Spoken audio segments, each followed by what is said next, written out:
Welcome, everyone. This is your friend, the DN What If, here with another exciting fanfiction. Today, we're diving into the story of what if Deku just wanted Kurogiri's tea instead of a fight? If you enjoy this video, don't forget to hit that like button and subscribe for more fanfiction content just like this. Now, let's get started with the fanfic. Chapter 16, You're Back. Summary. A green child finds himself in a familiar bar. Notes. Posted 7/8/21. Warning. Mild description of drowning being overwhelmed, violence in a nightmare, reference to Inko's parenting, reference to mental illness, what a surprise, reference to blood. See the end of the chapter for more notes. Izuku was drifting, drowning. At least that's what it felt like. It always felt like he was being pushed underwater and couldn't breathe. More things were always being added to the weight that dragged him down. The looks from his mom, teachers, classmates. Those were additional weights. Each cut and bruise was another one. Every time someone's face twisted into disgust once they found out he didn't have a quirk. Even when he did get one, courtesy of All Might, it was not something to keep him afloat. Instead, it was another weight. Did no one see him drowning? No, they didn't. After all, Izuku was very good at pretending he was fine or at least smiling like he was. All these years he managed to reach the surface a couple of times to get some air before going back down under. But after his exam, he couldn't anymore. So he drifted. He wasn't even able to get the burn cream he had gone to the store. Simply trapped in his own mind, in a sea of cruelty and doubts. In thoughts that made it hard to breathe. So he didn't notice when a familiar voice called out to him. But he felt a small warmth for a moment. Slowly the sea of unpleasant thoughts disappeared, replaced by smoke, wisps of gray around him. Nothing there that dragged him down. Then he saw the lights like he had in the past, and in front of him was the woman with a beauty mark on her chin. She tilted her head and looked at him with a smile that made him want to cry. There was something heartbreaking in her eyes. And he watched as she reached out a hand and placed it on his cheek. "Oh, Izuku," she said, "I'm so sorry." Why was she apologizing, he thought. He wanted to ask, but once again he could not speak wherever. The woman looked down and to the side. Izuku noticed how the other lights were close by again, and one of them waved at him. It was a little funny and he thought about waving back. Were they other people? He turned back to the woman when she spoke again. "I know you're tired, so it's okay. Don't be hard on yourself, sweetheart.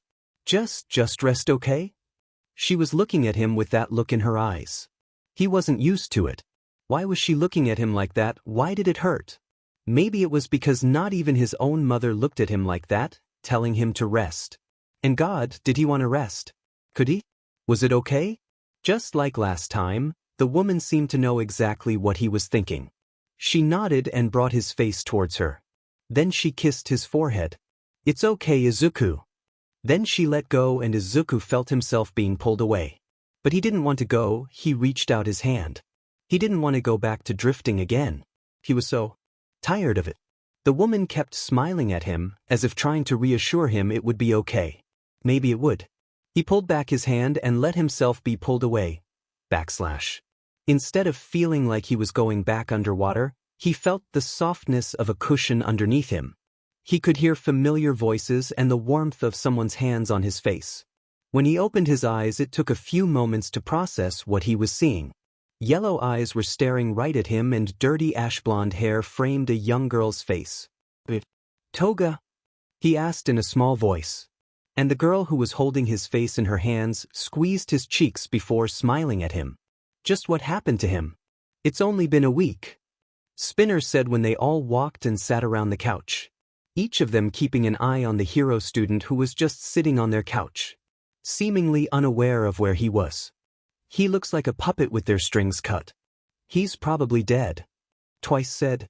Dabi sat down in one of the chairs in the corner. "Nah, he's still breathing." Toga was the one who got close to Midoriya. "Toga, don't stab him," Magna said. "I'm not. I just want to take a closer look at Izuku-kun." She stepped closer and crouched down in front of him. He's hurt again and his pretty eyes are dull like last time. While Toga continued to look at Midoriya, still keeping her hands and knives to herself, Compress made his way towards Dabi. Does he not look like he did after his bout of passion regarding Endeavor? Dabi didn't need to look at Compress when he answered, yeah he does, it's a little different though. But it's sort of the same since he doesn't seem to know that he's here. And where do you think our young hero is? Dabi watched as Toga gently placed her hands on Midoriya's cheeks to lift his face up. Green hair moved out of the way and revealed dull green eyes. Green eyes that didn't seem to process that Toga was right there in front of him. I don't know. Shigaraki sat on the couch that Midoriya was currently sitting on. Although he made sure to sit at the end and maintain space between him and the boy. Ergo maintaining space between him and Toga. The girl was currently holding Midoriya's face in her hands and looking at him intently. It seemed that she was trying to count the number of freckles that Midoriya had on his face. Shigaraki was surprised with how high the number had gotten until she lost count from being interrupted by twice saying random numbers. He had tuned them out until he heard a sudden intake of breath. It came from Midoriya.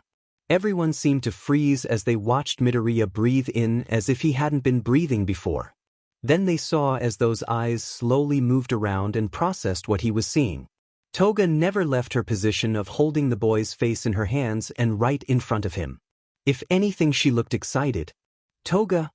They heard Midoriya ask in a small voice.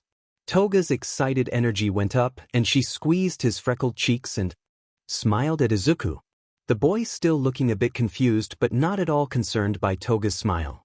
Izuku-kun, you're back. She paused and looked at him seriously. You are back, right? I think so, Midoriya managed to say despite his cheeks being squished. Then all Midoriya could do was let out an oof as Toga launched herself at him onto the couch in a hug. While Toga squeezed Midoriya tightly, the boy looked to the side and saw Shigaraki. Hi Shigaraki, Midoriya wheezed out. Shigaraki lifted an eyebrow. Midoriya, he greeted. When Midoriya went to say something else, Shigaraki saw him wince in pain for a moment before trying to speak again. But he didn't get a chance before Shigaraki cut him off. Toga, get off of him. Toga turned her head and pouted, but at the look Shigaraki gave her, she relented. When she got off of Izuku, it was clear that the boy was in pain as he brought a hand to his side where his ribs were. No one said anything though. How am I here? Shigaraki snorted at Midoriya's question. You should ask the burnt beach over there in the corner. Spinner snickered off the side along with Twice. Oh shut up dust fucker, Dabi snarked from his seat, then he looked at Midoriya. Saw you in the store in front of the medical stuff like a DMN statue. You didn't respond to anything, so I just grabbed whatever was on the shelves and brought you here. He paused. That was a while ago. Midoriya looked at Dabi with a blank face. Oh. This time Shigaraki snickered. Demon Brat said the same thing he did when he was first kidnapped. Is that all you have to say? Shigaraki asked. What happened to you? At that question Midoriya tensed slightly and looked down, not saying anything. Toga pouted and walked over to Shigaraki with a knife. Look what you did, Shiggy. Izuku-kun just got back and I want him to stay, so stop making him like that. Shigaraki backed up from the knife and from the serious look on Toga's face. Calm down, I just asked a question. Everyone is wondering the same thing, the bra dash. Toga lunged the knife forward and Shigaraki dodged. He was brought here looking like one of the nomus waiting for orders. Just want to know why, if he's gonna be here. Shigaraki explained. Toga ceased her attack when Shigaraki didn't call Midoriya a brat and finished explaining. Then everyone looked at Midoriya, who seemed to shrink at the attention. I don't want to talk about it right now, he said in a small voice, and then he seemed to tense up even further. Was he waiting for something? Was he waiting to be hit for not answering their questions? Just what the hell happened? They could easily decide to simply force Midoriya to tell them they were villains. A plea from what looked like an injured hero student is nothing substantial to keep them from getting answers. But did they do anything? No, they did not. Instead, Shigaraki said, fine, in his usual gruff voice, and Spinner asked Kurogiri what they would eat for dinner. The conversation moved on. Everyone saw how Midoriya seemed to relax at the change in topic. They talked about different things, nothing of too much importance as Kurogiri provided them food. Midoriya hadn't even asked for anything, but that didn't prevent a small warp gate from appearing in front of the boy and Kurogiri presenting him with a bowl of rice and some nori. Midoriya ate in silence, and when he was finished another warp gate appeared and Midoriya put the bowl in it. Shigaraki watched this in amusement. It reminded him of Kurogiri doing the same for him when he was younger. It was an hour later that everyone seemed to realize that the slumped figure of Midoriya on the couch was actually asleep. "I still want to know what happened to him." "Who cares?" Twice said when he passed by the sleeping boy. Toga stood next to Twice. "Izuku will tell us when he wants to." With that, everyone settled into their own spots for the night. Shigaraki went to his room. Kurogiri stayed behind the bar. He never did need sleep. Magna and Compress settled into one of the booths. Dabi went for a walk with Toga. Spinner went off to another room that Kurogiri recently put a bed in, much due to the League's complaint that Shigaraki was the only one who could actually sleep comfortably at the bar. He would be adding another bed in the next upcoming days, along with some more comfortable seating around the couch. Twice settled into another booth himself. Izuku was disappointed that he didn't return to the misty place with the kind woman and lights when he fell asleep. It would have been a nice way to end the day, especially with how he somehow ended up back with the League at the bar. It was a bit scary how he didn't really notice anything until he saw Toga holding his face though. Was he really that deep inside his own head? It was a concerning thought, just another one to add to the pile he had. Along with the fact that he was pretty sure one of his ribs was bruised, Recovery Girl most likely unable to heal him fully considering the lack of sleep. Maybe that was another reason why he shut down so badly. Izuku knew that he wasn't okay. He knew he was depressed and had anxiety, he knew this for a long time. But he also knew that there was more to it. Looking up how he felt in the past led to results of website talking about dissociation, suicide, and PTSD. He had closed his laptop and didn't open it for a few hours when those results showed up. It was scary, especially since he'd have to read those articles by himself.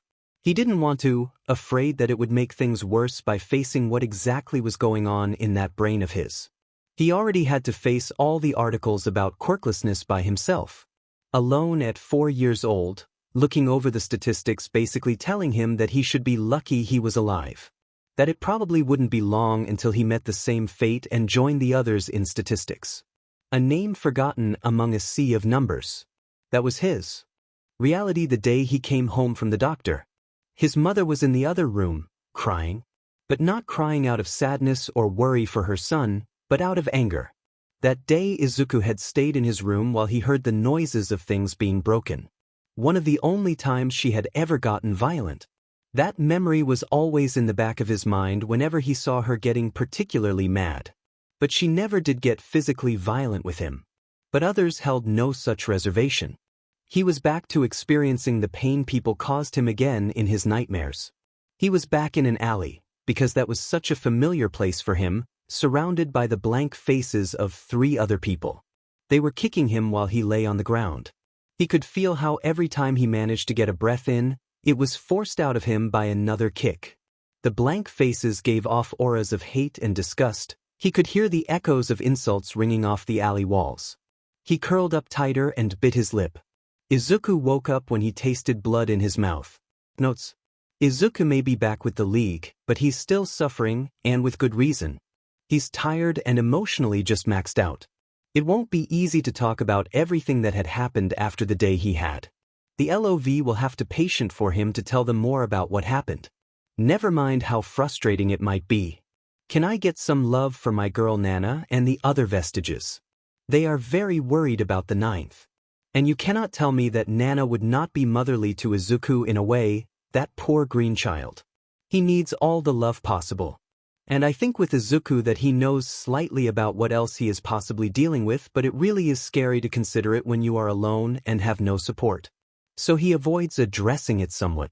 He already had to deal with the diagnosis of being quirkless and doing research on that, and you know how well that went. He doesn't want to go through something like that again. Hope you enjoyed the chapter. Chapter 17. Hands have many purposes. Summary. A helping hand is given. Notes. Posted 7/10/21.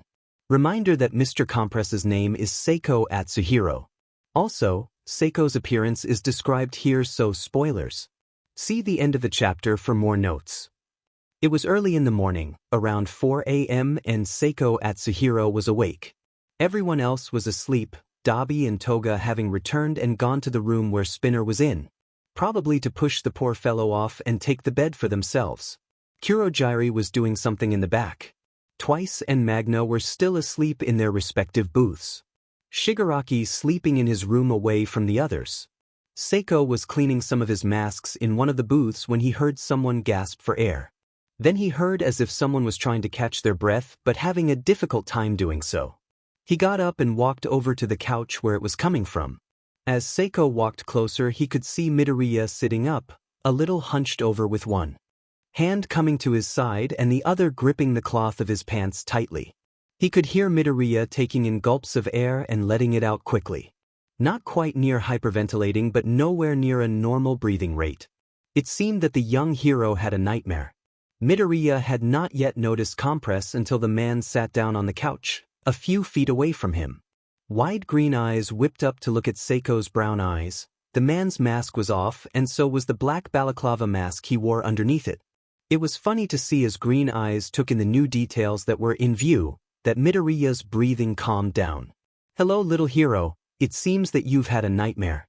"Quite dreadful those are," Seiko said in a soft voice, as to not wake up the other sleeping patrons in the bar. As Midoriya's breathing slowed down, the boy managed to get a word out. "Mr. Compress?" "Yes, it is I.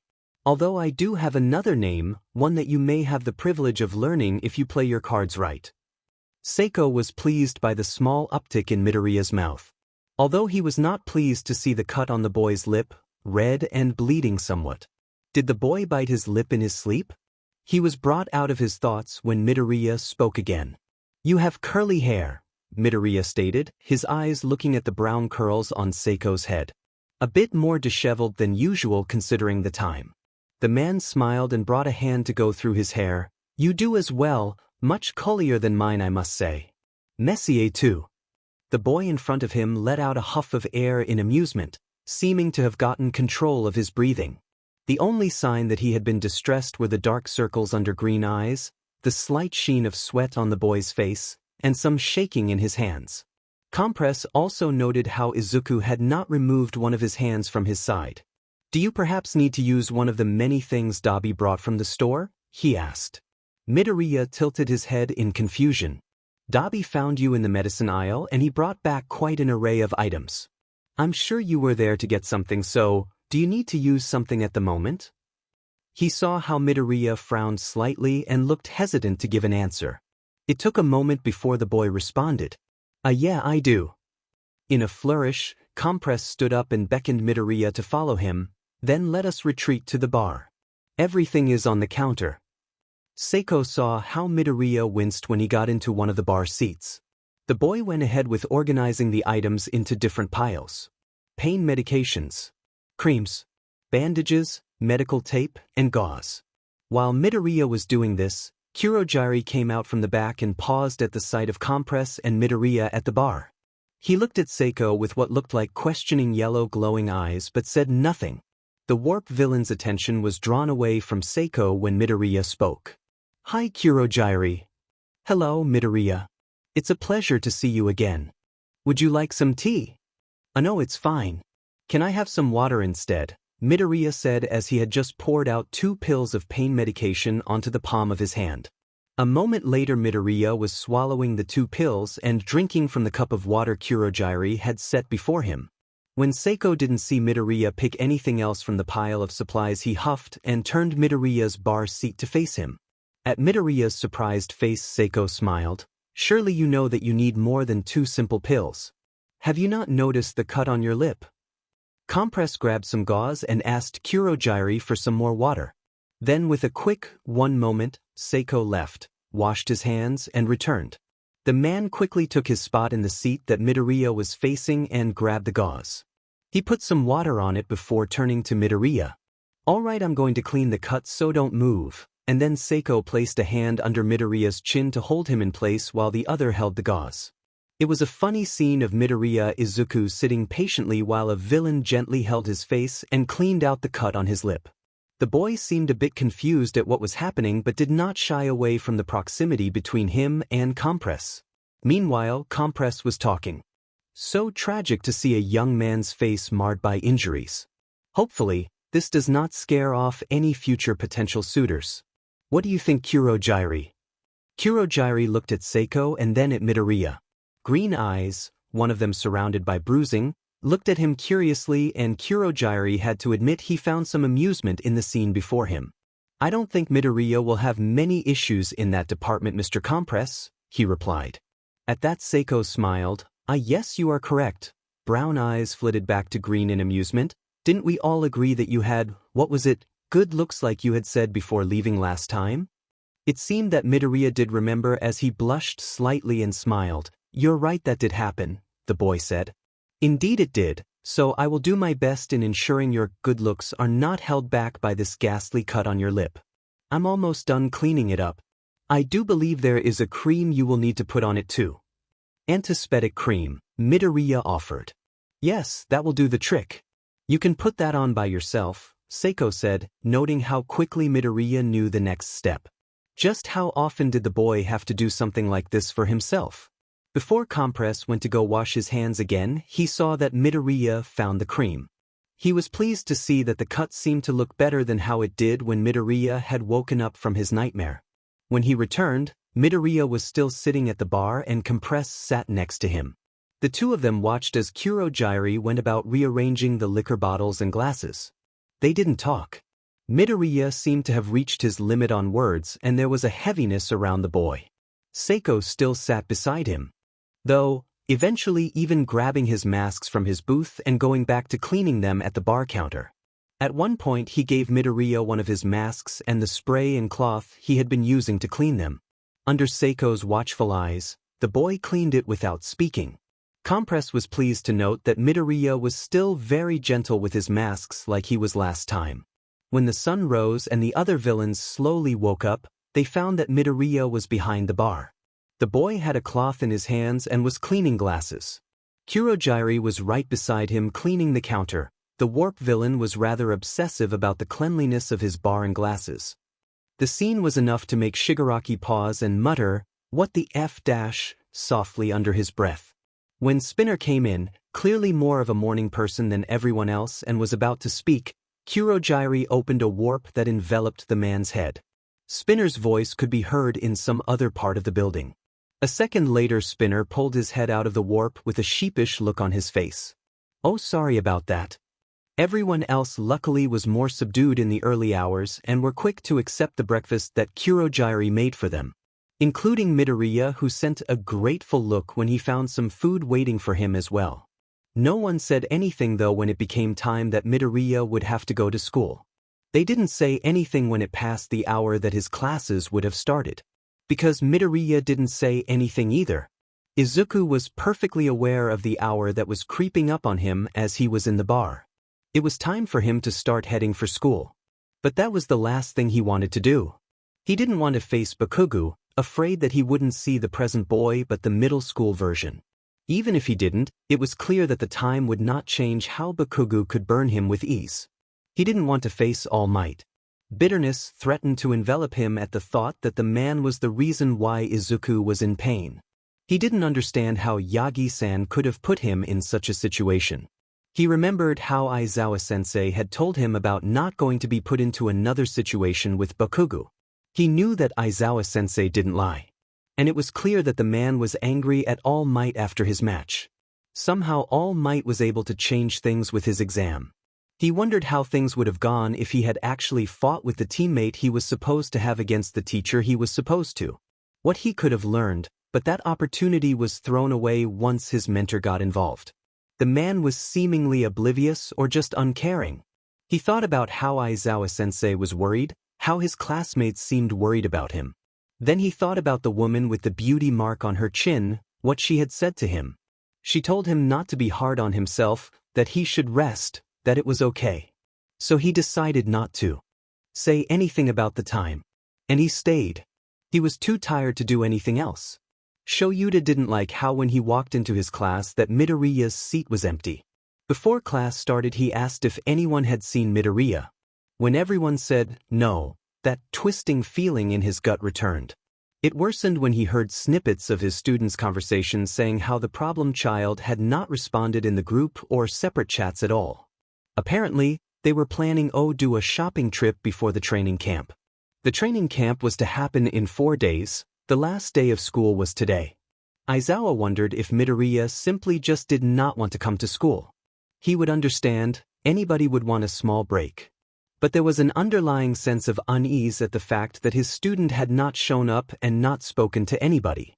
But he momentarily pushed the thought to the side when he went into the teacher's lounge and he saw Nezu and All Might. At the sight of the number 1 hero flashes of what his student laying on the ground in the alley, and in the infirmary bed silently crying while holding his hand tightly appeared in his mind. Something that should have never happened. He activated his quirk and quickly strode up to the man. All Might barely turned to see the underground hero before Shuda's fist made contact with his face. All activities in the lounge came to a standstill. Everyone froze at what they had just seen. Aizawa Shoyuda, Eraserhead punched Yagi Tashinori in the face. All Might in the face, the number 1 hero. Yagi stumbled back but did not fall. The man brought a hand to his face in pure bewilderment at what just happened. There was some blood coming from the corner of his mouth. Aizawa, what is the me dash? Shut the F up, Shoyuda said in a cutting tone that instantly made Yagi stop talking.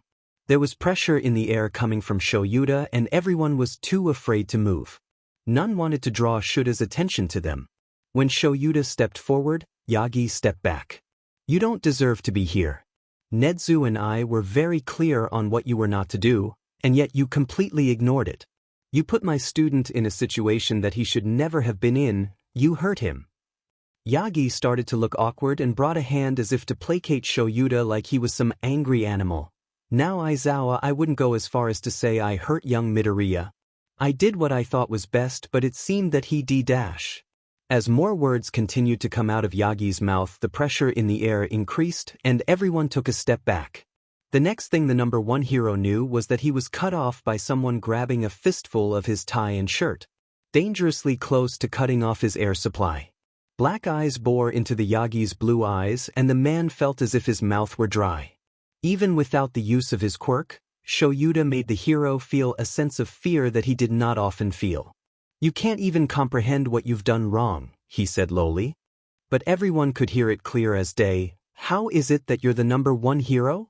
Yagi's eyes slowly left Shuda's face and landed on Nezu who was watching the scene without his typical smile. He sent a pleading look to the principal for him to step in. The mammal simply closed his eyes and spoke. That is a question that at times I feel I do not know the answer to, Aizawa. With Nezu's words, the tension seemed to break and Shoyuda looked at Yagi with seeming disinterest. How his expression changed was startling, before letting go of Yagi's shirt and pushing the man a bit back at the gesture. Then Shoyuda walked out of the lounge with Nezu following after him. Notes: I had fun writing Seiko's dialogue and way of interacting with Midoriya. Please let me know what you thought of it. He reminds me of Tokoyami in a way but more playful. Poor Aizawa just worried about his student.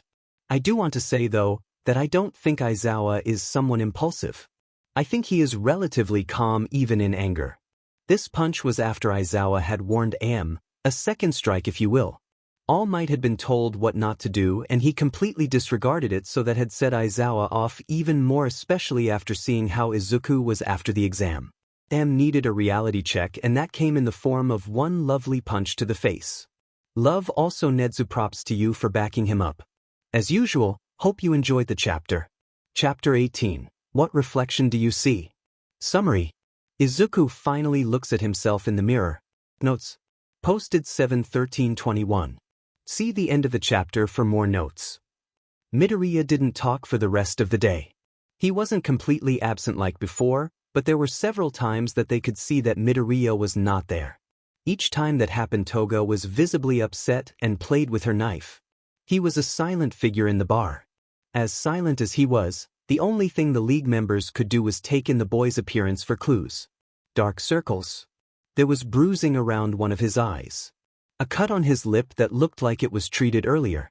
Fresh bruises on his arms. And scars. So many scars. None of them had seen those scars the last time that he was there.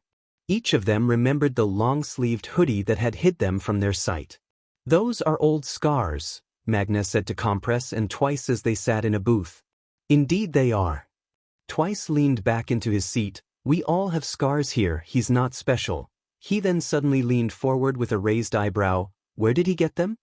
"Last time he was here, he did mention being in worse situations. Also, do you recall how he said that others have used their quirks on him?" Compress explained. "Sheet. He did say that. Then that would mean other kids did that to him." Magna looked over at the boy sitting at the bar. "But there are so many." "Yes, it seems life has not been kind to the young hero." Twice tapped the table before getting out of his seat. "Well, that seems like an understatement." Then he went and sat next to Midoriya at the bar. Magna and Compress simply looked at the two before Seiko spoke. "You know he had a nightmare earlier, yes?" Magna nodded. "Yeah, I woke up and saw you sitting on the couch with him and then going to bar counter. You helped with the cut on his lip, right?" "Yes, just some cleaning and antiseptic cream. Should do the trick with taking care of it. It's odd seeing such an injury on his face." "How do you think he got it?" "Must have been at that hero school of his, although I'm confused on how he came here with it unhealed. If I heard correctly, the youthful heroine should be at the school," Seiko said with a thoughtful look on his face. Magna frowned. "He has other injuries that are not healed, everyone can tell. Do you think he will reveal the answers to the questions that we all have?" "I don't know. Toga did say that he'd tell us when he wanted to. It's a little funny how protective she is of him." Seiko laughed, resting his elbow on the table and his cheek in the palm of his hand. "My dear, Toga also wishes to stab him." "Toga wants to stab everybody, Compress. It's not a big deal. Also, the kid has managed to avoid her knives so far." "Correct. He seems almost as talented as you are at avoiding getting cut by Toga's blades." Magna smiled. "It'd be nice to have someone else here who was good at that. Toga has gotten pretty close at getting you guys, almost makes me worry," she said slyly. Seiko mocked surprised and brought a hand to his chest. "Worried? Whatever shall I do?" "Get stabbed probably," she replied. It was nice to just sit at the bar. Izuku was able to enjoy at least one cup of tea that Kurogiri had given him, although he had to drink slowly as not to aggravate the cut on his lip. He thought about how Mr. Compress had so easily cleaned it up for him.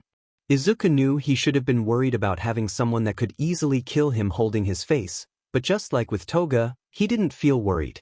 The way that they had touched his face was so different from the other usual physical contact he had. After dealing with harsh hits and burning hands, gentle ones that were careful were very much welcomed. The way they had looked at him too was different. Toga had looked excited when he said her name and she smiled at him. Mr. Compress looked amused but genuine in his action of cleaning the cut, even making him less tense with the jokes he made in good humor.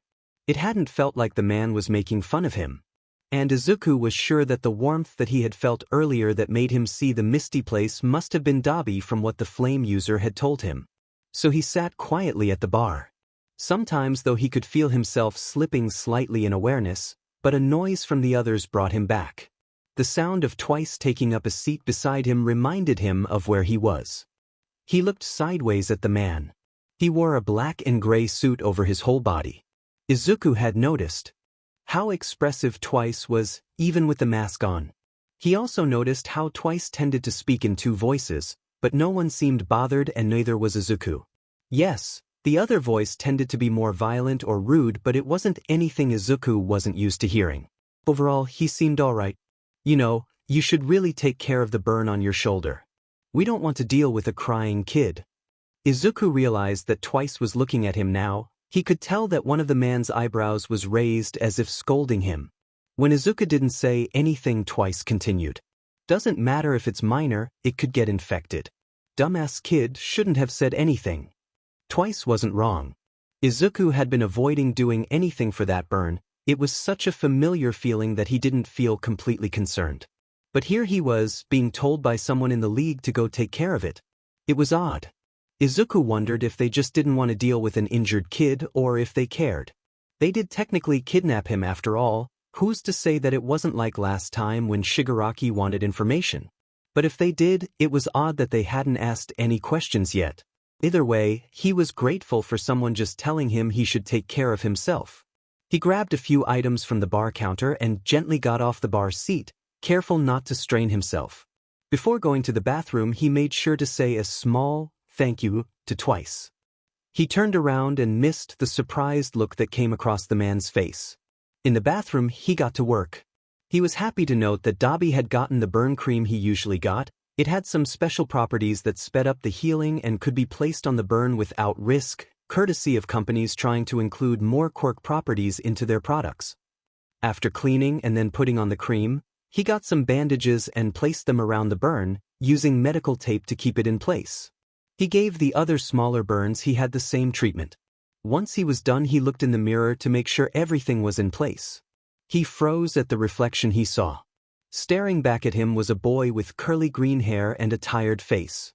He saw how he still had the bruising around his eye and that the cut on his lip, he wondered if it would scar.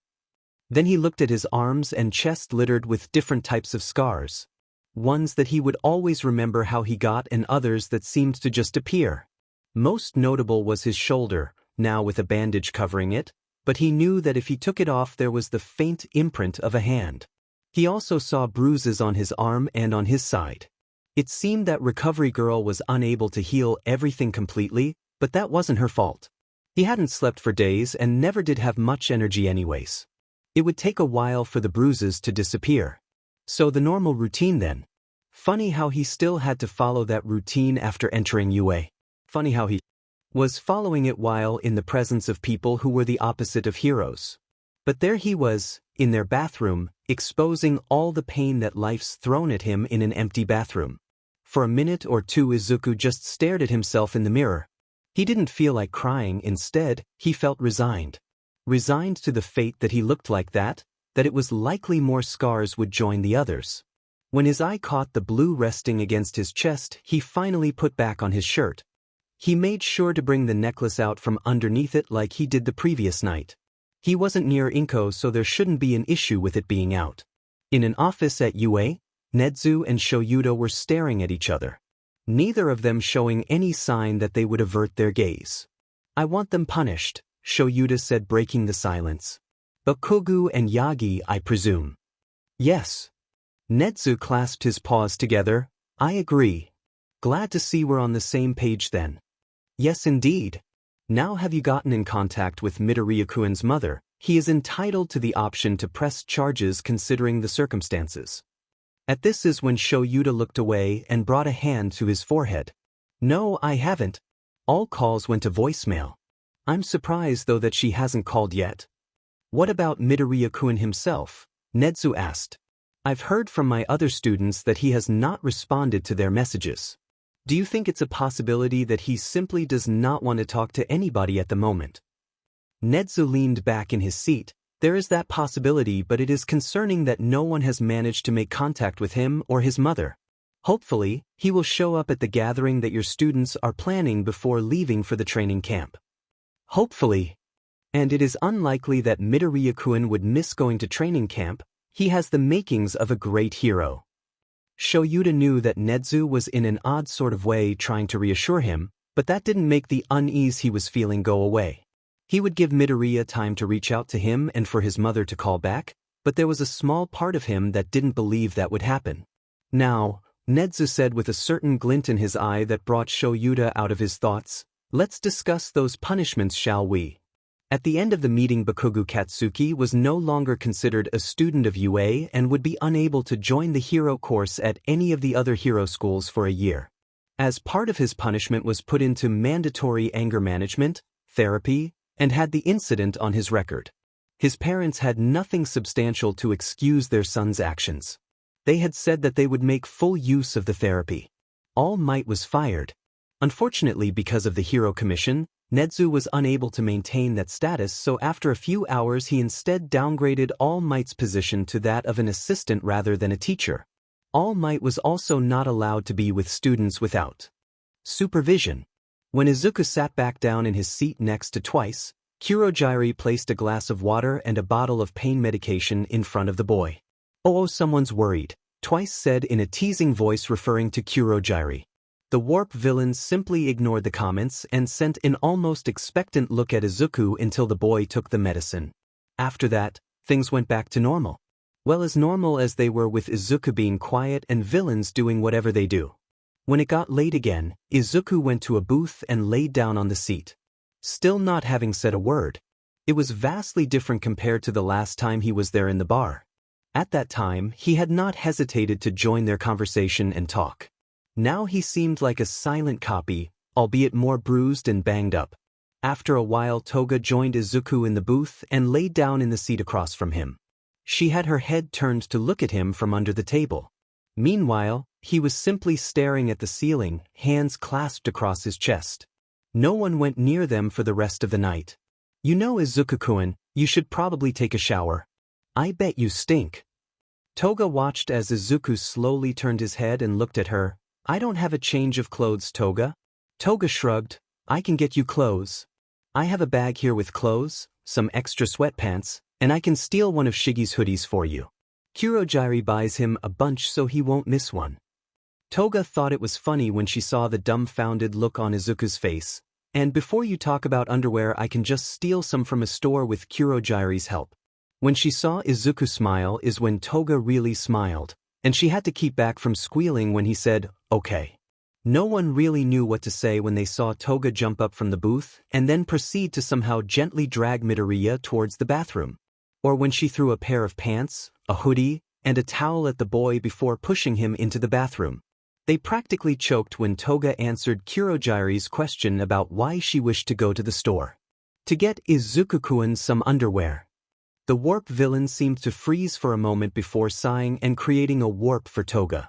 A few moments later, she came back holding several different packages and ran towards the bathroom. When she knocked and the door opened slightly, she handed a package to Midoriya and they could all hear a somewhat flustered, "Thank you." They watched amused as Midoriya barely had a chance to breathe when he walked out the bathroom after taking a shower. His hair was still wet as Toga was pulling him towards the couch. Shigaraki was also on the couch, and when he saw Midoriya, he simply said, "Nice hoodie." At which Dabi and Compress laughed. Midoriya looked a little better than from before, and as he used the towel to dry his hair, everyone's eyes lingered a bit on the necklace that held a certain blue marble resting against the hoodie. "Ah well, would you look at that?" Magna said to the magician, who looked rather pleased by the new development. Notes. As usual, the League is curious about what Midoriya had been through. There now you see the punishment of the two. Due to the outrage and controversy of All Might being fired, Nezu has to keep All Might, but this man is anything but a teacher, so he gets a low-level position that Nezu will use to his fullest extent to keep the man away from his students. Also with Bakugo, he is not going to be at UA, and instead when he goes to another school there is a time limit until when he can try out for whatever school he's in hero course. Along with this, he will be getting anger management and therapy because his mentality is hella messed up from attacking Midoriya and needs to be addressed. Over time Bakugo should get better, but he will have the incident will be noted on his academic record. And finally Izuku takes a shower and gets some other clothes. Toga really is acting like a sister, and I am here for it. Hope you enjoyed the chapter. Chapter 19. Now here's a question. Summary. He's missing? Notes. Posted 7/16/21. Warning. Inko's horrible parenting. See the end of the chapter for more notes. It seemed that Midoriya was not leaving when the next day and the day after that, he took another shower and Toga stole another hoodie from Shigaraki. It was almost becoming a little routine. Although, Magna was curious how long it would last, considering that Toga kept sneaking into Shigaraki's room to get another hoodie despite the others having clothes that she could steal, or Izuku as well. Speaking of Midoriya, he hadn't said anything about when he would be leaving, but Midoriya hadn't said much at all. He was still oddly quiet, although each day he spoke just a little bit more. Usually when prompted by others. Other than that, he wouldn't say much of anything at all. It was on Friday that Midoriya's phone kept ringing with notifications, and the boy looked at his phone and put it on silent. "Midoriya isn't here," Kaminari lamented, leaning against Uraraka, who held him up despite Ida's protests that Kaminari support himself. His protests, of course, went unheard. Uraraka sighed and looked at the gathering of her classmates except for a few individuals that said they would not have been able to come. She couldn't help but feel like Kaminari when she did not see Midoriya. She was worried about him. Well, we'll see him tomorrow, she said. Yes, we will. Midoriya is a diligent student and would not miss training camp. I'm sure tomorrow he can let us know how he is doing. I'm sure he is all right, Ida said. The boy a bit more robotic than usual with the lingering worry regarding his friend. Both Uraraka and Kaminari nodded in agreement. Yes, they would see Midoriya tomorrow. There were a lot of murmurs as Class 1A boarded the bus, but Midoriya was not among them. Even Todoroki had came up to Uraraka and Ida. Do you know where Midoriya is? Uraraka frowned. No, I don't. I haven't seen him since Monday and he hasn't responded to any messages. At that answer, Todoroki shared Uraraka's expression. He didn't leave right away and the two of them both sent a questioning look at Ida, who sighed. I'm sure there is a perfectly reasonable explanation, Ida told them. But everyone had a feeling that there was something more serious amiss, especially when they looked at the amount of messages they had sent to Midoriya but were never replied to. Just where was he? The moment that Shoyuta did not hear a hear, when he did roll call and called Midoriya's name, was when he started texting Netsu and Hizashi. In a matter of minutes, it was agreed that Hizashi would do a home visit to see what was going on and why Midoriya was not there. On the ride, Shoyuta grit his teeth when Hizashi told him that no one seemed to be home. Although the voice hero said that they would stay until either of the two Midoriyas showed up. It was as he was standing with the wild pussycats waiting for his students to come out of the forest that he felt his stomach drop. Because there was a text staring back at him from his phone. Hizashi, Sho. His mom said that she hasn't seen him for a few days now. She said that last she saw him was Monday night. He isn't here. When Hizashi saw a green-haired woman waking up, he was quick to greet her. Inko Midoriya, correct? The woman paused and looked at him. There was tension clear in her body. Yes, that's me now. Who are you? Hizashi smiled. Hello, I'm Yamada Hizashi, a teacher at UA, your son's English teacher to be exact. Once those words left Yamada's mouth, he saw the tension leave Midoriya-san's body and an annoyed look appeared on her face. What did Izuku do this time? I'm sorry, what? Hizashi asked. Why would she think Izuku did something and why did she already seem annoyed? Izuku didn't seem like the kid to get in trouble. Midoriya-san proceeded to come to her door and as she unlocked it she spoke. Izuku is always getting into all sorts of trouble. He did it all the time in middle school, so I'm not surprised it happened at UA. So just tell me what he did. And she walked inside beckoning for Hizashi to come inside. Almost hesitantly did Hizashi come inside. Well, he's actually not in trouble and a good kid. But he wasn't at school today for the trip. Trip? Yes, trip. We are taking the hero classes to a training class for a week during break. We were leaving today but your son never showed up. Inko looked back at Hizashi with a frown. I was never made aware of any trip and I don't know why Izuku didn't go. Well, could I talk to him? Hizashi said while looking around their home. No, you can't, Inko said bluntly. Why not? He's not here. Hizashi could feel his patience running thin and his awe that this woman was the little listener's mother growing. Where is he? He asked, hoping to actually be given a substantial answer. Inko practically looked bored as she gave her response. I don't know. Probably out causing trouble. He left Monday night and I haven't seen him since. The boy is always causing me issues. Honestly, I give up in trying to keep him in line. It's useless. Hizashi couldn't say anything for a moment because if he did, he was sure that he would end up using his quirk on the woman. The mother of one of his favorite little listeners. He wasn't here? Haven't been seen since Monday? Was he missing? Was he hurt? It was clear that Inko had not reported him missing because then the school would have been notified. Inko seemed to take Hizashi's silence as an excuse to continue to complain about Izuku. It irked the voice hero to listen as she painted a horrible picture about her son, a boy who didn't fit the image at all. During her spiel of lies, Hizashi texted Aizawa letting him know the situation. Hizashi, Sho. His mom said that she hasn't seen him for a few days now. She said that last she saw him was Monday night. He isn't here. Shoyuta, what do you mean he isn't there? Hizashi, He's missing, and basically has been since Monday. Hisashi, and there's something else you need to know. Shoyuta. Hisashi, the little listener's mom doesn't seem to care. Right now she's complaining about him and saying all these things that I know aren't true. It's like she's annoyed about him and not at all worried. She didn't even report him missing. Hisashi, despite how they look like each other, I can't imagine this woman being his mom. Hisashi, I'm going to have to report this to the police. Preferably Tsukachi.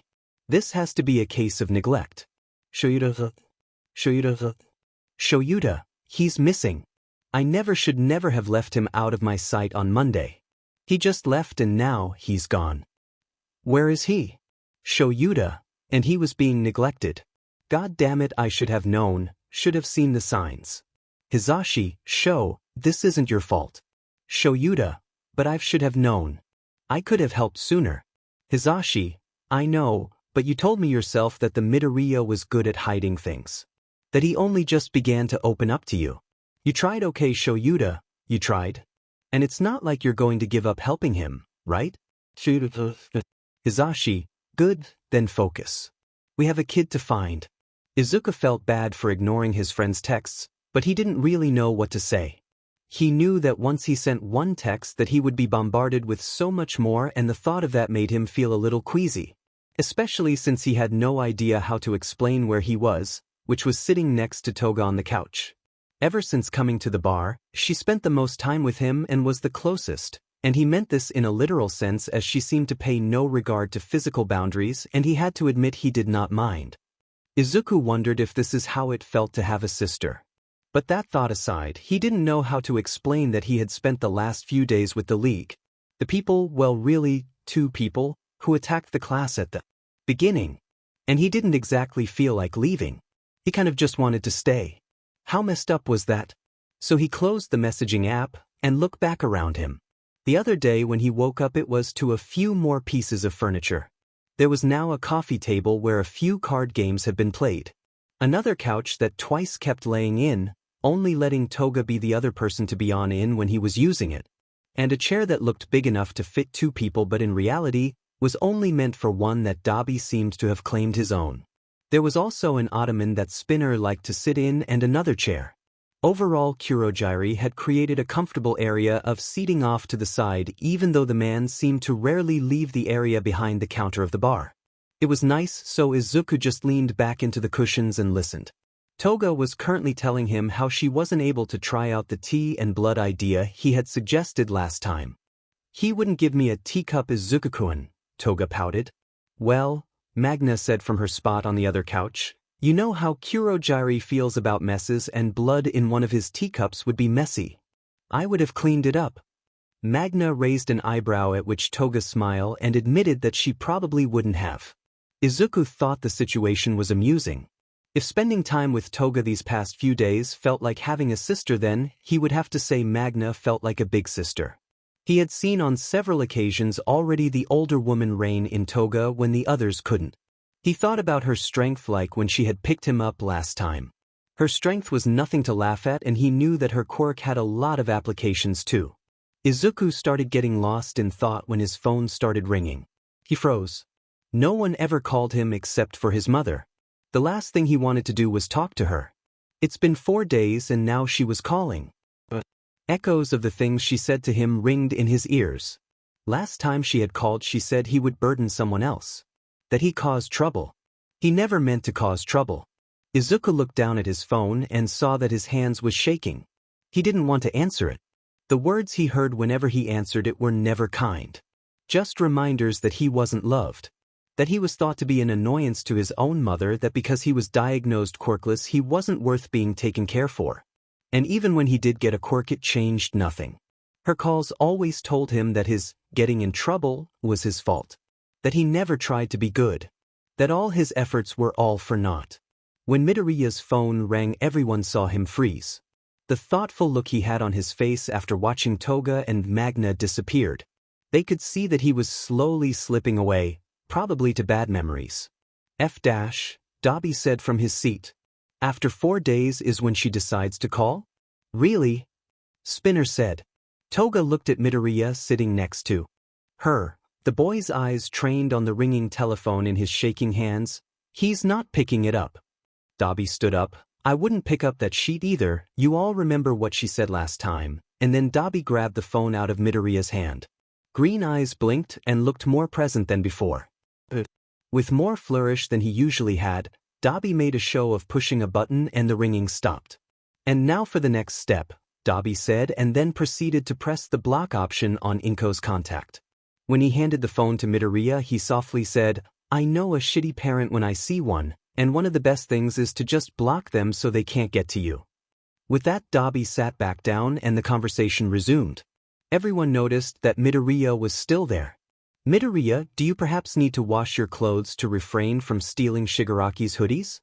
Kurogiri asked when he saw Toga sneaking off to Shigaraki's room again. At Midoriya's guilty expression, Dabi laughed and walked up beside the green-haired boy. You should probably take him to the laundromat, Kurogiri. We wouldn't want Midoriya to get decayed or Toga now, would we? Especially considering how messy it can get. Kurogiri looked from Dabi to Midoriya and heard the yell that came from Shigaraki in his room. Seemed like Toga slipped up and got caught. Yes, that sounds reasonable, Kurogiri said, seemingly unfazed by Shigaraki's yelling and Toga's laughter that could be heard. Midoriya, please go get your dirty clothes.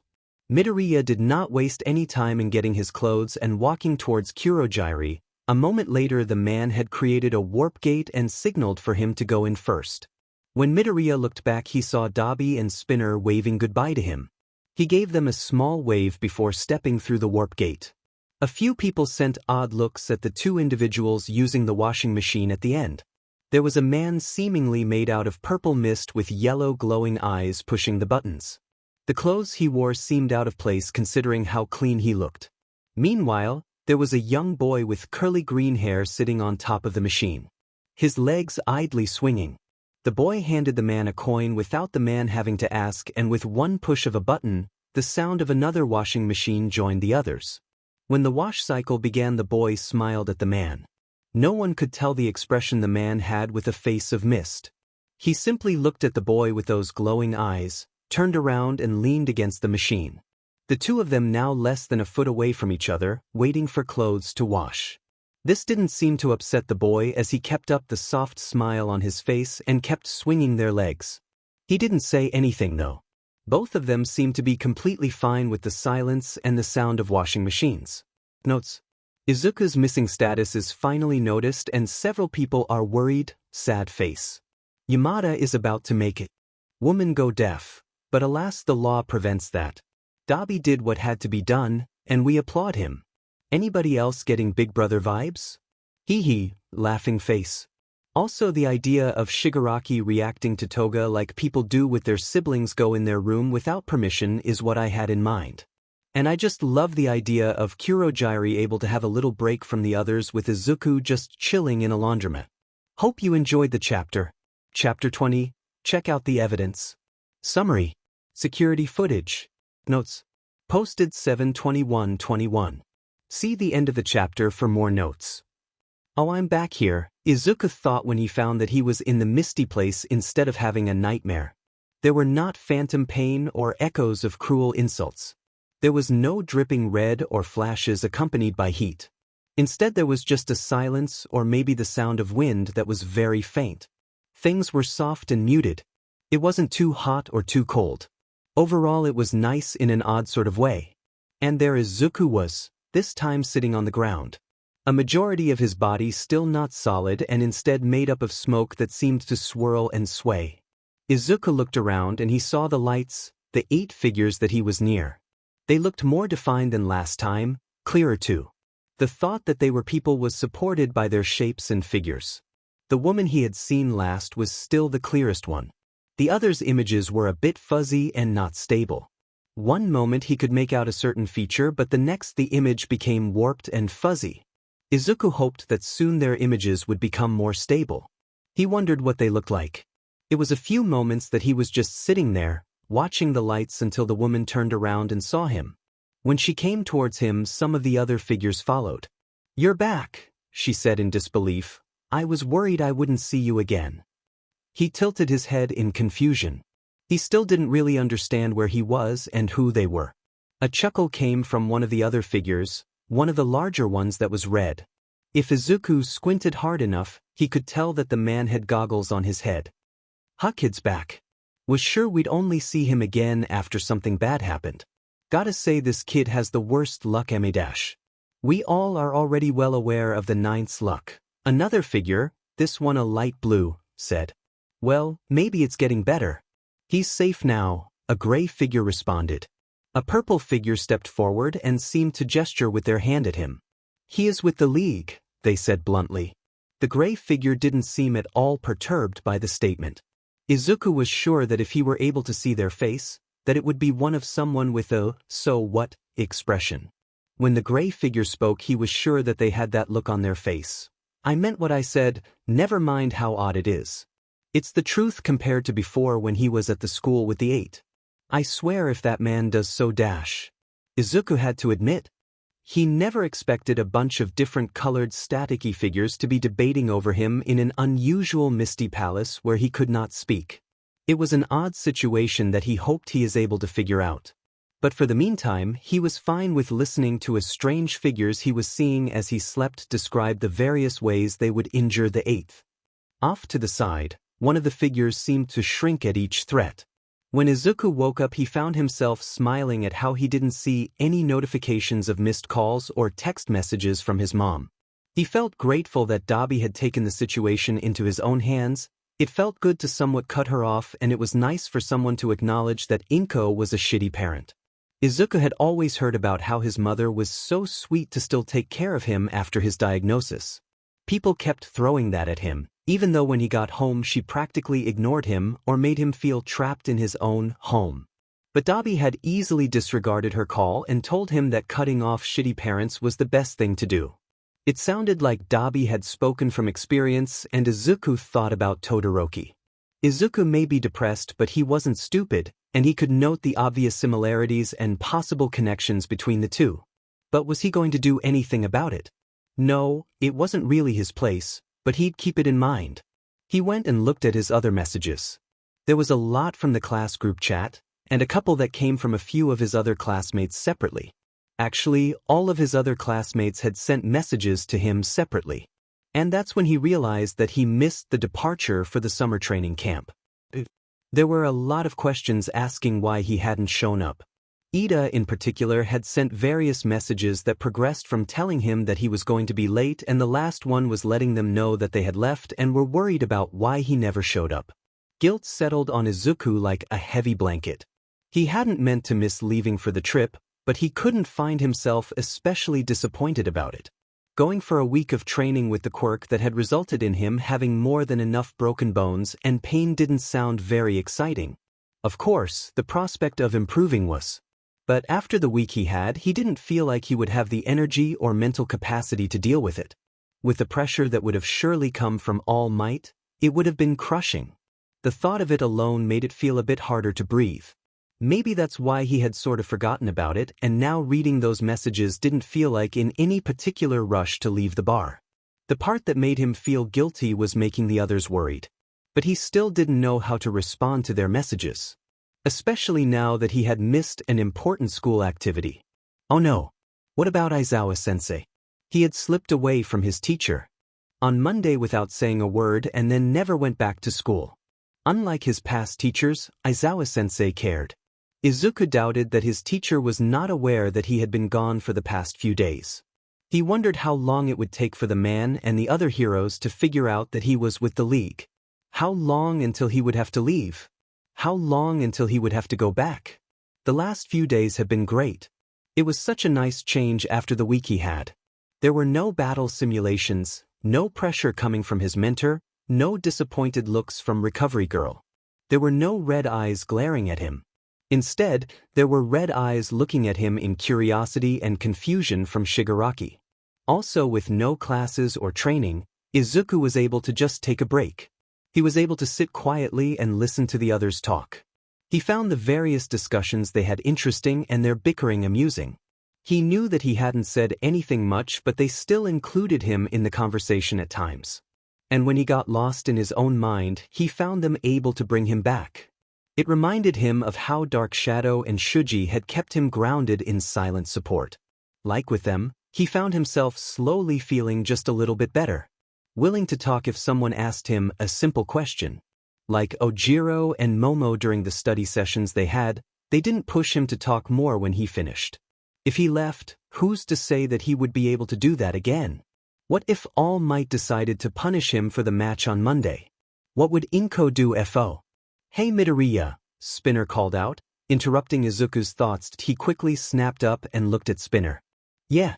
He asked, with an expression on his face that didn't hide how he was not having the best thoughts at the moment. Spinner looked at him for a moment without saying anything before speaking. How's the burn on your shoulder? Spinner asked with what sounded like genuine concern. Oh, it's fine I guess. Nothing too bad. What about your ribs? At this Izuku's eyes widened a bit. You knew about that? He asked looking a bit sheepish. Spinner snorted. Yeah, they're bruised aren't they? Izuku nodded. They were cracked before but they couldn't be healed all the way so they're bruised. Spinner hummed. Make sure to keep taking the pain meds, I know bruised ribs can really sek. And don't let Toga hug you too tight again. While Toga glared at Spinner, Izuku nodded. I'll keep that in mind Spinner, thanks. No prob little dude. For a moment Izuku's turmoil of thoughts calmed down again. Since arriving at the training camp there was no shortage of questions asked about Midoriya from Shuta's class. Each of them was concerned about why Midoriya was not with them. They asked if Midoriya had told him in advance about him not coming, if he was okay. So it was clear to Shoyuta that his students did not know that Midoriya had technically been missing since Monday. When he told them, he was disappointed to see that none of them really had an idea as to where Midoriya might have gone. Despite the news of their missing classmates, his students were doing well in training. If anything, the news of Midoriya's disappearance pushed them. It was not a surprise to see his student with a certain look in their eye. It was sad to see that the excitement that his class had died down. Instead, it was replaced with worry and concern. Irritation when one of the students from 1B made it a mission to point out that one of their classmates wasn't there. However, they had quickly apologized once made aware of the situation. There was a tense atmosphere surrounding Class 1A.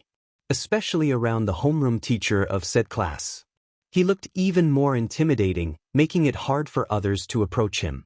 It also seemed to make the students a bit unsettled when they found him glaring at something in the distance. None of his students had even bothered to come up to him to ask a question before they were turning around and steering clear. Eventually, the wild PP cats took notice and sent one of their members to see what was the reason so many of the students seemed unsettled. Ragdoll was the one to approach the underground hero. Her appearance completely contradicting Eraserhead's dark apparel. What's wrong, Eraserhead? You look like someone stepped on your tail. Is something wrong with the training? Shoyuta didn't look over at her when he replied. No, that's not it. Well, do tell. You know who you were prepared for 20 students but only 18 are here. Yes, she nodded. Well, one of them is no longer in the hero course, expelled due to behavior, Shoyuta said. But the other one, Midoriya Izuku. He was supposed to be here but he never showed up. Oh, do you know why? No. I sent another teacher to his address to see what was the situation and yesterday he told me that Midoriya hadn't been seen by his mother for a few days already. A few days? Was he reported missing? At this Shoyuta glared and gave off a heavy aura making Ragdoll take a step back. No, he wasn't. Along with not being seen for a few days, I found out that his mother was neglecting him. As such, she never made a report. When Ragdoll heard how Shoyuta described Midoriya's mother, her usually wide eyes narrowed. What happens now for you and this lost kitten? She asked in a serious voice. At the change in Ragdoll's demeanor and tone is when Shoyuta took a look at the hero. The change was a reminder that this usually bright and cheerful group of heroes consisted of powerful and skilled individuals. Each scary in their own right, especially when they worked together to take someone down. Considering the kid he saw with them and how they cared for his students, he knew that a case of mistreatment of a child would garner such a reaction. He only took another moment looking at Ragdoll before responding. I'm waiting for some news back from a detective I know. May have to. Use your computer. She waved a gloved hand at him. That won't be an issue. After Hizashi reported Inko to the detective, she was arrested and questioned about Izuku. The detective started the search right away, not at all hiding his anger at the fact that the boy had been missing for so long without anyone knowing. After his interrogation with Inko, the other officers in the office steered clear of the detective. One of the things that they were doing was looking at security footage, and they managed to find some that showed him entering a store. Tsukachi had been quick in getting the manager of the store to hand over the footage from their one almost broken camera in the corner. For a moment the detective had worried that there was no footage, but in the end he managed to get some. And when he reviewed it, he quickly sent it to Shoyuta despite the fact he needed to do paperwork before doing so. So their Shoyuta was now waiting for his email to load while Mandalay stood a few feet behind him, having been told by Ragdoll the situation. When the email loaded, he clicked on the one labeled from the detective. Inside was a video and a line of text stating what time Shoyuta should go to in the video. When he brought the cursor to the designated timestamp, he pressed play. On screen, showed the interior of a convenience store, and a second later Shoyuta saw his student enter. The image of his student made him grit his teeth. Because there he was, the kid he affectionately called Problem Child, all alone when he shouldn't have been. He watched as the boy made his way towards the medicine aisle, and Shoyuta thought of the injuries that weren't fully healed. The kid's bruised ribs, minor burns, bruising around his eye, the cut on his lip. When he should have been home resting, he was standing all alone in the store. Shoyuta hated how the teen's head hung low and he didn't move at all. Both he and Mandalay held their breath when they saw someone walk up to him. They had dark hair and what looked like scars. Shoyuta didn't recognize them. Mandalay let out a soft, "What?" when the person started to shove things from the shelf into their pockets and then text someone. Shoyuta saw how his student still didn't move even in close proximity of the stranger. Did he know them? Then Shoyuta felt himself stop breathing when he saw a familiar purple warp gate appear, only a few feet away from his student. How the stranger grabbed his student's hand and pulled him into the warp gate. Shoyuta found it odd how gentle the man seemed to be, and at the fact that Midoriya was not even reacting. Then he was gone. Shoyuta didn't say anything when he paused the video and let his face fall into his hands. Mandalay was asking questions, but he couldn't bring himself to answer any of them. That purple warp gate only meant one thing. The League of Villains. The League of Villains took Midoriya. The warp gate was courtesy of Kurogiri, and Shoyuta knew that Shigaraki was most likely on the other side of that warp gate. But who else? Who was the man that he saw in the store? Who else was waiting on the other side of that warp gate? Why did they take Midoriya? These were the questions he went over in his head, along with the question about how easily Midoriya went into the warp gate. How his student didn't put up a fight or even show any sign that they were aware of what was happening. How the man with the scars had grabbed his student's hand gently and was careful when they pulled Midoriya towards the warp gate. Just questions, and questions were all Shoyuta had. And there was no one who could answer them. Notes. Gotta love the vestiges and their banter in front of a child. Also poor Midoriya feeling the guilt of not showing up, but like who can blame him about not feeling super excited to train with a quirk that breaks his bones and just puts so much pressure on him. He needs a break, and chilling the LOV seems to be doing that. But he knows about Dabi. Like come on, the fire, shitty parent, those eyes, and Izuku's brain cells. It was only a matter of time. Also poor Aizawa, man is simply stressed and now knows Izuku is probably with villains. Big oof. Unfortunately, he does not know that Izuku is doing pretty alright with them. Hope you enjoyed the chapter. Chapter 21. Take the kid out for a spin. Summary. Fun times that are not at training camp. Notes. Posted 7/21/21. See the end of the chapter for more notes. When it was seen that Midoriya was likely taken by the League of Villains, one of the first things that Shoyuta did was make sure the area was secure. He felt a weight lifted when it was seen as secure and there were no signs of villains anywhere. Also, Nedza himself has said it was unlikely there would be an attack considering the extra security measures they took in scheduling the training. The training camp continued. Shoyuta was told to refrain from telling his class that Midoriya was kidnapped by the League. seeing as his class was full of conniving children that cared a lot about their resident green-haired freckled boy. He wouldn't put it past them to go on a search for him, especially once they found out that villains had him. He didn't need any more missing children. So all Class 1A and 1B knew was that Midoriya Izuku was missing. 2 days after Izuku realized that he had missed the training camp trip, Dabi sat down next to him and said, "Congratulations, Princess. You're officially missing." He looked at Magna and Spinner sitting on the couch across from them. Spinner smiled. "Congrats, little dude, quite the accomplishment." "Yeah," Magna said. "Not every day you're pronounced missing." "What the F is wrong with you guys?" Shigaraki asked while he walked by. "What's wrong with you, you dusty beach?" Dabi sneered. Izuku saw Shigaraki's jaw clench while Dabi still had his smile. The green-haired boy knew that both Shigaraki and Dabi did not necessarily get along, and Dabi never let an opportunity to mess with the other. So it wasn't the first time he found himself between the two of them having a standoff. Luckily, Kurogiri always managed to prevent someone from getting decayed. And so when a small warp gate appeared once again, Izuku looked over the back of the couch back at the bar and gave Kurogiri a small nod and smile. He was happy to see he got a nod in response. The next day, when everyone was just laying around, Kurogiri was out getting food. Twice, Toga and Izuku were on the floor. Spinner and Magna were on the couches. Shigaraki was sitting on the ottoman. Dabi was in his self-proclaimed seat while Mr. Compress was in another seat. Each made no sign that they would be moving anytime soon. From her spot on the floor next to Izuku, Toga sighed. "I'm bored." "You could always attack Class 1A like Shigaraki did earlier in the year," Dabi suggested. Although he sounded like he was making fun of Shigaraki if the smile he had told them anything. Toga huffed and scooted closer to Izuku. "But Izuku-kun is right here." "Yes, she has a point," Mr. Compress said from his seat. "I do believe that one young hero is more than enough. Also, I believe the other young heroes would be much more troublesome than Midoriya here." "You're right," Shigaraki said, not looking up from his game console.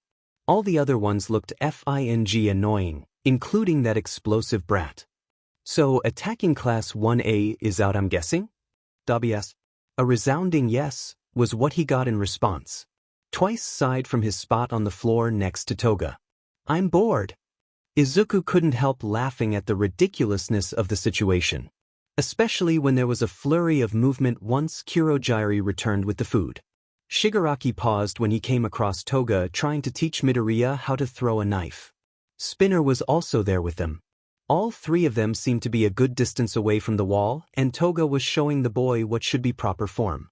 Toga actually looked quite serious as she showed him, although she was still smiling and squealed when Izuku managed to make one of the knife's blades stick in the wall for a second before it fell. Seemed like he was making improvement. "All right, my turn." Spinner took up a stance with a knife as well. Shigaraki remembered that Spinner was more skilled in fighting with a sword, not knife throwing like Toga. Like Midoriya, Spinner managed to make the blade stick in the wall for a few moments before it fell out. Both Toga and Midoriya praised him. Shigaraki took a seat at the bar and continued to watch them. Toga, it turned out, was a good teacher when it came to the knives. No surprise there, she was passionate about them and seemed excited to share her knowledge. It probably helped that both Spinner and Midoriya looked like they were genuinely interested. The both of them listened carefully, and Midoriya didn't seem afraid to ask questions. "Kurogiri," Shigaraki said, drawing the attention of the man behind the counter. "How many times has she tried to stab them?" Kurogiri continued his cleaning of a glass. "Only 5 times, but both times Spinner and Midoriya managed to evade it. They did not seem bothered by it." Of course, they wouldn't. Tamura remembered how Midoriya had simply asked Toga to not throw knives at him when he was eating the first time he was at the bar. And Spinner always liked Toga's knives and was good at dodging them. Over the next hour or so, both students of Toga seemed to improve. And when they were done, both Toga and Spinner decided to show Midoriya a friendly fight. The boy's eyes were bright as he watched Spinner and Toga fight. Toga was quick with trying to come close and slash Spinner with her knives, while Spinner used his sword to block and occasionally try his own attack. Kurogiri took care of the stray knives and Midoriya came by the bar to collect them while still watching the fight. It didn't take long for Magna and Mr. Compress to come and take a seat at the bar as well while Twice went over to Midoriya to look at Toga's knives he had. Dabi was the last to join them and just smirked when he saw the fight. Neither individual skilled with blades seemed like they would be stopping soon. It looked like Midoriya was having the time of his life watching. "Looks like the princess likes watching sword fighting and knives," Dabi said. At those words, Midoriya's bright green eyes turned on him and Dabi felt like he had just made a mistake. He was sure he did because the next minute he was subject to Midoriya's analysis on both Spinner's and Toga's fighting styles and his questions on what possible utilization of their quirks there could be. Midoriya's rabble only grew more fervent when he saw that Spinner crawled up the wall to get a knife that had gotten stuck up on the ceiling. Nobody commented on the red light that was lit on the television. "What exactly are you supposed to be doing right now?" Spinner asked Izuku while he was enjoying a cup of tea. "Training my quirk. Probably tearing some muscle and breaking a bone or two. Just normal training stuff," he said before taking another sip of tea. What he said was the truth. That's what had happened when he trained before and the training camp trip was supposed to push them even further. He was sure that if he had gone he would have already broken a bone. Maybe he would try some full cowling later. He still wanted to work on it and it didn't hurt. At the silence, Izuku turned to look at Spinner and the others as they had stopped their chit-chat as well. The expressions looking at him reminded Izuku of when he first came to the bar. "What?" he asked. Once again Shigaraki muttered, "What the F dash?" and everyone else agreed. Notes: how could he not be congratulated on his missing status? Izuku appreciates Kurogiri's damage control when it comes to Dabi and Shigaraki. Also, I love the idea of Toga and Twice joining Izuku on the floor despite the fact that there are quite literally perfectly good seats available all around. Reminder that Spinner's quirk is Gecko, so one of the things he can do is crawl on walls. Dabi learns a lot more from Midoriya. Do not engage the boy when he has that look in his eye if you do not want to deal with so much information and questions being thrown at you. Also, Midoriya is not Midoriya if he can't absolutely drop a piece of concerning information that just makes everyone go what the F. Hope you enjoyed the chapter. Chapter 22. Look at it from a different angle. Summary. Several people get a different view of Izuku. Notes. Posted 7/24/21. See the end of the chapter for more notes. Over the next week, at the same time of watching over his students and the students of 1B training, he was updated on the investigation. He received emails and texts from Detective Tsukachi and Hisashi. Shoyuta was updated on the investigation by the detective and Hisashi. But by the time that they were returning to UA, there was essentially no progress in finding where Izuku was. "I'm sure that Izuku is alive. From the footage I saw, whoever took him did not seem keen on hurting him," Nedzu said looking at the ever-hunched-over Eraserhead who sat in front of him. "We don't even know who that was, but I'm sure there is a connection to the League." "Yes, I saw the warp gate. Do you think it is possible that it is not related?" Shoyuta let out a defeated sigh. "I really don't know, Nedzu. I'm just worried at how he's been missing longer than we've been investigating. That does open the possibility that we Ms. Nedzu's sentence was interrupted by the sound of the door bursting open. When Nedzu and Shoyuta looked at who was the person who so rudely barged in, a scowl naturally took place on Shuta's face. "Nedzu, what's this I hear about a missing student? Is young Midoriya truly missing?" All Might asked, pointedly avoiding meeting Shuta's eyes. "Yes," Nedzu said. "Midoriya is missing." "Well, then we must begin searching at once. You know how important it is considering the Hei-dash." Shout's eyes flashed with the use of his quirk for a moment and he stood up from his seat. "What do you think we've been doing? We've been trying to figure out where he is for the past week." "Where were you then? I thought you were favoring Midoriya because he seemed to have a similar quirk, but how did you not know that he was gone?" All Might seemed to be thrown off by Shuta's question. "Well, you see, I was busy and I would have never thought that me-dash. That's the issue," Shoyuta said, his tone biting. "You don't seem to think. But surely I am here now, so I can help." "Then tell us, Yagi," Nedzu said. "Where do you think Midoriya is? What ideas do you have on finding him?" While Nedzu looked at All Might waiting for an answer, None was given. Nedzu sighed and unclasped his paws.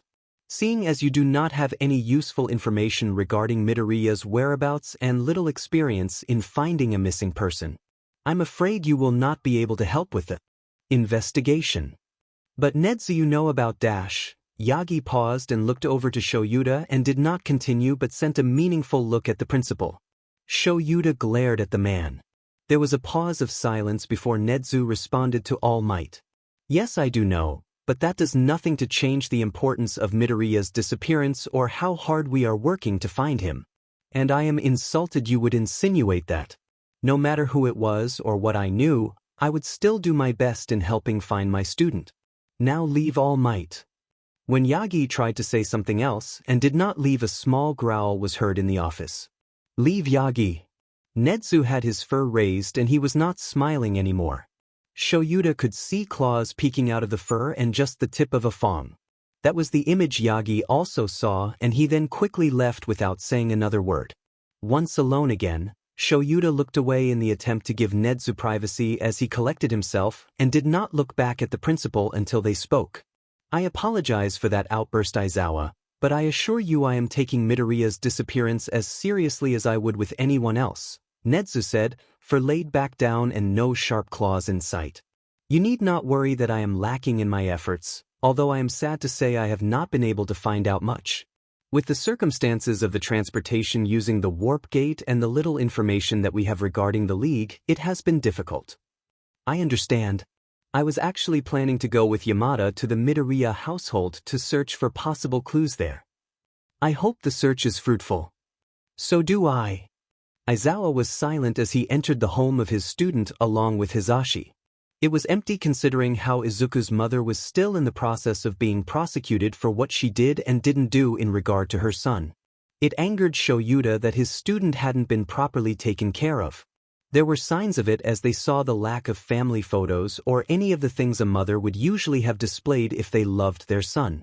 There were no childhood drawings, no memorabilia from school events or competitions. Shoyuta was sure that with Izuku's intellect that the boy would have had several of those. He would have a pile of those, Hisashi had said when Shoyuta mentioned it to him. The kid is so smart and I can tell how hard he works in school. Shoyuta allowed a small smile to show up on his face. Yeah, he would. He looked around Dash, but there's nothing here to show that. Nothing to show that he had been appreciated. Hisashi frowned at the underground hero's expression and looked toward a door in the hallway. On it was a normal plaque with the name Izuku on it. How about we take a look at his room? All right. The little listener really is an expert when it comes to heroes, isn't he, Sho? Hisashi asked as the two of them looked over the different items around his room. There were of course an All Might poster and figurine, but that was not all, because there was merchandise from other heroes. A few that Shoyuta was surprised that his student had even known about. Look, Sho, he has one of my radios. Shoyuta turned to see Hisashi holding a small handheld radio with a smile. It was an item that had been sold a long time ago, but it was clearly taken care of. The thought of his student listening to Hisashi with that old radio made his heart clench. And the feeling only grew when he saw a small piece of art that had to be in reference to him. It looked like a sketch of the goggles he used as Eraserhead, clearly hand-drawn and old given the date written in the corner. A date that showed before Izuku had ever joined his class. Hisashi came up behind Aizawa as he looked at the drawing. Ah, you have a fan and looks like an old one too. I wonder how he knew how those goggles looked like though. Shoyuta snorted. He's Izuku. I'm not at all surprised the problem child was able to find out. Izuku? Hisashi asked at the fact that Shoyuta used his student's first name. It feels uncomfortable to use the family name, Shoyuta explained. Every time I hear it, I think of his mother and it leaves a bad taste in my mouth. And I can't call him problem child forever. Hisashi seemed to nod in understanding. With that, the two of them continued to look around his room. None of them finding any sign of distress or maybe a struggle. There were also no packed-up clothes and his items were left around as if he had only left a few minutes ago. Hisashi had found a series of notebooks labeled for heroics and Shoyuta remembered his student writing diligently in them during class. He told him to bring that and they could look over it with Nedzu. As Hisashi collected a large number of notebooks and left, Shoyuta looked at the other notebook on Izuku's desk. It was identical to the others, but this one did not have a title. He opened it. Inside were simply drawings. He saw a drawing of Teacup, and on the other pages he saw drawings that looked like they were done by someone else. Apparently, someone was rather keen on drawing murder scenes, and another drew small designs. He flipped the page. The next drawing made him pause. It was a city surrounded by tall grass. The bold and sometimes harsh lines of the city ended to be met with the gentle lines of the grass. For some reason it made his heart hurt in a way. It didn't help with the feeling in his chest that he's had since learning his student was missing. He traced the lines with his finger and he wondered how Izuku felt while looking at the drawing. Despite being there for more than a week, Izuku had yet to tell the others about what had happened to him. He had yet to explain why he was the way he was when Dabi had brought him to the bar. Even though the others didn't ask, he could tell that they wanted to know. But it was so hard talking to address it, especially with how much that day had hurt him, how deep he got stuck in his own mind. But as he was there, in their company, and experienced what felt like silent support, he thought about how he's actually had fun with them and they had yet to ask him for something in return. He was pretty sure that Shigaraki knew it was pointless to ask him for information against the heroes. It was nice, so he decided something. It was during a lull of silence in the conversation that Izuku finally spoke. You know, on Monday I really didn't want to take my finals exams. Everyone looked at him, but he wasn't looking at them. He was staring at the ceiling as he was lying on the floor again. My mom had come back on Friday, so I didn't sleep all weekend. I couldn't. And then Monday came with the exams. The written one was easy. He brought up a hand towards the ceiling and looked at it. Even though my hands had hurt and every sound put me on edge, I think I did all right. Izuku paused and took in a deep breath as if preparing himself. But then it was time for the practical. This year they changed it so it was a fight against one of the teachers. I was already anxious, but this made it so much worse. I honestly just wanted to throw up. He laughed mirthlessly. After he stopped laughing, he didn't say anything. Who did you have to fight? Magna asked. All Might. Dabi huffed. They were really okay with sending a first year to fight All Might. Are you kidding? Izuku smiled. Plus Ultra and the Hero Commission leads to things like that. But I wasn't by myself, I had a teammate. That's good, right? Spinner asked, but when no one said anything and Izuku had a sort of pained expression on his face. Spinner sighed in defeat. Not good. Yeah, not good. Izuku looked at Spinner for a moment before returning his gaze to the ceiling. My teammate wasn't really team material, especially with me. Things went south real fast.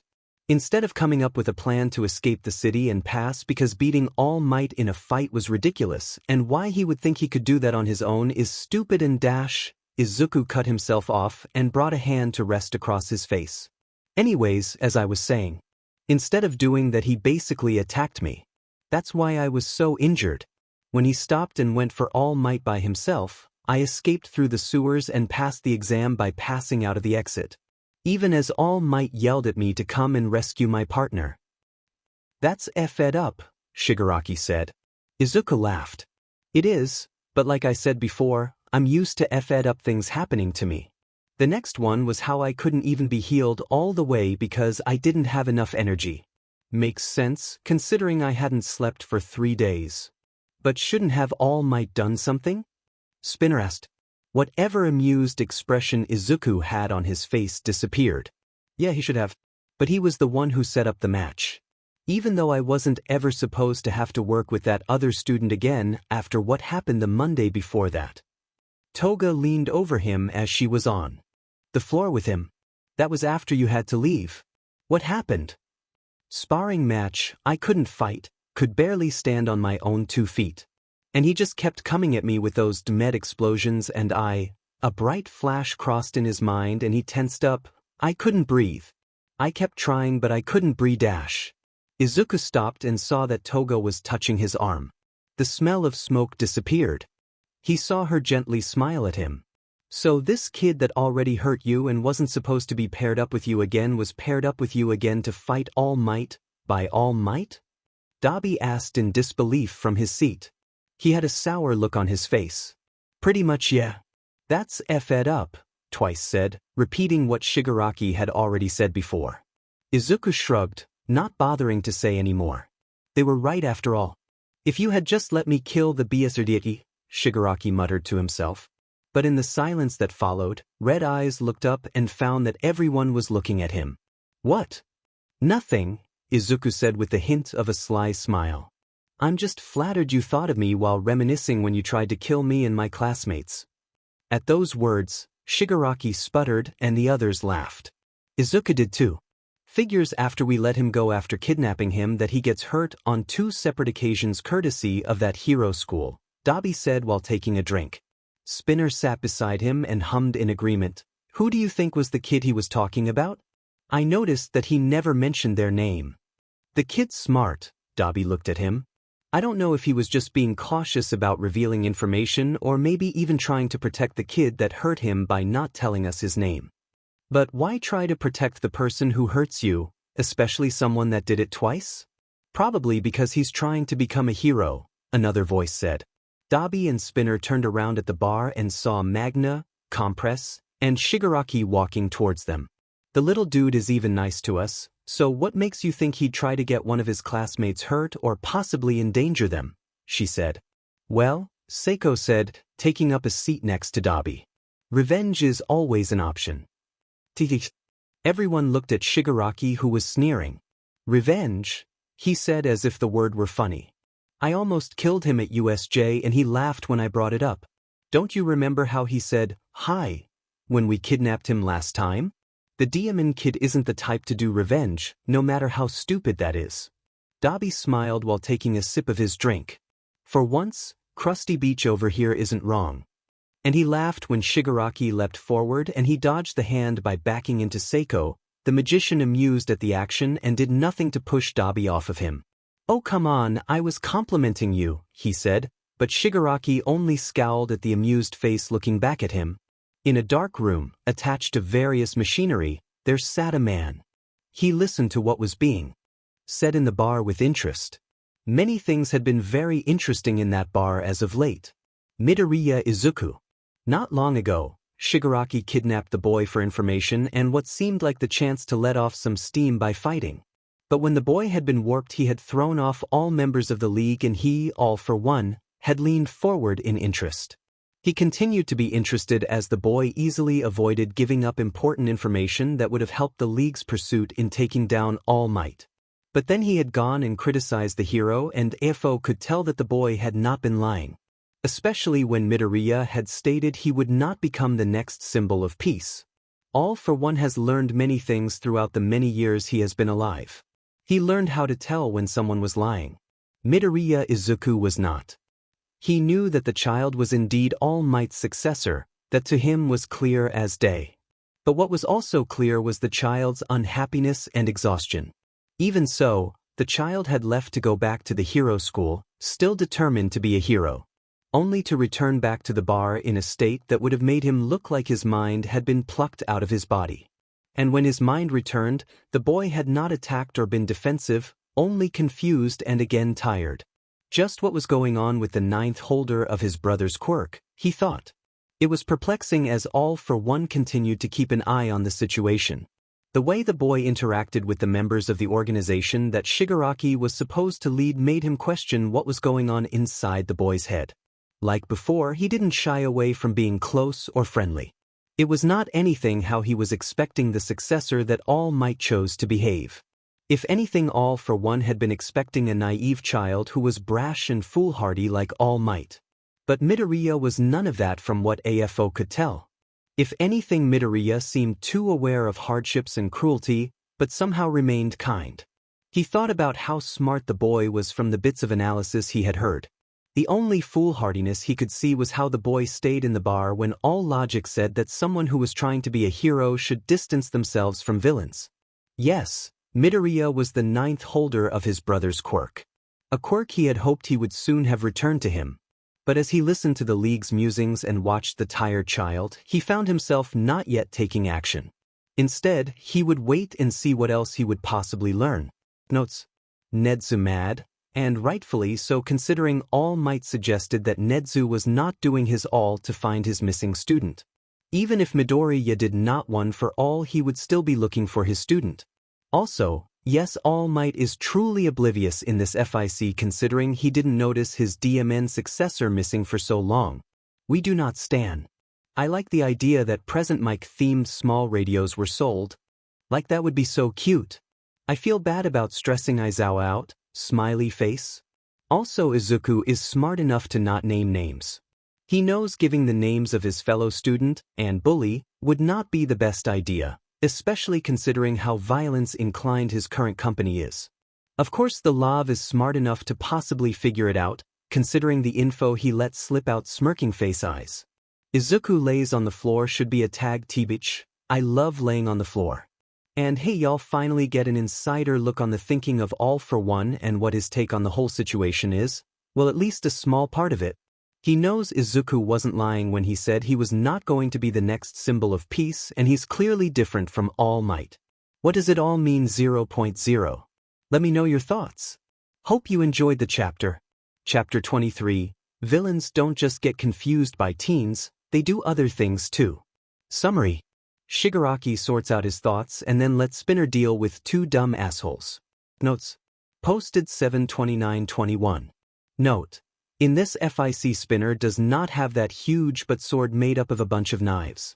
He has katanas like Stain did. See the end of the chapter for more notes. Hey Krusty Dusty, you know who Midoriya might have been talking about? The kid who hurt him. Dabi asked from his spot hanging off the back of the couch Shigaraki was sitting in. Shigaraki thought of Midoriya talking about explosions and the kids he saw at USJ and the sports festival, honestly broadcasting the names and quirks of future heroes, not smart. He remembered the blonde boy who yelled too much and let off explosions in his hands. Yeah, I have an idea. He said because it was pretty obvious. Tell us who it is. At those words, Toga and Twice popped up next to Dabi hanging off the back of the couch. They looked at Shigaraki with what looked like hopeful eyes. How Jean managed to do that with his mask was a mystery. Shigaraki looked at them and smiled a smug smile that instantly made Dabi scowl, Toga whine, and Twice let himself fall off the couch. They knew that Shigaraki would not tell them. Figure it out yourself. Of course, it did not take long for the League to come to the conclusion that the boy Midoriya had spoken about was none other than Bakugo Katsuki. Although Shigaraki still refused to confirm or deny their findings. Smug BSRD, Dabi muttered. After telling the others about what had happened, Izuku felt slightly better.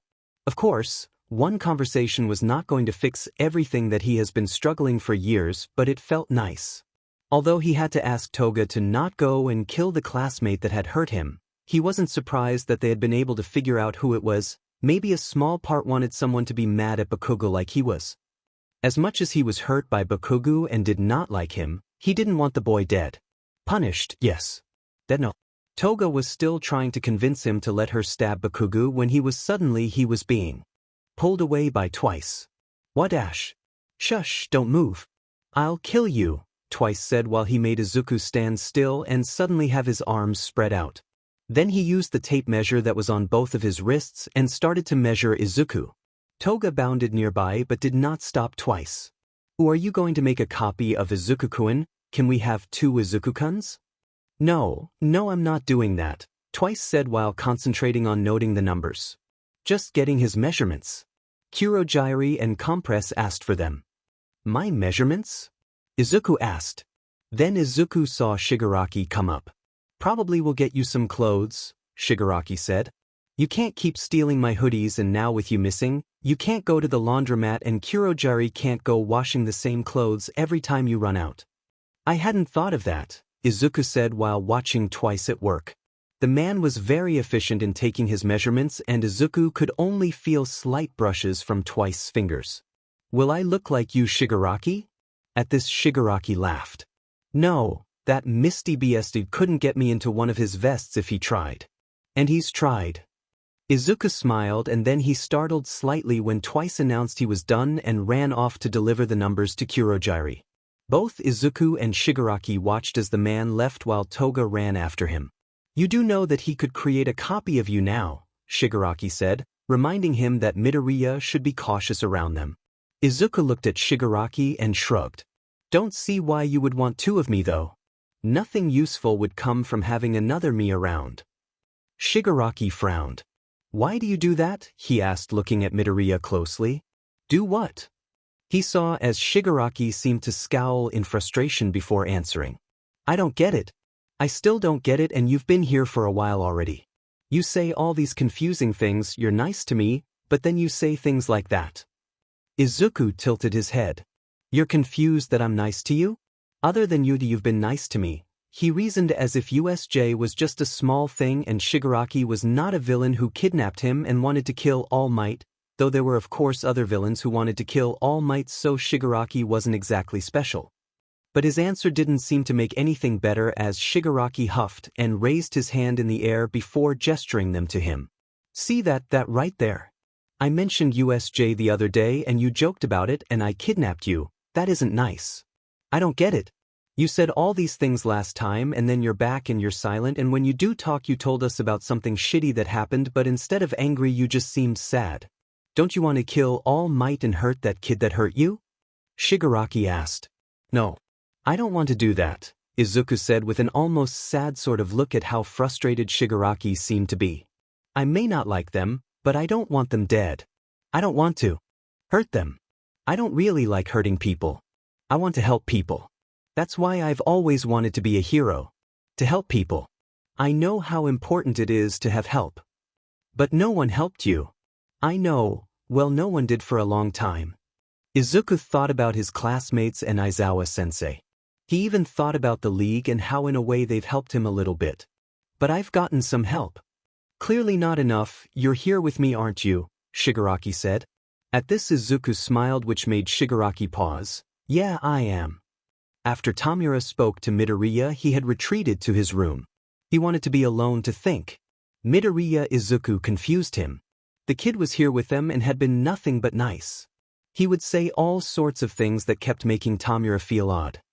He had felt a little concerned when the boy had not spoken for a long time.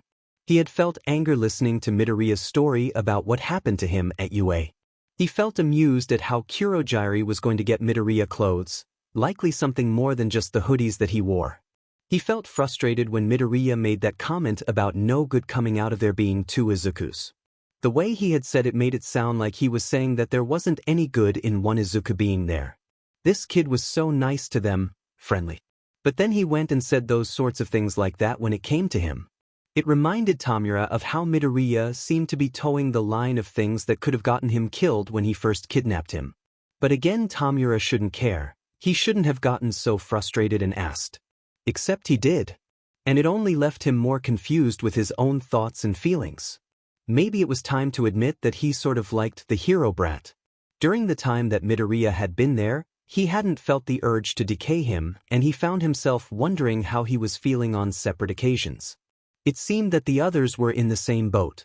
Tamura had noticed how Toga and Dabi were quick to treat Izuku almost as if he were their little brother. Magna was starting to treat him like she treated Toga. Twice didn't avoid Midoriya. He had seen Spinner talking and hanging out with him a couple of times already. Then there was Compress and Kurogiri who, and Tamura really couldn't describe it in any other way, acted almost parental with him.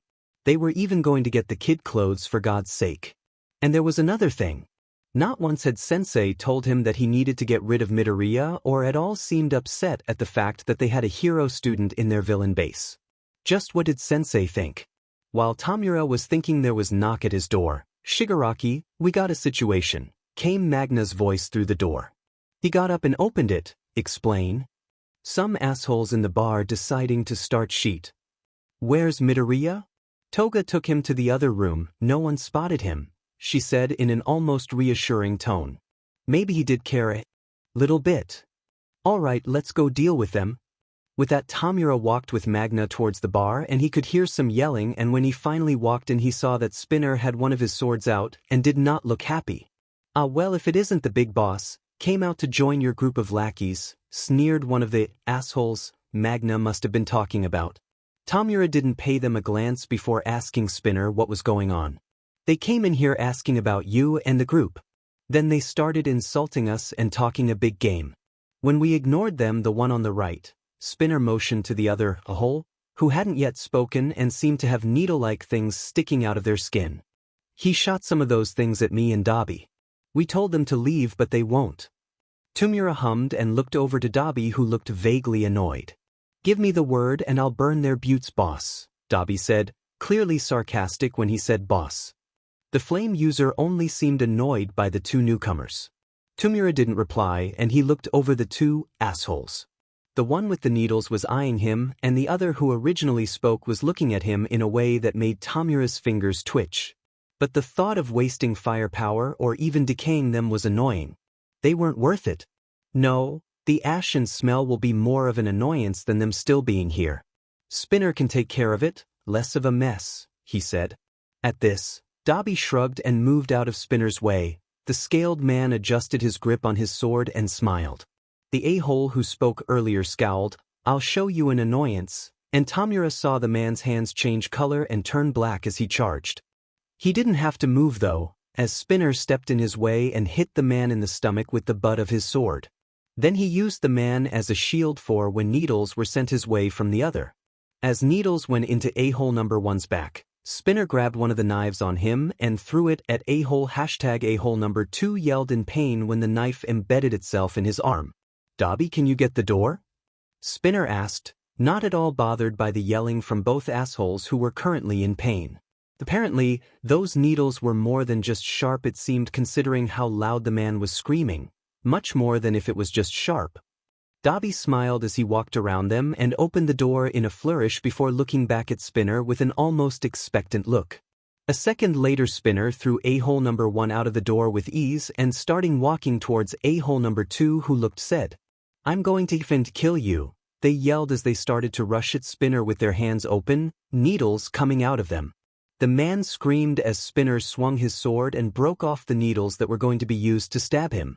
Spinner winced. Too loud, he said as he grabbed the man's shirt who was clutching his hand and then threw them out of the door too. W. Closed it a second later. See, Tomura said. Less messy. When he looked at Spinner, he sent him a small nod. Spinner smiled and put his sword away. No problem, boss. When Midoriya and Toga came back out, Midoriya just asked what happened. Just Spinner taking out some trash, Magna said. Midoriya looked over to Spinner. Cool, did you use your sword? Spinner nodded, the man smiling as he was rather proud of his sword, having decided to use the same weapon as Stain. As Midoriya made his way to go sit at the bar, he looked down when he stepped on something. He leaned down and picked up one of the needles that Spinner had broken off of a-hole. Oh, that's one of the quirks of the trash Spinner took out, Dabi said. At this, Midoriya seemed to light up and he looked excited. It seemed to be the most lively they had seen him in a while. The boy's head whipped around to Dabi. Can you tell me about their quirk? Where did the needles come from? Was it coming out of their body? Could they shoot it out, or was it used more like a knife that stayed attached to them? How did this get on the floor? Did you get hit by one of these? Were there different types of needles, or just this one? Duty dash. Whoa, little dude, Spinner said, getting up and walking towards Midoriya, whose eyes looked bright. Calm down there before you run out of air. I can tell you about the guy's quirk cause it looked like Dabi is rebooting. It was funny seeing Midoriya blink and look over to Dabi, who had wide eyes and was just looking at Midoriya oddly, probably a flashback to his analysis of the fight between Spinner and Toga. Oh, sorry about that, I just think quirks are cool. Spinner let out a huff of air in amusement. Yeah, I can see that. But don't worry, I'll answer your questions, just slow down, alright? Alright. As Spinner led Midoriya to sit so he could answer Midoriya's questions and listen to what was most likely going to be a ramble of information, Magna went over to Dabi. Do you think we should go and see if the guy is still outside and can answer Midoriya's questions? She asked, amused. Dabi snorted, having finally come back to his senses. I don't know. I think the kid will scare him off with all the questions he'll ask. Then we won't have to worry about him coming back again. When Kurogiri and Compress came back with clothes, it was to see the others sitting on the couches while Spinner seemed to be in an engaging conversation with Midoriya. The boy was gesturing widely while holding something sharp in his hands, and Spinner seemed to be a bit wary of him. Compress leaned towards Kurogiri. I wonder what mischief they were up to while we were gone. I'd rather not. Notes. Of course, Shigaraki would tell them to figure it out themselves. Izuku. Please love yourself. People are concerned. Shigaraki admitting to himself that he sort of likes Izuku. More likely than you think. Tongue sticking out. I mean, come on dude, you haven't decayed him or anything, so it was obvious. I like Shigaraki letting the other members handle situations. Like they are skilled too, let them have some fun. Winky face. Midoriya's analysis is a sight to see, especially if he has a weapon in his hand and does not seem aware of the fact that he's waving it around. Kurogiri and Compress are like the fathers that left their children alone for too long. Hope you enjoyed the chapter. Chapter 24. Kurogiri has nice taste in clothes. Summary. New clothes and talks. Notes. Posted 8/9/21. See the end of the chapter for more notes. Kurogiri stared at the vast option of gloves on the wall. A rainbow of colors stood before him and he didn't know which one to choose. He had already gotten several pairs of artist gloves for Shigaraki. The young man had a tendency to accidentally decay them when he wasn't watchful of them after he took them off. Kurogiri was looking forward to Shigaraki not having to deal with the pain after he had one finger lifted for too long. But now he had another young man to think about. Midoriya Izuku. Kurogiri had listened when Midoriya explained the pain he would have. Heat helped, but the thought of gloves was brought to mind. He hadn't seen the boy wear any. Specifically, these were gloves designed to help individuals dealing with pain in their hands from past injuries. And with the task of getting him clothes, he thought of bringing gloves. It would be no issue and it would calm the feeling of concern he felt when he saw Midoriya wince in pain. You do know that you can get more than one, Seiko said as he came to stand beside Kurogiri. It would be good for the little hero to have an array of options and colors, especially since it opens the opportunity for different looks. Kurogiri hummed. You are correct. He then proceeded to buy several pairs in different colors. Red, at the request from Seiko. Green, a dark green that Kurogiri thought suited Midoriya. Black, dark purple, white, and a few more. Both Seiko and Kurogiri were pleased by the smile on the boy's face when they gave him the bags with some clothes and gloves. It would be nice to see Midoriya in something other than hoodies. After Midoriya had put away the bag of clothes, he had gone through the gloves and put a pair on. Do you like them? Kurogiri asked. Midoriya looked up and back at his hands. Kurogiri hoped that it was helping with the pain. Our dear bartender got you a few in different colors too if you'd like to go with something than just simple black, Seiko said. Midoriya nodded his head. I like them. And he smiled brightly at the two men. I'm pleased to hear that, Kurogiri said. And the clothes? Midoriya glanced over to the bag of clothes. They all look nice. Except I don't know when I'll wear the button-up with slacks though. It's good to be prepared. Also, every young man should have a good button-up and slacks ready to wear. Kurogiri easily responded. Absolutely. Seiko said, and Midoriya could only nod along. When Izuku first wore something else. Other than a hoodie, it was some black pants with a dark blue sweater. He was also wearing black gloves. Toga leaped at him and twirled him around, saying how cute he looked until Magna stopped her. She then led him to the booth where they were sitting. After a while, Shigaraki sat next to him and looked at Izuku's hands. Nice gloves. You too, Izuku said back, eyeing the artist pair the man had on. Helps with your quirk, right?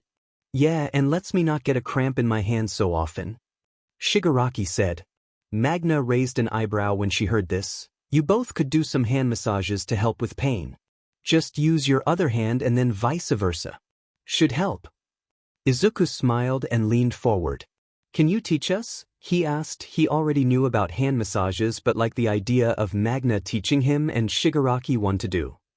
Izuku didn't see how Shigaraki seemed a little surprised to be included, but Magna did and smiled at the man. Yeah, just follow along with me. The next few minutes Magna showed both Shigaraki and Izuku ways to massage their own hands to help with the pain. Toga also followed along but eventually left when Dabi had came up to their booth to watch, and then left since Shigaraki was glaring at him so hard. When they were done, Izuku quickly turned to look at Shigaraki, who was still sitting next to him. You get pain because of usually always having one of the fingers lifted, right?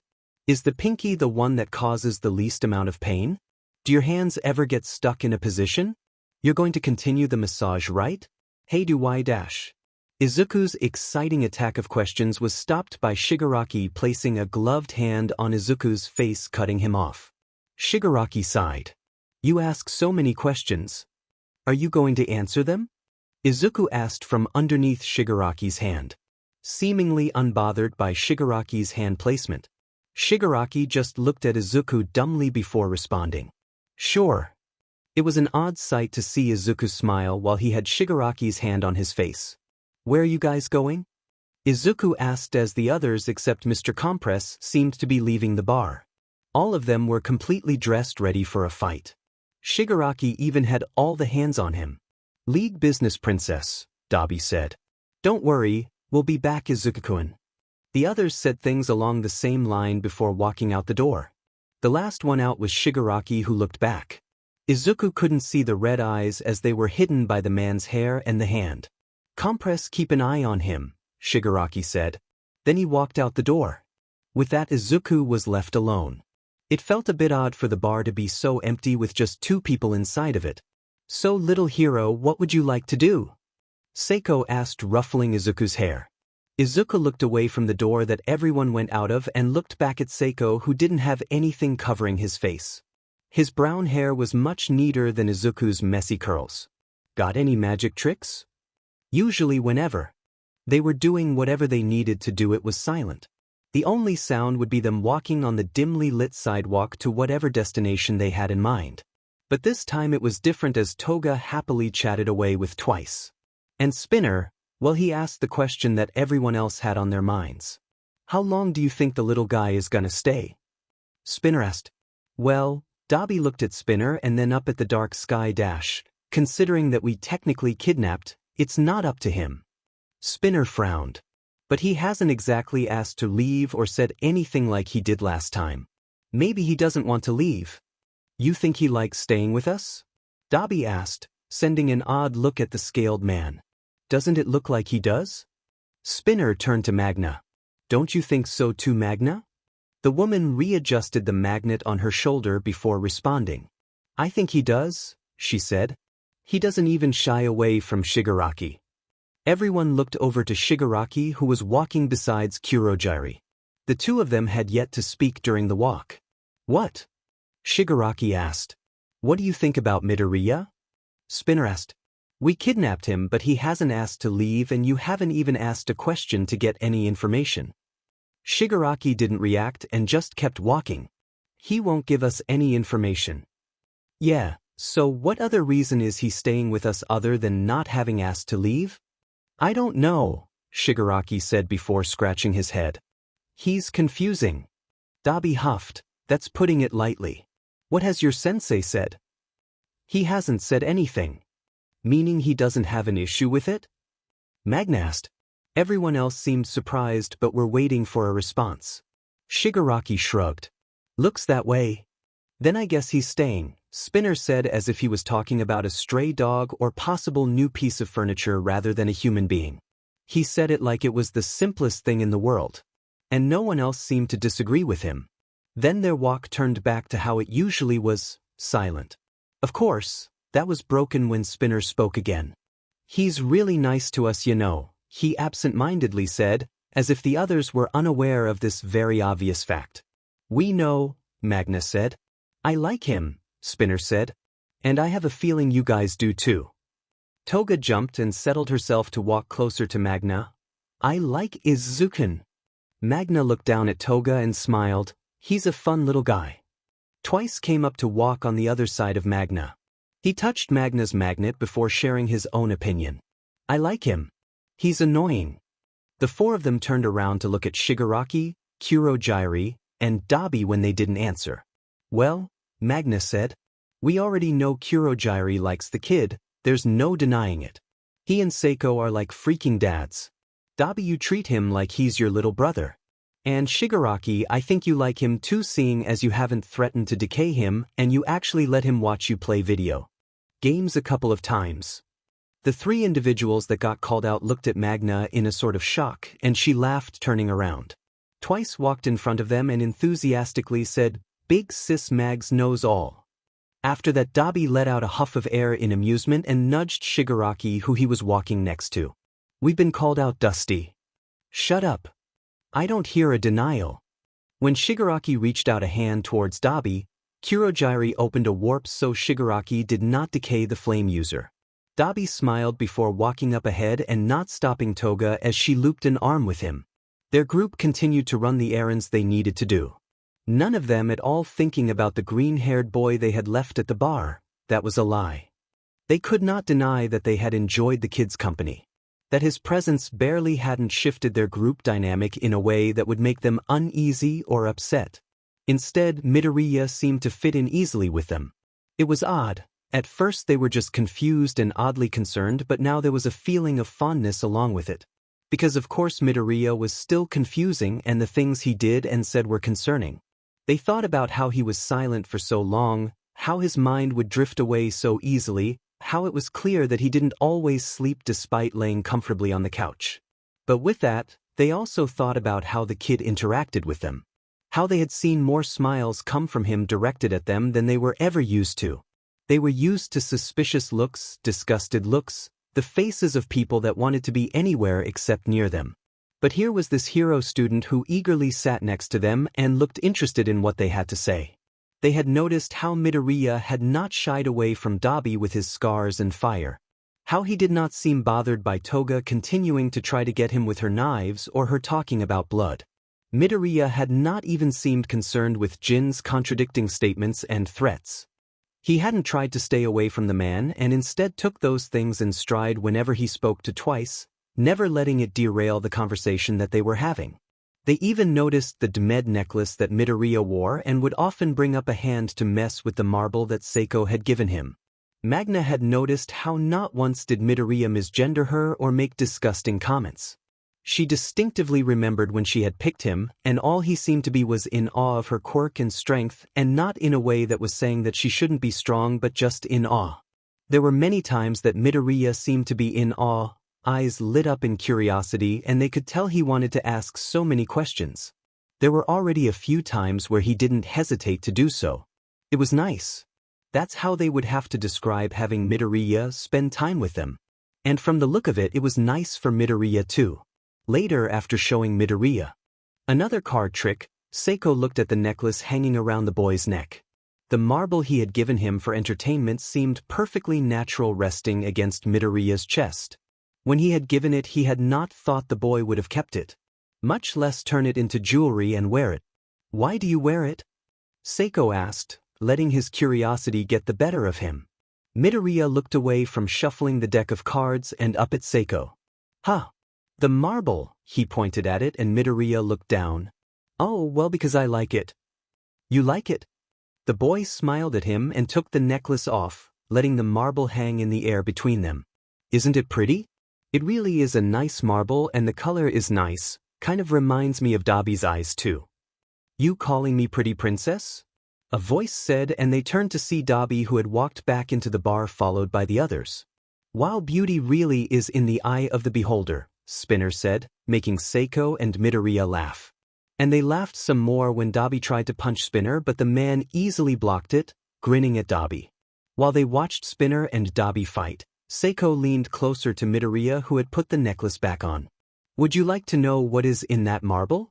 Midoriya smiled at him. "Will you tell me?" Seiko smiled and leaned down to Midoriya's ear as the others were listening. Midoriya got the memo and listened closely when Seiko whispered to him. When Seiko leaned back, he was pleased by the smile on Midoriya's face. Seiko reached out a hand to ruffle the boy's hair once again. He could see it was becoming a habit. And no matter how much everyone asked, Midoriya did not reveal to them what Seiko had whispered in his ear. Notes: I know Kurogiri has to keep buying more artists' gloves with how bad Shigaraki is at keeping track of them. Also, Seiko totally wanted Izuku to have a red gloves like him. The clothes that they got consists of some formal dressy stuff, like how could Kurogiri not include them? But also some nice casual stuff like comfortable pants, shirts, sweaters, a jacket or two. And some other stuff too. Magna totally looked up hand massage stuff after seeing Shigaraki kept having a finger up. I totally believe that Shigaraki deals with some hand cramps from having to have one finger lifted almost all the time, and Izuku's pain. And even though Izuku probably already knows them, he's completely on board with having Magna teach him and Shigaraki together. I stan Magna calling the others out and Spinner talking about what everyone was thinking. And yay! Seiko finally asked about the necklace, which Izuku has no issues saying that he liked and think is pretty, 'cause it is. And I have fun with them messing with each other. Usually, Dabi messes with Shigaraki, and Spinner messes with Dabi. Also, what are your ideas about what is in the marble? I of course know, but you, my poor readers, do not. Winky face. Hope you enjoyed the chapter. Chapter 25. None of them are qualified. Babysitters. Except Kurogiri. Summary. Moments when they had to leave and one of them stayed with the green child. Notes. Posted, 8/22/21. See the end of the chapter for more notes. Being left alone with one of the members of the league became normal, as the others had to leave to run errands. They, of course, spared Izuku the details, which he appreciated. When left with Mr. Compress, he got to learn new magic tricks and card tricks. It was nice how the man was slowly trying to show him sleight of hand. It was entertaining, to say the least. The times he was left with Magna were calm and they talked about an array of topics. Izuku's favorite topic was when she told him about how she had gotten her giant magnet. Apparently, it involved an odd array of details like a cat, 2.5 bottles of vodka, an arm wrestling competition, and surprisingly singing. The story of how she got her current shades was a similar situation. When Izuku asked if Magna was joking with him, all she did was ruffle his hair and smile. When left with Toga, and twice she showed him knife throwing again, and he could feel himself improving. Oddly, he was getting the hang of it quite easily, which Toga was proud to say was because of her. Though, Izuku couldn't help but notice what felt like faint whispers when he threw a knife. But that could have been just twice literally whispering him tips that had nothing to do with throwing knives. Then there was one time where he was left alone with Spinner and Dabi. That didn't happen again when Kurogiri returned to find several pieces of furniture still smoking. Being left with Kurogiri was quiet but nice. Usually, when the others came back, they found Izuku drinking tea and behind the counter. There were some times where they saw Izuku behind the counter. On those days they stared a bit more at Izuku. Later that night Magna would tell him about how none of them were ever allowed behind the counter. Really? None of you? Izuku asked. Yeah. Even during fights, if anyone tried to go behind the bar, he would open a warp and just drop us back out here, she explained. Just as she finished and the two of them were just looking at the bar, they saw twice run and jump, as if to dive behind the bar. Then just as Magna explained, a warp gate opened up and the next thing they saw was twice diving into the couch. The next time Izuku found himself behind the bar, he felt a bit more giddy than usual. He had to hold back from laughing when he saw the bug-eyed stares from the others. He knew why they were looking at him like that. It was because he was dressed up in black slacks, a white button-down, and a vest. The marble necklace he had was proudly in view. Before the others left, he could hear Shigaraki mutter, "Mini Kurogiri," and twice joke to Toga about Kurogiri officially being a dad. Izuku just smiled and continued to do so every time he saw purple wisps reach out to him whenever he walked by. Izuku was currently sitting near Shigaraki as he played another video game. Surprisingly, it was one where instead of fighting anyone or anything relatively destructive, you were planting plants around an abandoned city. It was nice, and when Izuku scooted a bit closer, Shigaraki didn't say or do anything. After a bit, Shigaraki actually tilted the game console so Izuku could see better. There was a comfortable silence for a while until Izuku just looked away from the game and at Shigaraki's face. He was reminded of how the first time he saw Shigaraki it was with his body covered in dismembered hands. But since he's been at the bar, the only times he had actually seen him with a hand on his face was when he went out and came back. "Hey, Shigaraki, why don't you wear your father's hand that much anymore?" Izuku couldn't help but ask. Shigaraki answered the question absent-mindedly, "It was giving me acne." While Izuku processed what he had just heard, he saw Shigaraki freeze up and pause the game. It seemed that he hadn't really thought much about the question or the answer but was now regretting what he said. Izuku spoke up before Shigaraki said anything. "Don't worry, I'm not gonna tell anyone." Anyways, it makes sense and your skin looks clear, which is good. Shigaraki let out the tension in his body and pressed play on his game. After a few moments, he spoke. Kurogiri got me some creams and sheet after I kept complaining. Izuku chuckled a little bit, his attention back on the game. I'm not surprised by that. He didn't notice the small smile Shigaraki had as he continued to play, and they returned to that comfortable silence again. Do you think Izuku-kun is bored? Toga asked while walking beside Magna. The woman tilted her head as if to think. Maybe, we have been running a lot of errands lately and leaving. But he doesn't seem upset about it. Toga pouted for a few moments. We should get him something. She looked up at Magna and then turned to Dabi with wide eyes and a big smile. Dabi, can we get Izuku-kun something? Without turning to look at the sparkles practically in Toga's eyes, he replied. And what should we get the Princess Toga? Before Toga could answer, Twice popped his head out from where he was walking beside Magna. How about a sketchbook? He was drawing a lot last time he was here. Who cares what you get him? Oh, what about a gun? Dabi tilted his head to look at Twice. A gun would be cool, but a sketchbook would probably be better. Good idea, Jean. Now, the relaxed look on Dabi's face turned a bit more mischievous. How about we go shopping? The news the next day would report a paint-filled bomb that went off in one of the chain art stores. There was no damage other than paint everywhere. When Toga and Twice presented the sketchbook, Izuku could see some still wet paint on them. After spending some time practicing his full cowl in an empty room, Izuku decided to do some more drawing. The sketchbook that the others had gotten him was being used almost every day. Izuku was happy to say that he was not the only one. Once again, Izuku saw one particular page be filled with murder scenes and some flowers too. Toga said it was so that Izuku-kun can have a flower drawn by me too, and Izuku thought about how when he had left the bar the first time he had given Toga a drawing of a flower before he stepped through the warp gate. It left Izuku feeling warm inside when he saw Toga come out and show her the drawing he drew.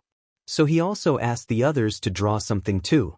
Both Spinner and Magna were happy to draw something, Toga being the one to push the sketchbook in their face while holding a knife in her other hand. Of course, they probably would have drawn it even if they were not being threatened. When Twice had drawn, he was quiet and calm. No one bothered him while he sat at a booth and a pencil easily glided across the page. Mr. Compress actually used his quirk on the notebook and gave it back an hour later. After the marble that Mr. Compress tossed to Izuku disappeared and was replaced by the sketchbook, Izuku found words in an elegant font. It seemed that while Mr. Compress was not a good drawer, he was skilled in calligraphy. When Izuku read it, he found that it was a poem. Shigaraki was at the counter of the bar sketching. Izuku was sitting next to him drinking another cup of tea. Occasionally he would glance over to the sketchbook, but other than that, he let Shigaraki have space as he drew. After a while, Dabi walked by and discreetly peeked over Shigaraki's shoulder to see what he was drawing. When Dabi took in what was on the paper, he smiled and let himself lean on Shigaraki, resting his head on the man's shoulder. Shigaraki froze and everyone waited with bated breath to see what would happen next. Kankiwai. The word rang out in the silent bar like a bell in an empty room. There was no possible way that someone did not hear Dabi say, Kanoi, while leaning on Shigaraki. Izuku watched as Shigaraki's face turned into one of disgust before he tried to hit Dabi. Dabi of course dodged it with ease and Shigaraki took off his glove before getting off his seat and chasing after him. While Shigaraki chased Dabi around the bar, who was cackling, laughter joining that of the other members, Izuku set down his teacup and looked at the page that Shigaraki had been working on. On the page were sketches of hands. Somewhere else in Japan there was a distinctively different atmosphere. Instead of laughter and the sounds of someone running into furniture, there was silence. Instead of a sketchbook left open on a bar counter, there was a growing pile of notebooks being set onto a desk in front of a certain fanged principal. The notebooks belonged to Midoriya Izuku, the missing student. Notes: the LOV has to go out sometimes, but they don't leave Izuku by himself. It creates a few funny situations, or in Kurogiri's case stressful situations after dealing with aftermath of both Dabi and Spinner staying behind. I'm curious as to Magna's stories. Here you see a little snippet of the FIC. This story is inspired by with how Izuku is getting the hang of the knives faster than what would be considered normal, and the whispers he hears cough the vestiges cough. I think the idea of him getting skills from the past holders is super cool, so I wanted to incorporate that a bit into the FIC. You will see more of it as we continue. Kurogiri has an effective method of keeping out unwanted people from behind his bar. Of course, Izuku is welcomed. Even more so when dressed up nicely. Any of you caught the little wisps reaching out to Aizu? 'Cause I thought it was fun to include 3. What can I say? Kurogiri is fond of Aizu. The video game is in fact real, can't remember the name of it. Edit, Ice Cloud Gardens, and I want to play it so bad. Let me plant plants in a video game, please, it sounds fun. Also, I fully believe Shiggy would play a game like that, like Let Him Chill XD. Dry skin plus something on your face all the time acne. Shiggy now has a face routine after Kurogiri bought him products, also a hair routine, wink with tongue sticking out, which answers one of the first questions Aizu had when he was first at the bar. You now know what Izuku drew for Toga when he left that first time. It was a flower. Also, tidbit I liked was how Jean was calm while sketching. And of course, Dabi would say something stupid like that.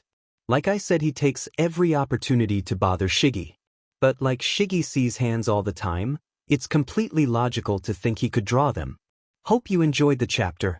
Chapter 26, Answers in a Notebook. Summary. Pages and pages hold more than just written words. Notes. Posted 8/30/21. Warning. Description of bullying, distressing statistics, talk of death. See the end of the chapter for more notes. Nedzu was looking at the pile of notebooks on his desk. They were the notebooks that Yamada had brought back from Midoriya-kun's room. Nedzu remembered listening to Aizawa and Yamada's description of the household. It was upsetting, and he only had some relief when they described TE student's room.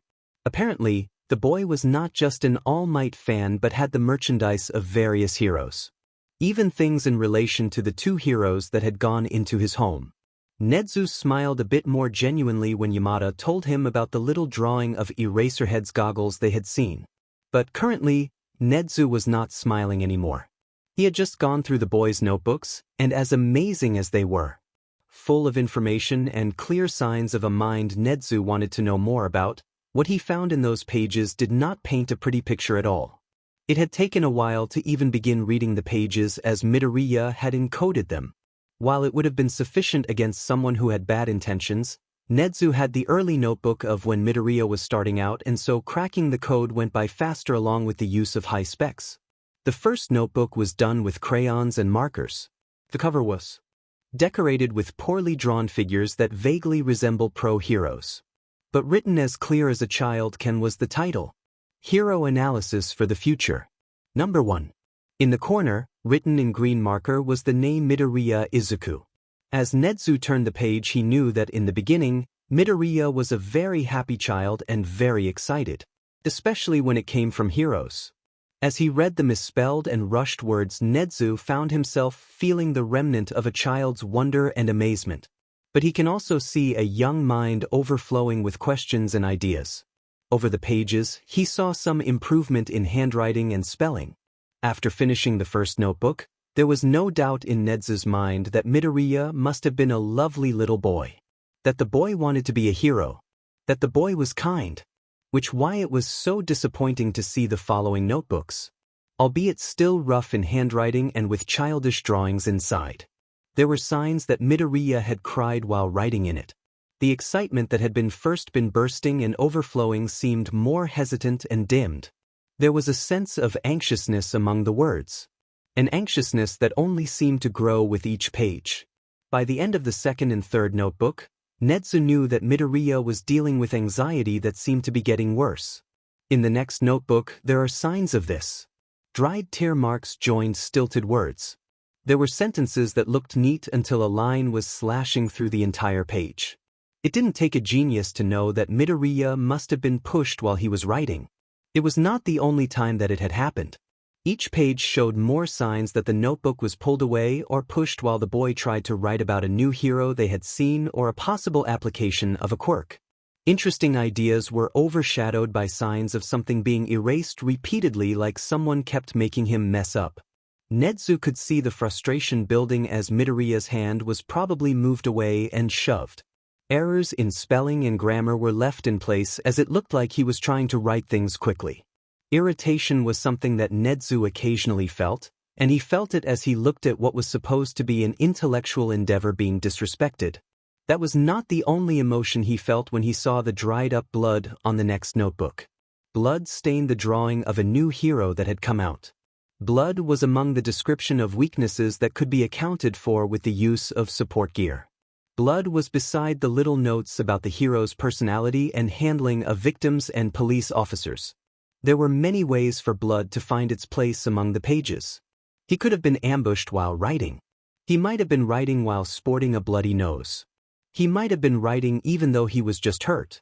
He might have been looking over the pages after patching himself up. There was one scenario Nedzu was disgruntled that came to Midoriya being held and showed his notebook, possibly being told how stupid it was and being hurt. Being forced to watch as some drops of blood stain the pages he worked so hard for. Of course, because Nedzu is a genius. He was not wrong. There were many times that Midoriya's notebook was belittled as he was being hurt. There were many times where a teacher would grab it and hold it up while awaking around class. They would say, "It is important to be focused on what you can actually do, children. It is not smart to focus on impossible dreams that will never become reality." There were so many times where Midoriya's analysis was looked over and judged to be the nonsensical ramblings of a quirkless boy just because they didn't realize it was in code. They could never imagine someone so underdeveloped would be able to create a code all on their own. One particular notebook stuck out to Nedzu. There was both burn marks and water damage. There was also a remaining hint of sewage on it. It maybe not have been noticeable to a human, but with Nedzu's nose, he could smell it. He did not like the implication of it, and his mind went back to the televised incident of the sludge villain where Bakugo Katsuki and Midoriya had been involved in.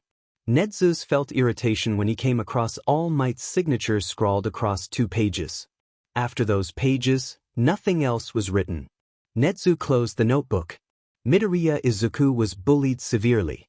Nedzu felt upset that this was never brought up to him by All Might, the man who chose Midoriya Izuku to be his successor.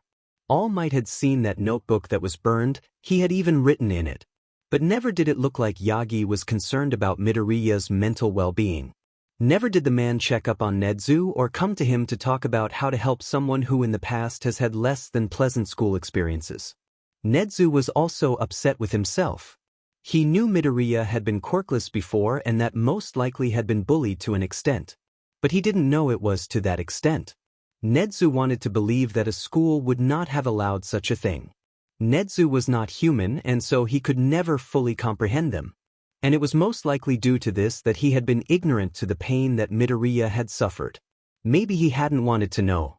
Maybe a small part of him thought that surely a human would not treat a human child like that, so cruel that it reminded him of white coats, white walls, and cages. But that was not the case. Nedzu was able to see what it was that his missing student had experienced. He had been able to gain a small peek at a mind he wished he knew held so much intelligence and potential to become so much more. All Might never told him that Midoriya liked to analyze. It was clear that the boy did not bring it up to his teacher, because despite Aizawa's demeanor towards him, the man would have brought Midoriya to him if he had known. Aizawa was adamant about helping his student reach their fullest potential, and bringing Midoriya to him to discuss theories and analysis would have been just that. But clearly, not only was Midoriya good at analysis but also at hiding what he did not want others to know. "Nedzu, are you okay?" Nedzu looked up and found Aizawa sitting in the seat in front of his desk looking at him concerned. "Ah yes, just lost in my mind for a moment. We were discussing Izuku's notebooks, were we not?" Nedzu asked, knowing that Aizawa preferred to use the student's given name according to what Yamada told him. "Yes. You were telling me about the signs of bullying and how the problem child is smarter than he portrayed himself as. Do you think that it is the reason he was kidnapped, for his analysis?" Nedzu waved a paw in the air. "It's a possibility, but I do not believe so." Throughout all the notebooks, including those where he wrote about his classmates and faculty of UA, there was no sign of ill intent. Whenever he wrote of weaknesses, he also wrote of ways to make up for them, to make them safer. I believe that it is very unlikely that any villains would be getting any harmful information out of Izuku anytime soon, Netsu finished. He said this because even after all the boy had experience, Netsu could still see that the boy was kind. He had only wanted to help. He found himself contemplating biting anyone who suggested otherwise. Aizawa would probably help him escape the repercussions of doing so. Although there was that part of him that looked at other possibilities. Possibilities that pointed out that Izuku could have reached his limit, could have decided to join the villains and dole out the pain he had suffered for all those years. The possibility that society had truly broken the kind boy Izuku was and twisted it into someone who wanted to hurt others. A boy who was fully capable of doing so with frightening effectiveness, if the notebooks told him anything. But that was not something he wanted to think about, not something he wanted to point out to Aizawa, who probably already knew this, and the man did, but he refused to believe that was what had happened. Netsu wanted to believe that the young, excited and kind boy he saw in that first notebook was still there, albeit very much tired and hurting. He wanted to help Izuku grow his potential, his intelligence, so that he was able to help people the best way he could. Izuku was a human that Netsu truly believed could change things for the better. But in order to do that, they had to make sure to help him. To give him the support that he needed. Except that was hard to do when they were missing. He thought about how the video footage of the scarred man showed them gently pulling Izuku into the warp. How they had even taken medical supplies that Izuku obviously needed. Izuku most likely was not a villain, but there was the possibility that the villains were actually helping the boy. Netsu actually hoped that was the case because, when the time was right, they would be ready to help Izuku too. Izuku was wearing a black turtleneck and red gloves after practically being ordered by Toga to wear them. Of course, Izuku didn't mind indulging the girl given that she was going to show him more knife-throwing skills later in the day. He also liked how the marble stood out against the black of his shirt. Although he wondered why Mr. Compress had seemed to freeze once the man saw him. He decided to ask Toga later, as he had smiled like she knew something funny when it happened. He was sitting at the bar enjoying another cup of tea, feeling very relaxed, when Twice asked him a question. "Why do you keep wearing those red shoes? Did Kurogiri and Compress forget to get shoes?" "Sheet, I forgot to get those measurements, but who cares, it's just shoes." Not fully thinking things through, Izuku responded absent-mindedly. "It's the only type that's made for people who are quirkless because of the extra toe joint. Other shoes don't fit right and are uncomfortable. These are the only ones I can wear." It was oddly silent after he answered Twice's question, and he wondered why until the realization hit him. The tension hit Izuku as if he had walked into a freezing room. Suddenly the tea he was holding didn't seem warm anymore. "What do you mean quirkless?" "You're quirkless?" Shigaraki asked, confused. Izuku tried to keep his voice steady despite the panic and chaos going on in his mind. Well, I used to be until the beginning of this school year. I had the extra toe joint and everything, but it turned out that I had to wait until my body could handle my quirk, and even now it still breaks my bones and tears my muscles. But before that I was quirkless," Izuku said, pretending like he wasn't digging himself a deeper hole. He was afraid to look at them, to see their faces looking at him in disgust. But he forced himself to look because he had to know if he would have to leave. When he turned around, he didn't see a single expression of disgust or anger. Instead, they all looked confused and concerned. "What?" Izuku asked nervously because no one had yet to say something. "What do you mean, what?" Dabi exclaimed, but made no move to come towards Izuku, which he appreciated. "Dude, you just told us that you've been quirkless for like 10 years. And if anybody knows the shit you can go through just because of shitty quirk, we sure as hell know what you had to go through was fing shitty as hell." And they were right. Izuku was in a bar full of people who were wronged and angry at how they were treated at some time or another. They still had their quirks, they still had to deal with society, while Izuku now had a quirk. Guilt and shame crept up on Izuku like bugs on his skin. He shifted in his seat. "I know, but I have a quirk now and it isn't the same at UA," he found himself saying, as if the years of abuse was nothing important. No one looked convinced. What would you have done if you hadn't gotten your quirk? Twice asked, oddly calm. Izuku shrugged. He thought about what could have happened and his brain started to remind him of the information he remembered reading the day he had gone home after he got diagnosed. All numbers and facts pointed in one direction and Izuku found himself feeling detached as he responded. I would probably be dead. Izuku continued as if he didn't feel the oppressive silence that had taken over the bar. One of the kids in school could have gone too far. They liked to use me as quirk practice and I saw a few cases where someone died because of a quirk accident at school in the news. There are hate crimes against people who are quirkless and then there are people who treat them like pets. So human trafficking is an issue where they get kidnapped and sold off, or probably killed for sport in some areas.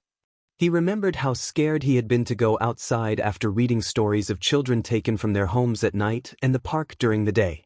It didn't help that Inko reminded him that she needed to know where he was at all times because of the bad men who would take him away. And then there is the big thing with suicide. A lot of people who are quirkless die because of suicide, mostly because everyone is always telling them to die and kill themselves, the regular stuff. Izuku said with a smile that was anything but happy and he took a sip of tea even though he couldn't taste it. Either way it all leads to me being dead, 6 feet under, having that good sleep. Izuku chuckled and gripped the teacup a little too hard before he let go. This was something he's known since he was little. It was just a fact in his life, something he has to accept and not think too hard about because then his mind is overcome with spider lilies and rooftops. So he focused on the teacup in front of him and the overbearing silence in the bar.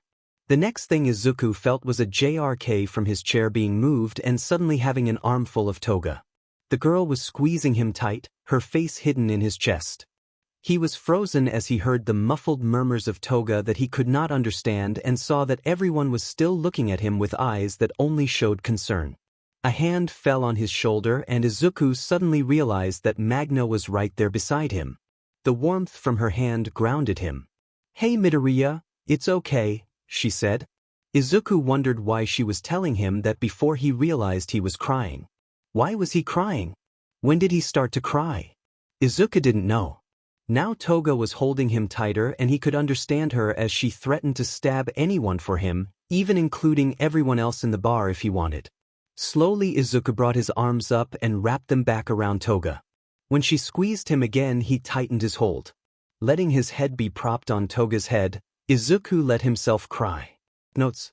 It was my birthday the other day so here is a present from me to you. The next chapter. The number of worried comments about suspected traitor Izuku was a surprise to me in the last chapter, like come on y'all have some positivity, no it was completely understandable, you should not trust me. But Netsu is not going that route. He thinks Izuku is a good kid that needs help and learned quite a bit from going through the notebooks. Notebooks from when he was a little kid with no worries to the one he is now. It's definitely an eye-opener for him. Also answering questions when you are distracted absent-mindedly without fully thinking it through. Yeah, that's just Izuku. And thus he drops another bombshell of info cueing emotions. This whole FIC is a roller coaster of emotions that I forced you all to strap into as I am still laying down the track. How fun is that? Let Izuku have physical comfort. Falling asleep with someone is awesome, from what I can remember. Anyways, hope you enjoyed the chapter. Chapter 27. Take my hand. Summary. Some thoughts are had and a dancing partner appears. Notes. Posted 9/10/21. See the end of the chapter for more notes. When there was no sign that Toga would move and Midoriya could not move, Magna somehow expertly picked up the two of them and put them on the couch. No one seemed surprised by the display of strength. Toga refused to let go of Midoriya but he seemed completely fine with Toga declaring that she would not leave him. The others smiled at how Toga seemed to make herself comfortable in the boy's arms and how Midoriya looked content with her there. No discomfort could be seen on his face and his expression was much better than the tears they had seen. Midoriya had stopped crying and Kurogiri gave him a handkerchief to wipe his face. Midoriya actually chuckled before thanking Kurogiri. But there remained Midoriya and Toga. The girl's head was tucked under Midoriya's chin. At some point, Toga fell asleep and Midoriya made no move to remove her off of him and eventually he fell asleep as well. When the others realized that the two youngest patrons of the bar were asleep, none of them dared to move them or disturb them. Especially with Toga's reflex of stabbing someone, which would not at all be deterred by the fact that Midoriya still had his arms around her. Also, they just wanted to let them rest. While the two were sleeping, the others moved to the other side of the bar to talk. Shigaraki barely slid into his side of the booth before questions were being asked. "Shigaraki, did you know this?" Spinner asked from the other side. Something that looked like anger was on his face. "Had no FANG clue," Shigaraki said as Seiko took a seat next to him. It seems the young man didn't exactly mean to reveal such information when Jean asked him about the shoes. "How the F was I supposed to know about what those shoes meant?" Twice hissed at Seiko. Seiko brought up his hands to show he meant no offense. Twice grumbled from his spot, leaning on the booth seat that Spinner and Magna were sitting on. Dabi came up next to Twice. "All dealt with Sheet, but what the F dash? He's dealt with all that and he still wants to be a hero?" Dabi asked in disbelief. "That's the whole tragic backstory material if I've ever seen one." And, Dabi laughed, "I have one." Shigaraki felt the need to scratch his neck but refrained. It was frustrating. The kid was quirkless for years, and when he did get a quirk, it broke his bones. But still Midoriya acted like it was nothing. Shigaraki wondered if the boy would ever get a FING break. Never had All for One ever been feeling the way he did towards a user of One for All. Midoriya seemed to be full of surprises. The latest one was the boy was quirkless. All Might had chosen a quirkless boy as his successor. A boy that no doubt had been hurt countless times by society, by the people he apparently only wanted to protect when he was older as a hero. By all means, that child should be cold, angry, ready to hurt others since it was so easy for others to hurt him. Except Midoriya was not like that. That's the part that had All for One feeling something short of awe. AFO questioned All Might's decision of choosing a boy to be the new holder. A boy that found comfort in villains. A boy that had so much potential to be an amazing villain. His mind was a weapon in of itself already, and AFO was sure that if used, heroes would be dropping like flies. Of course, that would not happen. All for One knew that this boy that was currently asleep, carefully holding someone close to him, would never become a villain. No, this child simply wanted to help. He wasn't even sure if he would want to make the boy a villain. Midoriya Izuku reminded him of an idea he had long ago when his brother was still alive. The idea of doing something about the hate towards those who had quirks when it was still rare. It was an innocent idea he had, but one that eventually grew darker as the years progressed. Now their Midoriya was having faced hate and discrimination simply because he did not have a quirk. It was ironic how twisted things became. All for One would have to thank All Might for passing down his quirk to Midoriya though. Because surely if he had not, he would have never become aware of the child. Like before, FO knew Midoriya had not been lying when he said that he would have been dead if it were not for him suddenly getting a quirk. He thought about how he would have never heard the boy's detailed and often fervent analysis or see Tamura so calm with other people. He would have never seen that at all if Midoriya never received OFA. No, that boy would be dead. The thought, the possibility of that happening bothered him. It would have been an absolute waste, he thought. That possibility made him want to do something. It rekindled an anger or frustration from long ago. But of course, he couldn't do that now. Hasty decisions made based on emotions weren't his style, at least that's what he thought. So he remained seated and continued to listen. He was curious as to how his student, Tamura, would continue. If this piece of information this boy could affect his future actions. And if it did, All for One found that he didn't feel opposed to that. Gray mist surrounded him again, and Izuku was happy to see the figures once more. At the moment they had yet to notice him. It gave him time to think about what had just happened. He told the League he was quirkless, and they thought well they were just concerned about him. None of them got upset, well only upset at how he must have been treated. Then Toga had hugged him and they fell asleep. Now what he thought would have happened once he'd reveal his quirkless status was to be kicked out, to be hated because that was how it always was when he was little. But there he was, asleep with what was probably Toga still in his arms on the comfortable couch. It was nice. The feeling carried on into the gray that surrounded him. Izuku got up from his seated position on the ground and looked around. There really was nothing else other than the different colored figures from what he could see. He wondered what they did when he wasn't there. He wondered who they were. He wondered why they mentioned numbers. That was what he had heard. The woman with the beauty mark called him the ninth. Ninth of what? Izuku wanted to laugh at how obvious the answer was. He was the ninth holder of One for All. Izuku looked at the 8 figures he saw, each a different color. He remembered how All Might had told him that he would be the 9th person to have the quirk. 8 past holders of One for All. One for All, that was a stockpiling quirk. A quirk that from the looks of it, seemed to have 8 ghosts. With that realization, Izuku laughed. The sound of his laughter rang out, startling the other figures who turned to look at him.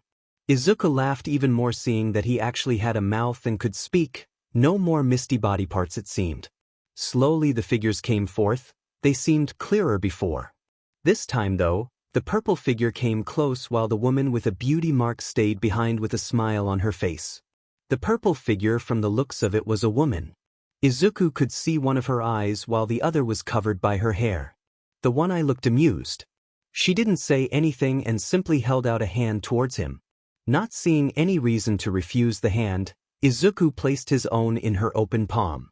When he did, the woman was quick to get a better grip on his hand and pulled him forward, grabbing his other hand. The next thing he knew was that they were spinning.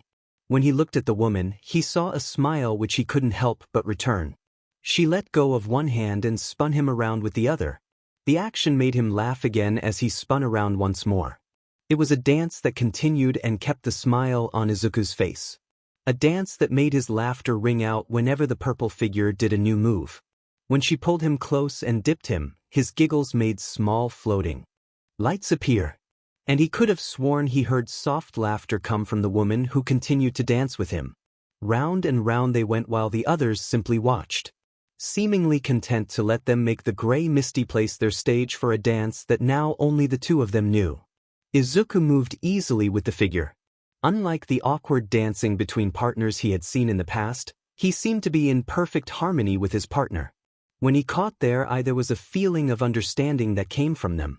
It was a deep feeling of understanding that made him think of the red shoes he always had to wear. As he twirled around, somehow not tripping over his own feet, he thought about what he had just revealed to the League. Sparing a glance towards the other figures, he did not feel that same feeling.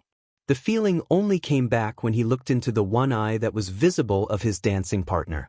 Then when a certain question popped into his head, he saw the woman who was graceful on her feet smile in a way that made more floating lights appear. At that moment, she became as clear as the woman with the beauty mark was. And she laughed as she once again spun Izuku around. Then he woke up. When he woke up, it was to find that the lights were out and Toga was still nuzzled under his head. Apparently, she was very comfortable on him, while he could feel that tingly sensation in his limbs that were the telltale sign that something was on top of them for too long. Carefully, he extracted himself from Toga, making sure to rest her head softly on the cushion and that she wasn't in a weird, uncomfortable position. Once up and off the couch, he stretched his legs and tried to shake off that staticky sensation in his feet. While he did that, he saw that everyone else was still out, although asleep. Dabi was in the seat that he had basically made his own. Twice was in a booth while Spinner in another. Shigaraki was sleeping on the other couch at the end while Magna was at the other end of it. Mr. Compress seemed to be comfortable in the other seat, using the ottoman to prop his feet up. Izuku spent several moments just looking at them. They were concerned after hearing the information you shared, a voice said loud enough to get Izuku's attention but not disturb any of the sleeping individuals. When Izuku looked, he saw Kurogiri behind the bar as usual. The man, it seemed, was wide awake, or at least looked like it. "Oh," Izuku whispered. Kurogiri looked at him for a moment before beckoning him to come to the bar, which Izuku did. While he made his way, he found that he felt lighter on his feet. Unnaturally so. "Are you all right, Midoriya?" Kurogiri asked, making Izuku realize he had been staring at his own feet for a while. Yeah, just thinking about something," he said as he took a seat at the bar counter. That something being dancing, Izuku found himself saying. Despite how odd it was true. He was thinking about dancing more. Specifically the dancing he did with the purple woman that seemed as natural as walking. Dancing, Kurogiri repeated questioningly. Izuku couldn't really explain why, so he just continued. Michim, I was wondering about what reasons there could be if when you dance with someone it seems natural and you don't mess up.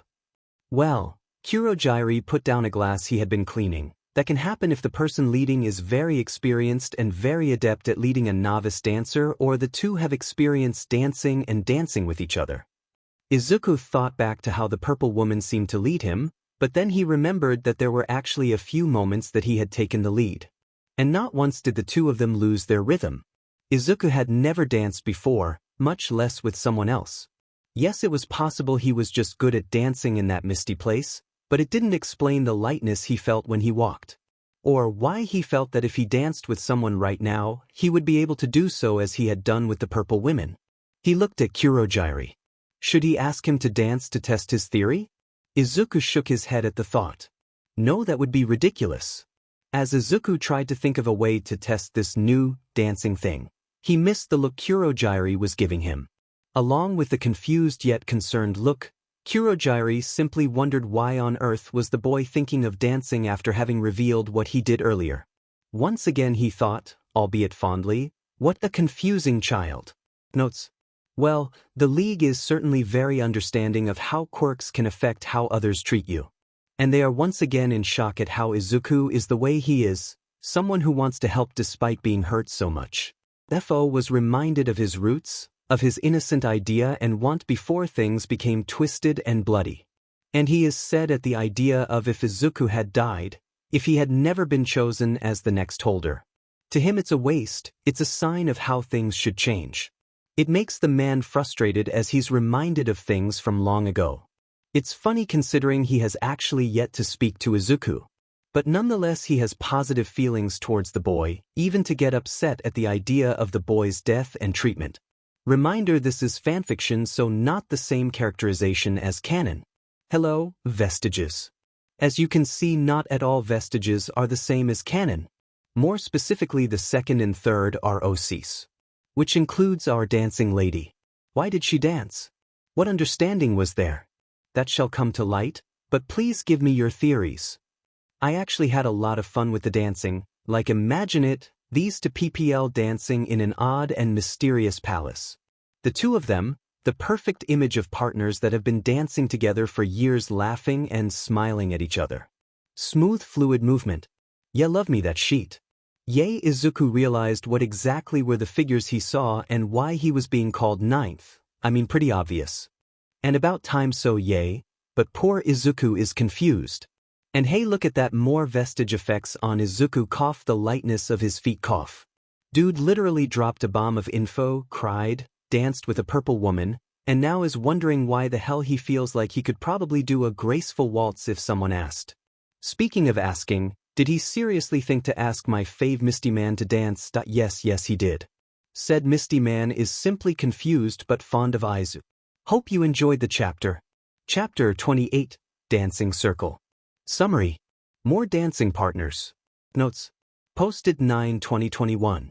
Oh, by the way, I did some calculations in terms of the timeline, and Izuku has been missing for about 23 days give or take as of Sich 27. This is due to the few days before leaving for the trip, then the actual week of the school training camp he did not go to, return of peeps from their school trip where Yamada and Shoyuta went to Izuku's home. Time skip between days cause you know not every day will have something big happen. Week of the love leaving Izuku with diff people several times. Is it accurate to canon? Probably not, but it's fanfiction. In my head, their summer vaka is longer and Izuku is basically spending that time with the love so far. See the end of the chapter for more notes. As the morning progressed and Izuku walked around, he couldn't help the lightness that he felt. The only explanation was one for all. It had to do with the past holders. There really was no other reason. Was it one of their quirks? Was it one of their skills? Could skills even be stored like that? Then what about All Might? Why didn't he tell him about this? Did he even know? Did he simply decide to not tell Izuku about these ghosts in a quirk? Did he just decide that he didn't deserve to know? Why would he? He didn't know. A voice seemed to whisper inside his head. Their voice was soft and seemed to make the anxiety he had been building up go away. When Izuku could tell that he wasn't about to spiral into an anxiety attack, he felt a satisfied hum go through his body that made him smile. It seemed like one of the past holders were happy. "Thank you," he whispered. Izuku had gone into one of the empty rooms to test out this new ability of his. He'd rather figure this out on his own before asking Kurogiri to dance and finding out he couldn't dance. It would be embarrassing to waste the man's time like that, and Izuku had a feeling that Kurogiri would try to make him not feel too bad. No, he'd test this himself. It was with that thought, although feeling a bit foolish, that Izuku took a few steps in what he could think was part of a dance. Sure enough, after just 4 steps he found a rhythm, and a second later he was twisting and turning gracefully, and he didn't trip and went around the room. It felt natural, it felt easy. He got caught up in it enough to not notice when the door opened. Toga had been looking for Izuku after she woke up. She was already smiling since he had managed to move her away without getting stabbed, which only Big Sis Mags could do, and she smiled even more when she finally found Izuku-kun. It was because he was dancing, and it was one of the prettiest things she had seen. She didn't hear any music, but there was a rhythm that for some reason you could hear, or feel, while looking at him. It was nice to see him look a little carefree. It was nice seeing him not shut down after telling them that sad thing he did. She didn't hesitate to go and grab his hand with a smile. "I didn't know you could dance, Izuku-kun." It was fun seeing him blush at being caught and attempt to explain what he had been doing. But that didn't matter because she just wanted him to keep having fun. "Can we keep dancing, Izuku-kun? It looks like fun." The look of surprise and small smile Izuku got on his face was so very nice. "How do you want to dance?" he asked. "Let's do one with lots of spinning."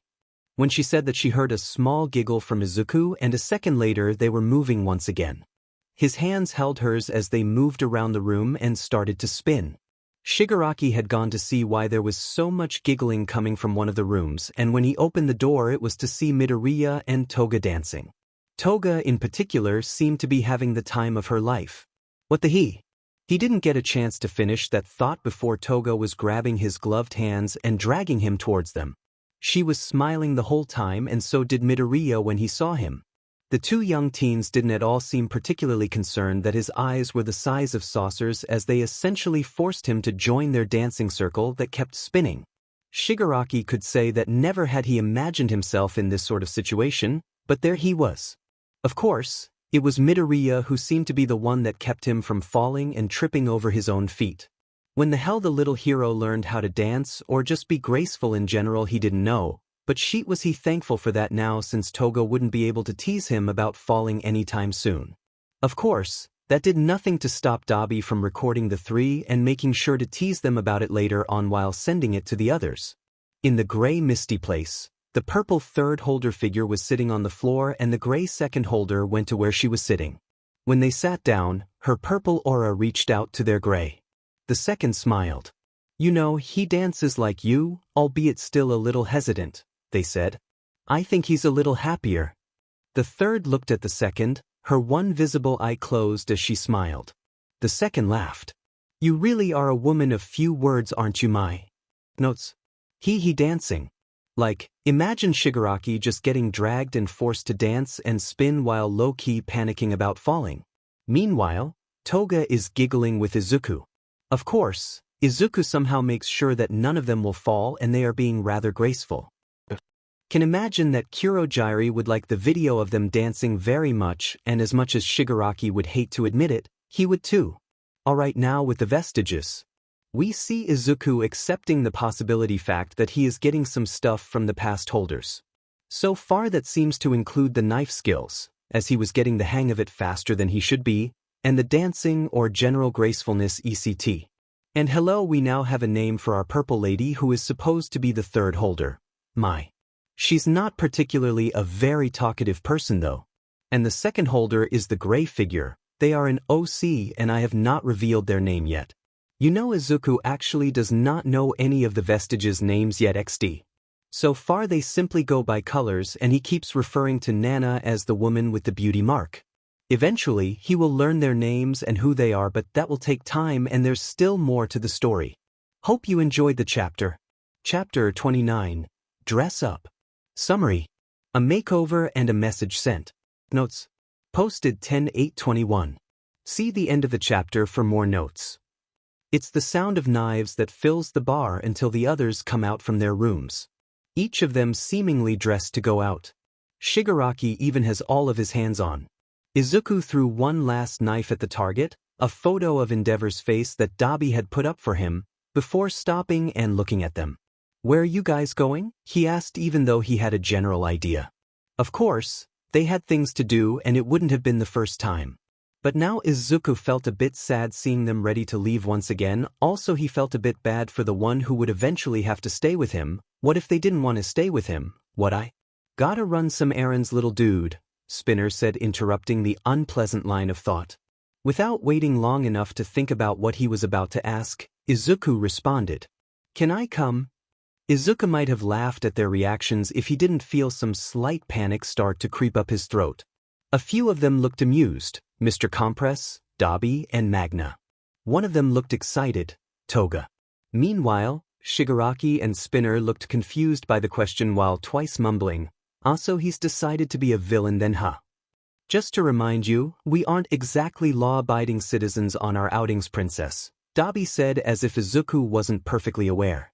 "Oh, come on," Toga said, "we're just talking to some people today. Izuku-kun could come for this, couldn't he?" She looked back at Izuku. "You're okay with just talking stuff, right, Izuku-kun?" Izuku nodded his head. "Talking to shady people isn't a big deal to me, like you'll do it anyways.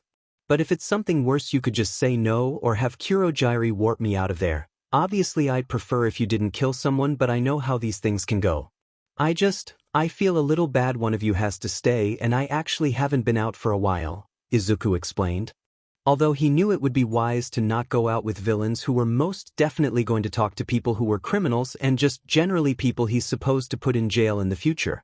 But he also felt a little cooped up and had a feeling that the LOV wouldn't take him along if it was going to be something really, really bad. There was a movement of silence before someone spoke. It was Shigaraki. "All right, fine, but you need to change your getup and cover your face. You're still missing and I don't think you want shady people knowing your face or how you look like." Before Izuku could respond, Toga was suddenly jumping up and down, saying something about a makeover and that she had the perfect materials. Then, faster than you could think, Izuku was being dragged away by the girl who had also grabbed Mr. Compress's wrist. The others watched the three of them disappear into a room. "I feel like Toga has been waiting for this moment," Spinner said. Magna chuckled. "Oh, most definitely." When they come out, Mr. Compress and Toga present Izuku with much fanfare. The two of them were rather pleased with the look that they had created. The biggest difference was Izuku's hair. It now looked slicked back and black. Apparently, Toga had a large array of hair products and was more than happy to use them on Izuku. Also, changing Izuku's fairly recognizable green curly head of hair was a priority to avoid reports. He had on dark blue slacks with a slightly lighter shade of blue button-up shirt. He thought he looked relatively fancy.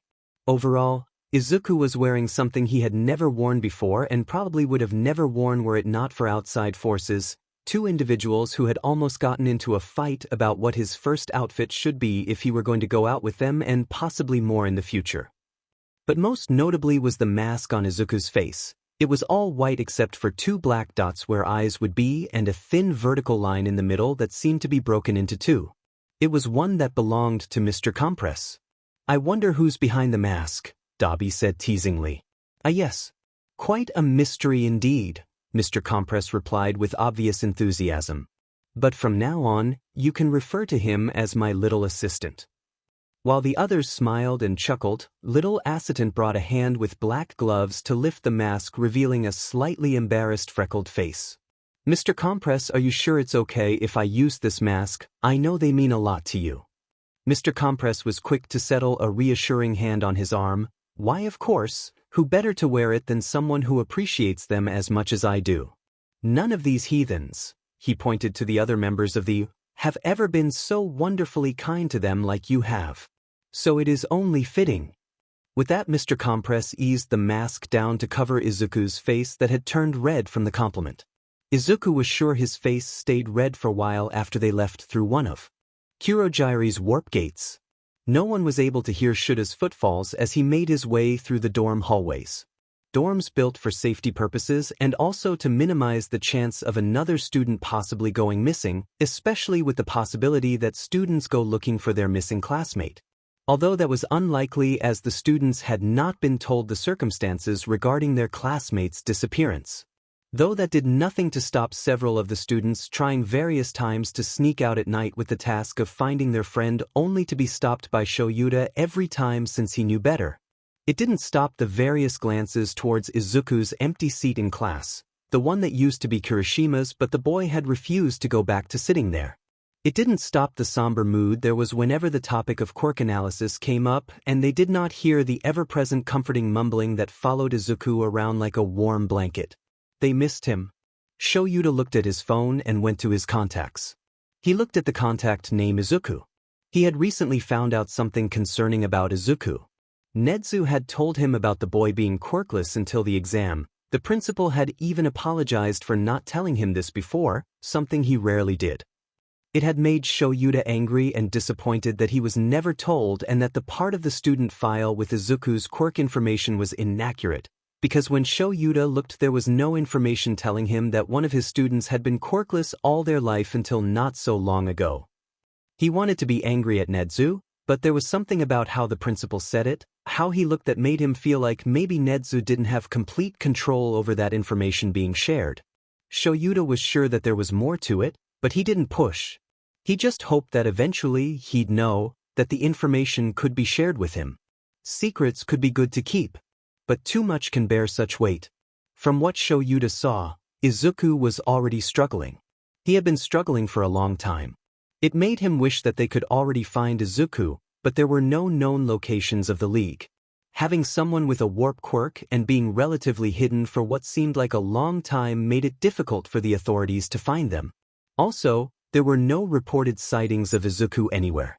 He had talked more with Nedzu about how Izuku was not a traitor even though other people could certainly suggest it. They had also talked about the little interaction they had seen in the video footage. The way the scarred man approached Izuku calmly and even seemed concerned, going as far out as stealing medical supplies and gently grabbing his student's hand. There was something more to it. That's the conclusion Shoyuta and Nedzu came to. Something odd but relatively something Shoyuta would actually prefer. He'd really prefer it if Izuku had a sort of friendly relationship with the LOV. He wasn't sure how such a relationship came to be, but he hoped there was one. Because that would mean Izuku was not completely alone amongst enemies or people who wanted to hurt him. It would mean he was among friends. Yes, friends who were villains but friends nonetheless. Shoyuta wasn't ignorant to think such a thing was impossible. He was rather familiar with several instances that alliances and even odd friendships could occur between two people of seemingly opposing sides. It's happened throughout history, although sometimes there are people who try to hide their existences. So who's to say it didn't happen with his student? If anything, that's one of the most likely people it could happen with. The thought made him smile. He looked at the contact of Izuku on his phone and pressed the chat option. He knew that nobody else had received any sort of response from the boy, but he still typed a message. A simple message saying that he hoped he was okay.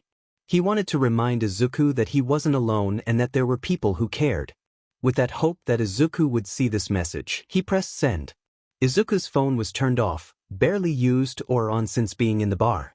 But surely whenever the boy turned it back on and checked his notification, a certain little assistant would see a text from his sensei. Notes. Yay, Izuku is gonna go out and now has a new little identity. Seiko's familial vibes are really showing here. Link to see which mask Izuku is wearing. He is wearing black gloves with this and is without his necklace, since he wouldn't want something bad happening to it and it's recognizable. Izuku is very well aware of how his actions of going out with them aren't exactly heroic, but he would simply like to hang out and get out of the bar for a little bit. Also, it might even be a lil fun, who knows? We got dorms at UA for student safety and also stop these kids from trying to go out looking for Izuku. They miss him and have not been told that he was kidnapped by the League. And they won't be told that because they would totally try 10 times harder to get out and find him if they thought the League was hurting him. Aizawa is very well aware of this. And he is now aware of Izuku's past quirklessness, Although Netsu did not tell him about OFA, that is a bit more complicated and I think Izuku deserves to have his say in letting people know. Aizawa though has come to the same conclusion that the LOV might be helping Izuku out, which is a little odd to him but reassuring. Also not really surprised cause it's Izuku, for God's sake. And yes, Izuku has his phone, but that thing is like barely used or even on, since he doesn't use it, he's busy doing other stuff. Also, the bar has a phone jammer so it wouldn't have been able to be tracked. Come on, they're the League of Villains, they have some security. Hope you enjoyed the chapter. Chapter 30, It's Nice to Meet You. Summary. Little Assistant makes his debut. Notes. Posted. 10/14/21. See the end of the chapter for more notes. Unlike the serious meeting in an abandoned building that Izuku has envisioned, the talking consisted of making multiple small stops and just asking some questions. The League simply wanted information and there were a lot of people willing to share it, of course for a price. Izuku watched as different members each went to a previous contact they made and came back with another piece of information. Information that consisted of what new groups there were, any new drags or absence of a drag, big arrests, and of course information about heroes as well. Dabi in particular had come back with information regarding Endeavor's agency and recent arrests he had done. Another cool thing was how no one spared a glance at the little assistant. After all, it was completely normal where they were. Everywhere else they looked there were people with various masks or things that made them look suspicious. So the little assistant fit right in. At one of the stops, Shigaraki came out agitated. Izuku could see his fingers twitching like he wanted to scratch at his neck again as he came up to the rest of the group. Before he could start to scratch, Izuku went to his side and nudged him slightly. "What's wrong?" he asked low enough that only Shigaraki and the rest of their group could hear. Shigaraki huffed. "An annoying name keeps popping up. I can't have one conversation without hearing the name Overhaul mentioned." Twice turned his head. "Do you want to set up a meeting with him, boss? What kind of name is Overhaul?" Shigaraki shook his head and gestured for Toga, who stood beside Izuku, to speak. The girl smiled.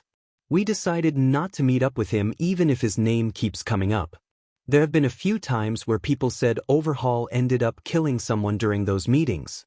I don't want to work with someone like that, and what if one of you guys got hurt? I don't want to take a chance of one of our members getting killed," Shigaraki said. "We don't have enough information about the BSTRD to have a meeting, so instead we get information about him and other news." "Sounds good to me. Let Overhaul kill the kid." Toga looped an arm with Izuku before taking out a knife and twirling it around her fingers. She looked relaxed, but even behind a mask, Izuku could tell the girl was ready to make any move needed. In a sweet voice, she spoke. "If he tried to kill Little Assistant, I'll just cut him. I don't think we'd like it very much if Little Assistant died, right?" Izuku felt an odd feeling when he saw the various nods of agreement and cruel smiles that appeared on the others' faces. Faces that obviously promised pain for those that made them look that way. He shouldn't feel so touched by the clear implications, but he was. Then as quick as those faces appeared, they disappeared with Dabi's declaration that now that they had gotten what they came for, it was time for some fun. "I don't think Dabi is exactly having fun," Twice said to Little Assistant as they heard the man yelling a surprising amount of obscenities. They watched the car he was in with Spinner driving spin out of control for a few moments before going back in a straight line again. How did he get in the car again exactly? Twice looked at how Little Assistant looked away from the street that now had one less working street light and up at him. The two dots on the mask inexplicably looked amused. "You pushed Dabi into the car yourself, Twice, and promised to take measurements of Spinner for a new jacket if he drove off once you got him inside," the masked kid replied. Twice stared back at the kid sitting beside him on the bench for a few moments before laughing. "Oh right, I did." Then they went back to watching the car do donuts while the others went to get food, seeming to forget that leaving Twice, Spinner, Dabi, and Little Assistant together was probably not the best idea. Although Twice was enjoying Little Assistant's company, the kid seemed to be having fun and still was not at all bothered by his contradicting commentary and at times various threats. It was nice. Dabi looked pale when he stepped out of the car while Spinner cackled. "I'll effing kill you Twice."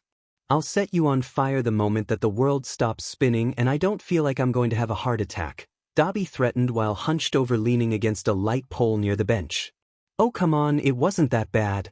Spinner called out from the car. I bet the little dude would do just fine being in the car with me.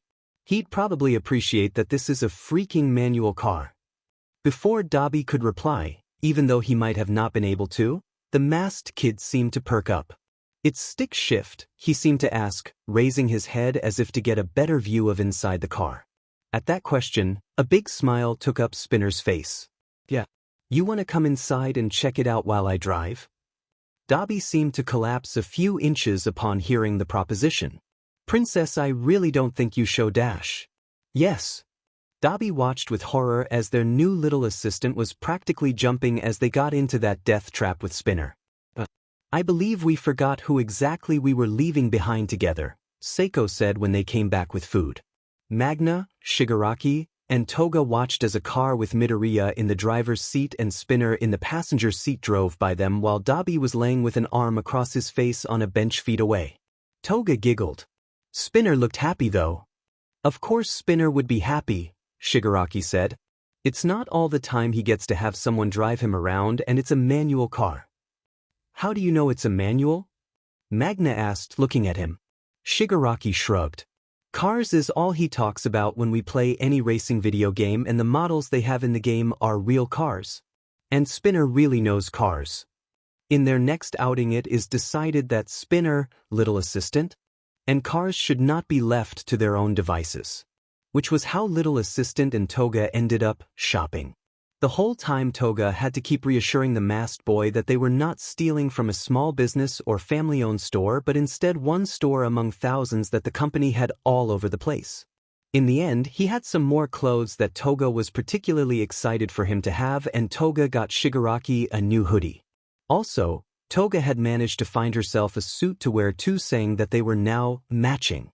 Although when the two of them came back to the bar with an obscene amount of knives along with the clothes, Shigaraki sighed.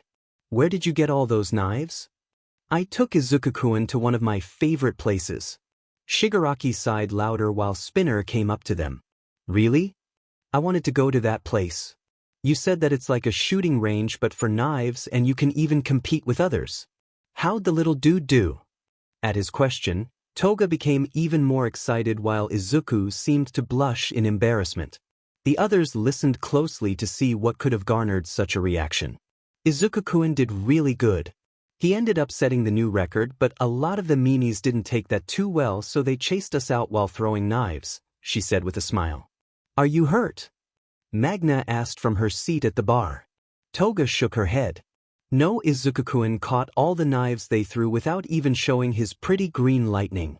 Several eyes looked at Izuku, who only blushed even more. Then they looked at the large pile of different knives on their bar counter. A pile of knives that this hero student managed to catch and stop from hitting him and Toga. All without showing the most identifiable part of his quirk. They really shouldn't be surprised anymore. The name Little Assistant became a bit more well-known after another incident involving a knife. It was during a meeting in a restaurant that had started to get a bit heated. Izuku, as usual, simply observed while beside one of the others. He took mental notes on possible quirks and details about each person. And it was because of that he noticed when one of the waiters, to the side of the room that was poorly lit, had taken out a knife. Then he saw the exact moment that person threw the knife right at Mr. Compress, who was a few feet in front of him. Without a moment's hesitation, Izuku had grabbed one of the metal serving trays at the table he stood by, and he placed that tray right in the path of the knife. There was a loud thud sound when the knife embedded itself into the tray, the hilt of it preventing it from getting through and to Mr. Compress's side, which was only a few inches behind the tray. It was at this moment that Izuku noted that it was dead silent and everyone was looking at him. Nevermore had he been thankful for the mask he had on, which hid his expression. But even though all attention was on him, he said nothing. He just took the knife out of the tray and put it in his pocket before placing the tray back on the table. Then he just waited. What would happen?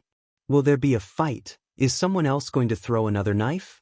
Did Mr. Compress want me to do that? Is he mad that I interfered? I just didn't want him to get hurt. Are the others The sensation of a gentle pat on the head got him out of his thoughts, and he looked up to see that Mr. Compress had been the one to place their hand on his head. "Why, thank you, little assistant." Mr. Compress looked back at Shigaraki and the man he had been talking to. That man looked nervously at Shigaraki, who had yet to do anything. "I think it would be best to just tell me what I asked for unless you'd like to address what just happened," Shigaraki said. Less than a minute later, all of them were outside again while Shigaraki seemed relatively pleased with himself. As they were walking, Spinner came up beside Izuku. "Nice going, dude." Izuku nodded and saw a curious expression appear on Spinner's face. "Did you have to take their knife?" "He tried to throw it at Mr. Compress," Izuku said, as if that fact had offended him. "It's free real estate." "Huh, I guess so," Spinner said while Dabi laughed. Along with the proficiency related to knives and dancing, there was another skill that showed up during one of these outings. "It looks like he's turning to the dark side. Kurogiri will be so disappointed," Dabi teased, while even with a mask on, Izuku looked particularly stressed out about the wallet he held in his hands that did not belong to him. Izuku sputtered. "I didn't mean to, I swear."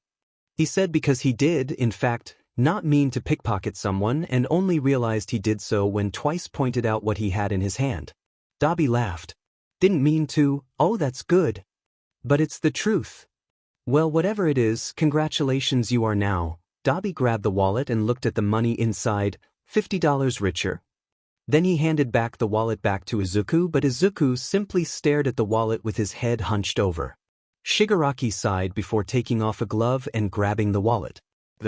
"Now there's no evidence you committed a crime," he said as dust fell onto the street. The others laughed as Izuku was now staring at the decayed wallet on the ground and said quietly, "That's even worse." Notes: whenever I think of villains and stuff, I always imagine a series of jobs and stalls and things where shady people go for information and items. So I thought it would be nice if they had to make various stops and different types of places, and some are like simple shops and restaurants that seem like such a normal thing. Also, not everyone who isn't good is totally evil. Some are people who just have their own business that pretty much anyone is accepted as long as they are discreet. Spinner is a menace about cars and totally taught Izuku some stuff while he was in the car and then let him give it a try. The two of them just had a fun old time while Dabi was trying to catch his breath. Twice is an agent of chaos. The fun stuff with cars, and Izuku was inspired by the motorcycle scene in the work that inspired this FIC, but also by the stick-shift car my family owns and the sheet my dad liked to pull when he drove them. Shigaraki is a good listener and takes note. Toga in a suit. And her saying, the big companies we only steal from you. You cannot tell me Toga wouldn't know a place to just go nuts about knives and be able to have a throwing knife competition and sheet. Like that place sounds fun, and given vestige stuff, Izuku just ended up doing really good. And Izuku has been in an environment that didn't put too much pressure regarding his quirk, so I think that he was doing better with output and use of his quirk, which meant no lightning since that is pretty identifiable. Thrown knives, it's free real estate. Probably after that, there were some whispers about the little assistant who liked to play with knives. Also, no way was Izuku about to let Mr. Compress or one of the others get hurt if he could stop it. Oop, another vestige skill, and it's pickpocketing. I wonder who that belongs to. P. Decay item, no evidence of the crime of theft. Oh, and the hoodie Toga got for Shigaraki is totally one of those gamer joke hoodies. Hope you enjoyed the chapter. Chapter 31. Piggyback Rides. Summary. Things slip through the cracks. Notes. Posted 10/31/21. Happy Halloween. Warning, some reference to bullying and All Might's thinking. See the end of the chapter for more notes. Izuku would have to be ashamed of himself if he couldn't connect the dots together after following Dabi into a building that belonged to Endeavor. Much less how Dabi looked at the ball of blue flames in his hands and back up at the photo of Endeavor that was on the wall. He wondered if the others had the same thought he did. "Hey, are you coming down or not?" Shigaraki called from below in the alley, and Izuku was reminded that they were in fact trying to get out of the building via the window. More specifically, scaling down the side of the building that had some not-so-stable footholds. Well, actually completely unstable, Izuku thought as he felt himself fall after grabbing a foothold that gave out on him. He was ready to hit the ground and possibly break a bone, except he didn't. Instead, he ended up hitting something softer, and when he opened his eyes, he saw Shigaraki looking down at him. Shigaraki caught him. The mask hid the wide-eyed expression of Izuku but not the words that came out of his mouth. "You're strong," he said absent-mindedly. Then from up above, there was a snicker as Dabi was making his way out of the window and to the first foothold. "Oh, he is? I thought he was a bag of dusty bones underneath that hoodie of his," the flame user said while sending an amused smile at them. Izuku could feel the annoyance settling into Shigaraki as it usually did when Dabi decided to mess around with him. But before Shigaraki could respond, the foothold Dabi stepped on gave way mid-transition and he started to fall just like Izuku had. The next thing anyone knew was that Izuku had slipped out of Shigaraki's hold. He seemed to jump up to the wall of the building on the other side of the alley before pushing off and launching himself in the air at just the right spot to catch Dabi before hitting the other building and jumping back down to the floor. He landed with his knees bent and skin glowing but no lightning. His hair was slightly in disarray. In Izuku's arms was a shocked Dabi. The man was in fact the same position from which Izuku had gotten the nickname Princess. It was silent as Dabi looked up at Izuku's masked face before looking at Shigaraki, who had an odd expression on his face. Dabi smirked. "Oh, you're just jealous someone so small was able to catch me when you would have dropped me with your skinny butt arms." Shigaraki's annoyed grumbling could be heard in the alley clearly as he turned away and walked out. Izuku watched him leave and looked back down at Dabi, who hadn't made any move to get out of his arms. "What?" Dabi asked, still not moving from Izuku's hold. "Nothing," Izuku replied. Then Izuku started walking back out to the street while carrying Dabi in his arms, the young man not at all protesting. Even when they met up with the others who were waiting on the sidewalk and they stare at the two of them a bit. Dabi still didn't move and Izuku honestly didn't mind. 5 minutes later. "Dabi, do you want to move to my back instead?" "Sure." The others didn't say anything when they made the transition, and Toga only took a photo once Dabi was comfortably settled on Izuku's back. His head rested on top of Izuku's masked face while his arms were draped over his shoulders. Izuku supported the back of his thighs and didn't seem to falter under the weight or position. They just kept walking. "Hey, Princess," Dabi said while his head still sat on top of Izuku's. "Yeah. What are you planning to do?" "What do you mean?" Izuku asked. One of Dabi's hands poked at Izuku's chest. "I mean about the future.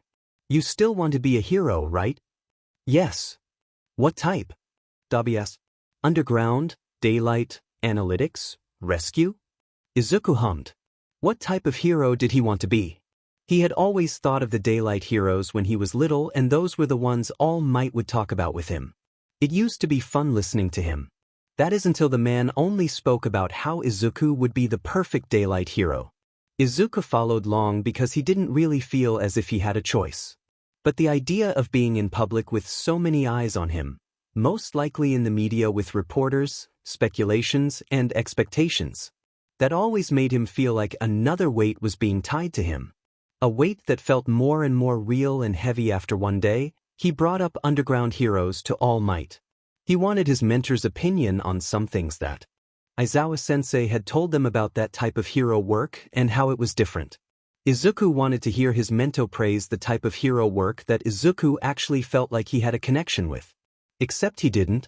In fact, All Might had only applauded those heroes for about 2 sentences before comparing it to daylight hero work. Before telling Izuku tips about keeping up a smile in front of the crowds and not letting villains grab a hostage from the nearby spectators. Not once did the man tell him how he could have been good in the underground hero field. He probably wouldn't even think about the other types.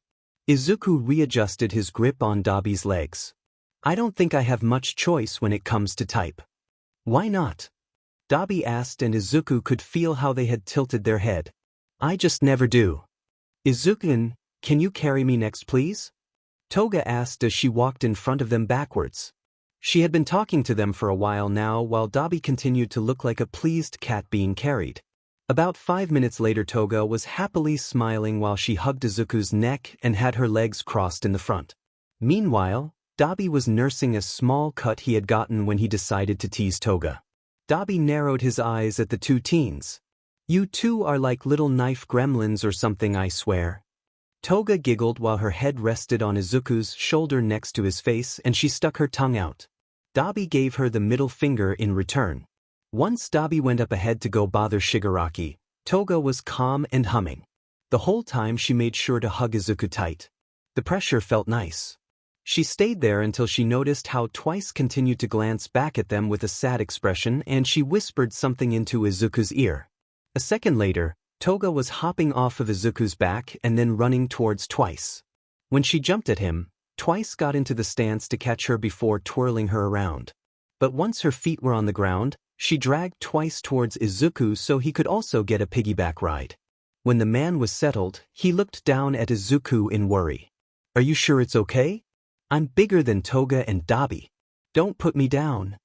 At the question, Izuku laughed and he hefted Twice up. "It's fine, Twice. You guys aren't really heavy and this is actually good exercise for me. It's fun too." "It's fun for you? Well yeah. Why would giving my friends a piggyback ride not be fun?" Izuku asked confused. He was fine carrying them and he liked it. He remembered the time where he saw a father carrying their child or when the kids in middle school would try to pick each other up and chase their friend around the playground. He always thought it looked fun and he wanted to have a friend so that he could give something as dumb as a piggyback ride. He could have done that at UA, but it was hard. He still remembered the faces of disgust when he asked someone if he could be carried next or if they wanted him to pick them up instead. Remembered their words of how, "Why would we want something disgusting like you to touch us? I bet you couldn't carry us with your messed up body." There was a lot of things Izuku wanted to do with his friends at UA but didn't even know how to suggest it. Whenever he tried to or thought about it, there was an uncomfortable sensation in his gut and those memories popped up. The sting of rejection was very much fresh in his mind. Izuku hadn't noticed how silent he had gotten until Twice used a finger to tap the side of his mask gently. "This is fun for me too," the man said. "You're a fun little dude. A little scary too, but aren't we all?" Izuku laughed and kept on walking. "It's late," was the thought Tamura had when he saw Midoriya let down Twice. It was that along with another odd thought that was the reason he was crouching in front of Midoriya, showing his back to the kid. "Get on before I change my mind," he said when Midoriya had yet to say anything. The next moment, Tamura felt Midoriya get on. Two arms looped loosely around his neck and Tamura felt how Midoriya rested his chin on their shoulder. He secured his gloved grip on Midoriya's legs before standing up straight. A small smile appeared when he heard the little giggle Midoriya let out at the action. Tamura was glad he decided to go out without the hands that day.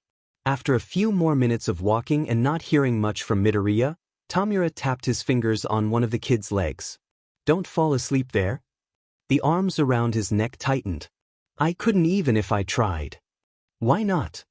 "It's called insomnia. It decides when I get to sleep, not me," Midoriya mumbled back in response. Surprisingly, Tamura couldn't exactly relate. He didn't have insomnia. He didn't really have trouble sleeping. Even as a kid it came easy. You'd think he would but he didn't. Instead, Midoriya, a hero student did. He'd seen it firsthand with how the kid was still awake talking to Kurogiri after everyone else had gone to sleep and how he was still there before the sun even rose. "But aren't you tired?" Tamura asked, thinking about the kid's dark circles and how there seemed to be something dragging the kid down. Tamura felt Midoriya take a deep breath before letting it out. "I'm always tired," they said quietly, but he could hear it loud and clear. He could hear the exhaustion and resignation. He was once again reminded about how there were things going on inside the teen's head that he didn't fully understand. Things that were scary and concerning to think about too much.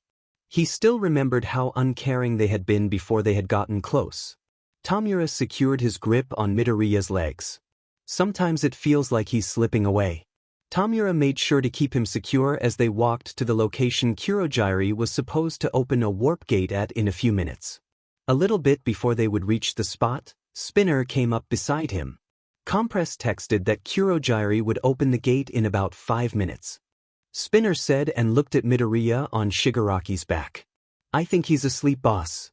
"If he is, just let him sleep," Tamura responded, knowing that even though it might have not been a deep sleep, it was important for Midoriya to get some rest. "Oh right," Spinner said. "He has trouble with that." There's been a couple of nights that the little dude just stays up all night. Yeah. Kurogiri spends time with him on those nights. Spinner nodded and kept walking beside him. They could see Magna talking to Dabi as Toga and Twice chased each other around the empty street. Tamura heard Spinner chuckle. It's funny, the little dude gets to go behind the bar and he gets carried by you. The scaled man looked at Tamura. I gotta say, I'm jealous, boss. Tamura snorted.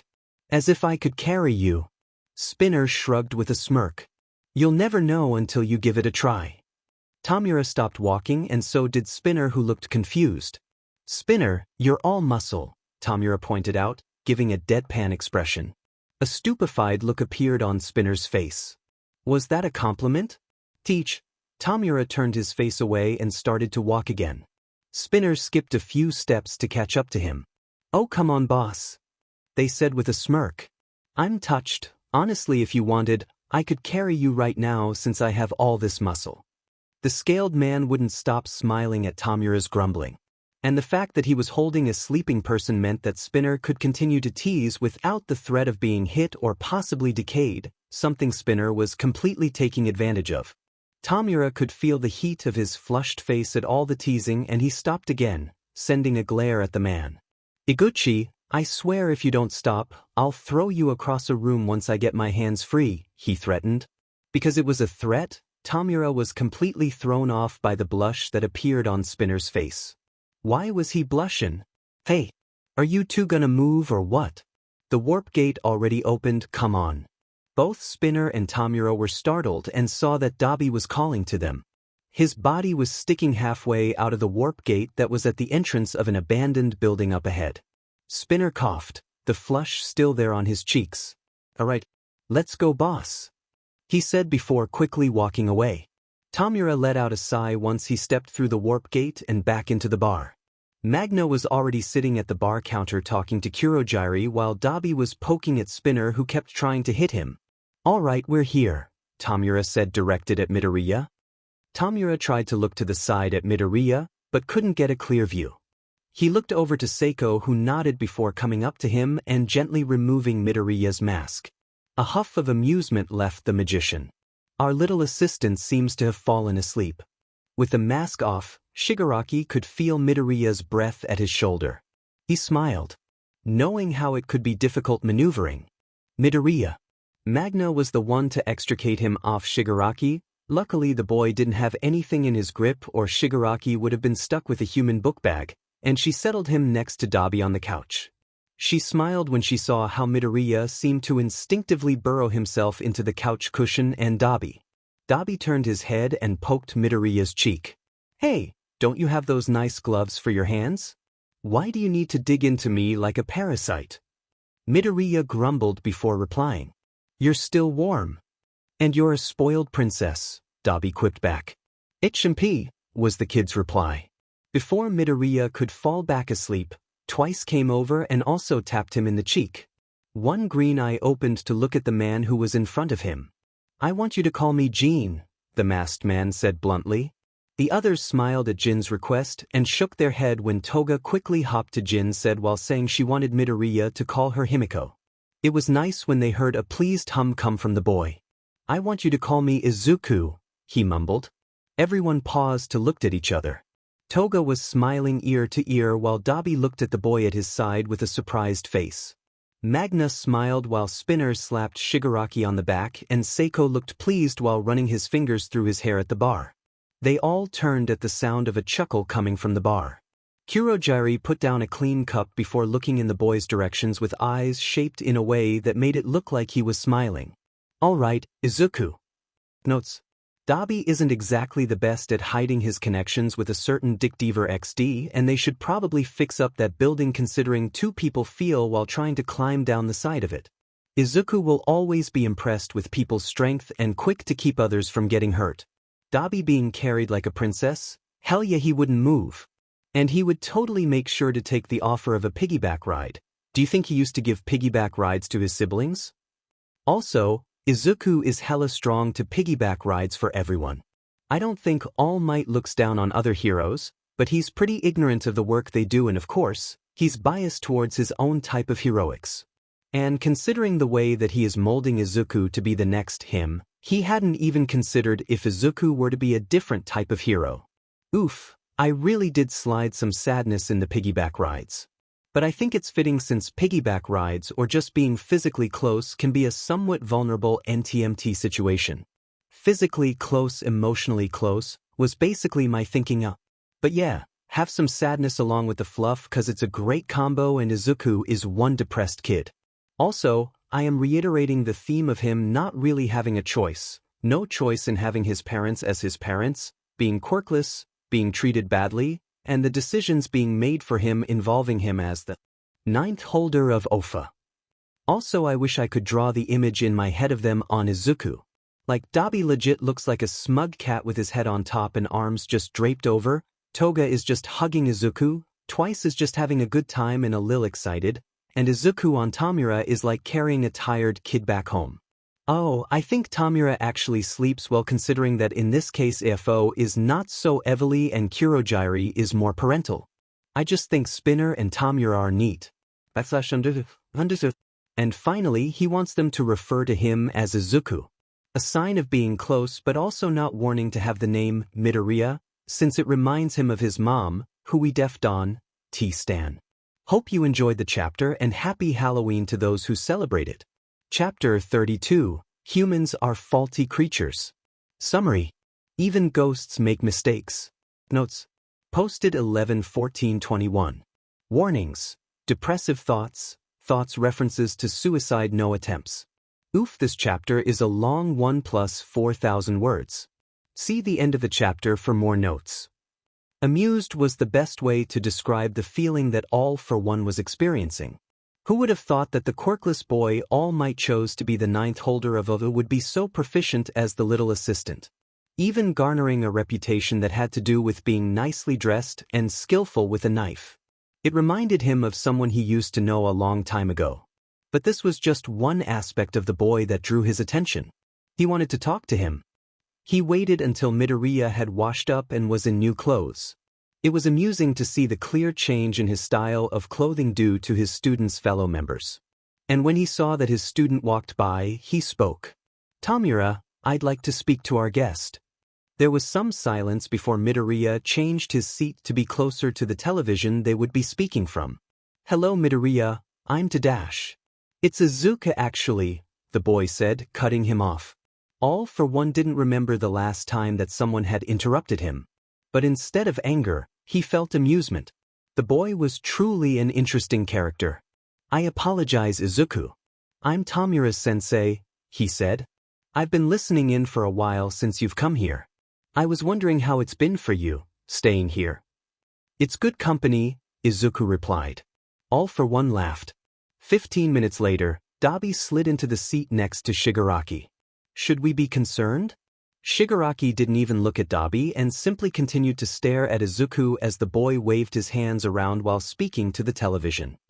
He could hear what sounded like the enthusiastic voice of his sensei. They just started off asking about his opinion on a new hero and now Izuku is talking about loopholes in the laws, Shigaraki said disbelievingly. "He's made sensei laugh 5 times already." Dabi smiled. "Izuku does get really excited about quirks, theories and knows a lot. Your sensei is pretty old, isn't he?" Shigaraki nodded. "Yeah, he knows a lot." "Well then to me this," Dabi gestured to Izuku still talking animatedly to the television, "isn't really that surprising, is it?" "I guess not," Shigaraki said dumbly. "While in the gray space, there isn't much to do. Sometimes the vestiges weren't even there, but when they were, they could see and hear bits and pieces. Sometimes, they even had a clear view of what the ninth was doing. They could hear what he heard. They heard a familiar voice.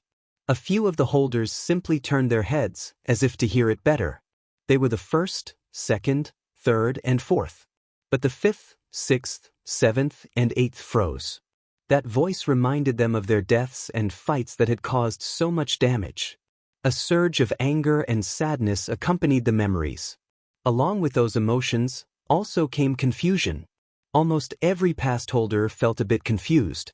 Confused at the fact that they could hear someone who was clearly All for One having a civil conversation with the ninth. The ninth, who they could feel was excited as he spoke about quirks, laws, and effects of combinations of the two in the future.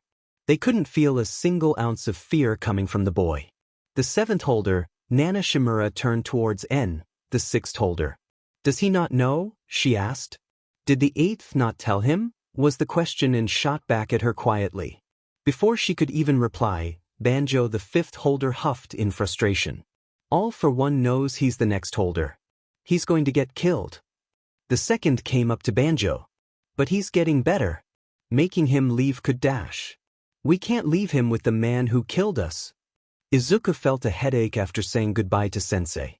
He was walking towards the couch when he stumbled into Jean. Whoa kid, watch your step. I should have let you fall on your face. Sorry, just have a headache, Izuku mumbled before letting Jean lead him to the couch. When Izuku was sitting, Jean backed up. I'll get you some water if you have a headache. A few moments later, when Jean came back with a glass in hand, he saw that Izuku was sleeping on the couch. Huh, guess he just needed a nap. It's not that simple though, the second yelled. Nana couldn't keep her mouth shut any longer with her growing frustration. Then explain, Sora. Tell us how that isn't the right explanation. Nana could see the cloud of ink that was always on Sora's skin moving around their neck. It seemed to be more frantic and as if frustrated itself while Sora prepared to say something. But Sora never got a chance because suddenly a soft voice cut through the gray place and tension. What's wrong? All the vestiges turned to look at the ninth, Izuku, standing there. His voice was clear with worry and his eyes flitted to each of them, confusion on his face. They knew they looked clearer now, but the first was off to the side, silent, just as the vestige of the eighth holder was as well. Sora was quick to be the one to go up to Izuku. Well, ninth, the person you were just talking to is someone we know, someone we've known for a long time. Who? All for one, Nana called out. When she had said that, she saw a look of realization cross Izuku's face before he spoke. All Might told me about him, about how he was a supervillain. Someone he killed 7 years ago. Izuku looked upset. Banjo cut in and walked closer to ninth. Well, he didn't die since you just talked to him. This means he knows you're the ninth and you're in danger. He's going to kill you trying to get one for all. At Banjo's words, Nana also came closer to the green-haired boy. Her face was strained when she spoke. Izuku, it's not safe to stay, he's killed all of us and dash. That's not the whole story. Sora yelled, cutting the others off and making Izuku jump back startled. At the sudden outburst, the grayness around them all shifted and their auras started to move frantically. Sora's gray moved as much as the ink cloud on their skin. The first and eighth seemed to be frozen. Banjo's red darkened as he grumbled. N's light blue seemed to fade in and out, while Nana's black darkened even further. And took a step forward toward Sora. What else is there to know? He asked. He wants his quirk back. Banjo removed his goggles and scratched his head. The ninth can't stay here, he'll get killed. Boo dash. All for one is his enemy. With one for all he's bound to end up fighting him, Nana told Sora. Does it have to be that way? Izuku asked, and once again it became quiet as all heads looked at him. Although the boy's eyes were looking down. Nana sighed and her face softened. That's how it's been for 2 centuries. None of them liked how Izuku's face darkened. But does it have to be the same with me? He asked with a voice that sounded cold. He hasn't killed me. Have you talked to him? Have you ever had a civil conversation with him? Why does it always have to be fighting? Izuku looked up at them and they were all taken aback by the harshness in his face. They saw his face twist as he brought up a hand to grip at his hair. Why do I always have to fight? They made a mistake. The vestiges could feel a heaviness settling down on them, a pressure that made it hard to move from their spots while at the same time, making it difficult to feel anchored to the gray place. Neens, please, a few of them began to say, lifting their hands to reach him. But all the boy did was grip his hair tighter and they watched as parts of his body turned into smoke. The swirls of gray mist that always surrounded them seemed to look frantic as black seeped in. Izuku faded away without them being able to fix what they had said. When Izuku woke up, it was uneventful. There were no tears, no screams like when he had a nightmare and it had him gasping for air. Instead, he just opened his eyes and saw the cup of water that was set on the table in front of the couch. Right, Jean was getting me water. He didn't drink it. Instead, Izuku thought about the words he heard. He remembered the story All Might told him about it. Man named All for One. He remembered being told the history of the quirk he was given and how there was an evil man that had killed all the past holders to get the quirk back that originally belonged to him. Izuku remembered how those words made the weight of being All Might's successor even heavier than before, and all he could do was smile. There had been some relief when All Might told him that the man was dead. But now, apparently he was alive. Apparently, All for One was the man he had spoken to for more than 15 minutes about topics he had only dreamed of being able to talk about with All Might or his friends. He had been so excited to talk about how quirks held back scientific innovations like space travel, how people without quirks weren't even taken into consideration in regards to laws anymore, about how laws were becoming too contradictory to the state of society and how people were starting to rely on them too much. It was a conversation that All for One had told him he enjoyed and hoped to have another one soon. Something that Izuku had been looking forward to until his head felt odd, and he found himself in the midst of an argument in the gray place. Until he had been told he was destined to fight All for One because he had this quirk. Did All Might not know the man was still alive? Did he lie? Or was he just that ignorant and maybe even lying to himself? It hurt to think about. The bar was quiet. He could hear some yelling from one of the rooms. It sounded like the others, Spinner and Dabi, were messing around with Shigaraki again. The thought made a small smile appear, but it didn't stay for long. Izuku was tired of faking smiles. He turned his head to look at the television where he had been able to talk to All for One through. He looked around at the rest of the bar. The booths where Shigaraki had drawn him a faraway city and Magna taught them how to massage their hands, the countertop where he first drank Kurogiri's tea and fell asleep while messing with Shigaraki's hair. Izuku took a good long look at it. I don't want to leave. The others were caught up with the fight going on between Dabi and Shigaraki that they didn't notice at first the difference in Izuku. The flames that shot up in the air and laughter were distracting enough.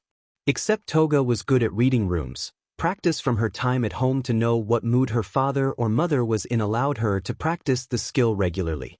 So she noticed how silent Izuku was unlike before. He sat again. When they went out again, the mask Izuku wore hid the blank expression he had. But still, Toga glanced worriedly at him. She even made sure to promise that she would let him braid her hair back at the bar when he left him with Mr. Compress. The two of them were to wait on the roof while the others had business to take care of in the floors below them. When Izuku had asked Magna what it was about, she told him it would be best if they didn't tell him. Izuku couldn't exactly have argued with that. So there he was waiting on a roof with Mr. Compress. Their masks were taken off to enjoy the breeze, but Izuku wasn't focused on that. Instead, he was thinking about the roof he was on with All Might. How the man said he couldn't be a hero then left him. He thought about how he had leaned out until he saw those explosions in the distance. There was a sense of hopelessness he remembered, and it made him think of the roof edges with red shoes set neatly beside each other on them. This roof is a lot like that one. He didn't notice how he was leaning a little too far out to look over the edge. Seiko didn't dare take his eyes of Izuku while on the roof. Since a little after the boys' talk with Sensei, the young hero seemed silent and dull. He was concerned especially when Toga had hugged him close and whispered her worries into his ear before she left to go with the others in the building. Though Toga was often seen to be insane, she picked up on how people felt relatively well. It was a skill that had helped Jean immensely on bad days several times already. So Seiko knew that Toga would tell the others her worries once they got away from Izuku. Although, most likely they already had an inkling that there had been a sudden change in the young hero's demeanor. When Izuku started to look over the edge of the building with his body leaning too forward, an uncomfortable sensation settled in his gut. He quickly walked over, ignoring how his heart was starting to beat faster and only seemed to settle when he got his hand on Izuku and pulled the boy into his side. "Careful, you could fall," he said, making himself sound calm even though he felt anything but that. It didn't help that Izuku didn't answer him and only gave a non-committal hum. He felt how Izuku leaned into him and made sure to pull him closer to his side. Seiko didn't let go of Izuku until the others came back and they had all warped back into the safety of the bar. When he does, he looked at the others and saw their faces. Toga told them. Later that night it's 2 a.m. when Tamura is playing Cloud's Garden again that Izuku opened his room door wearing one of his hoodies that Toga stole for him. The kid didn't say anything as he got on the bed and sat down next to Tamura where he was leaning against the wall, and neither did Tamura. He remembered Toga's words and how Jean said, "I think he's getting bad days like when I get those and it feels like I'm going to be torn in half. The kid looks like he's sinking." When Shigaraki had asked what they should do, Jean had said to just be there for him. So Tamura didn't do anything to make Izuku leave his spot next to him and just let the kid watch him play like he usually did. It wasn't until about 20 minutes later that something broke the silence. "Can I call you Tamura?" At Izuku's voice, Tamura looked at his side, at how Izuku's cheeks were squished against his arm and his eyes were still looking at the game console he was still holding. The kid has a tired blank face with dark circles underneath his eyes, but he was still awake. So Tamura thought. He thought about the concern the others and he had. How they cared. How he cared. So the idea of Izuku calling him by his first name didn't bother him at all. In fact, it sounded nice. "Sure, Izuku." Tamura looked back at his game and he kept playing and Izuku stayed there beside him. But Tamura did wonder why it's when Izuku is down that he asked this question. Does he expect a no? Does he want something to tell him that they are close? What would have happened if I said no? Tamura noticed how Izuku stayed in his room sitting next to him, watching him play all night. And while he was tired, he hadn't wanted to leave Izuku alone. While the others were lounging about in their own spots, Izuku was on the couch looking at his messages on his phone. He probably shouldn't. Seeing the messages from his classmates about him missing didn't help with the guilt. But he did stop when he saw a message from Aizawa-sensei. "I hope you're doing alright, kid. I know you already have some help but I'm still worried. You're missed but we'll be waiting for you to come back when you're ready. And no, I'm ready to help when you want me to, along with a list of others. Stay safe." He's staring at the message when Dabi sat down and slung an arm around him. The flame user leaned in and looked at the phone screen. "You gonna respond, princess?" "I want to," Izuku said. He goes silent again and managed to shuffle himself deeper into Dabi's side. Dabi lets him. When he's settled, Izuku spoke again. "Compared to my past teachers, Aizawa-sensei is good. He actually cares." The others perk up at the energy in Izuku's voice he hasn't shown for a bit. "He's Eraserhead, right?" Dabi asked. Izuku nodded. "He's an underground hero and practically fights quirkless, which is why I've always looked up to him. He's always going on about what's logical but he nice and pretty cool." From the other couch, Tamura agreed. "He's cool." Izuku continued. "He seems kind of harsh but I could sort of tell a little that he cared. There was a difference compared to my last teachers. Then he actually tried to talk to me, he told me he cared and that he would listen. I was going to talk but..." Izuku thought about how he was going to speak only for the infirmary door to open and All Might with Recovery Girl to come inside. When that happened, his throat felt dry and he was uncomfortable speaking in front of them, so he had just shut his mouth. After that, he just hadn't been talkative. "I didn't talk to him for a while and when I did, I wasn't sure what to say," Izuku sighed. "I was vague but even then he didn't push me. I like that.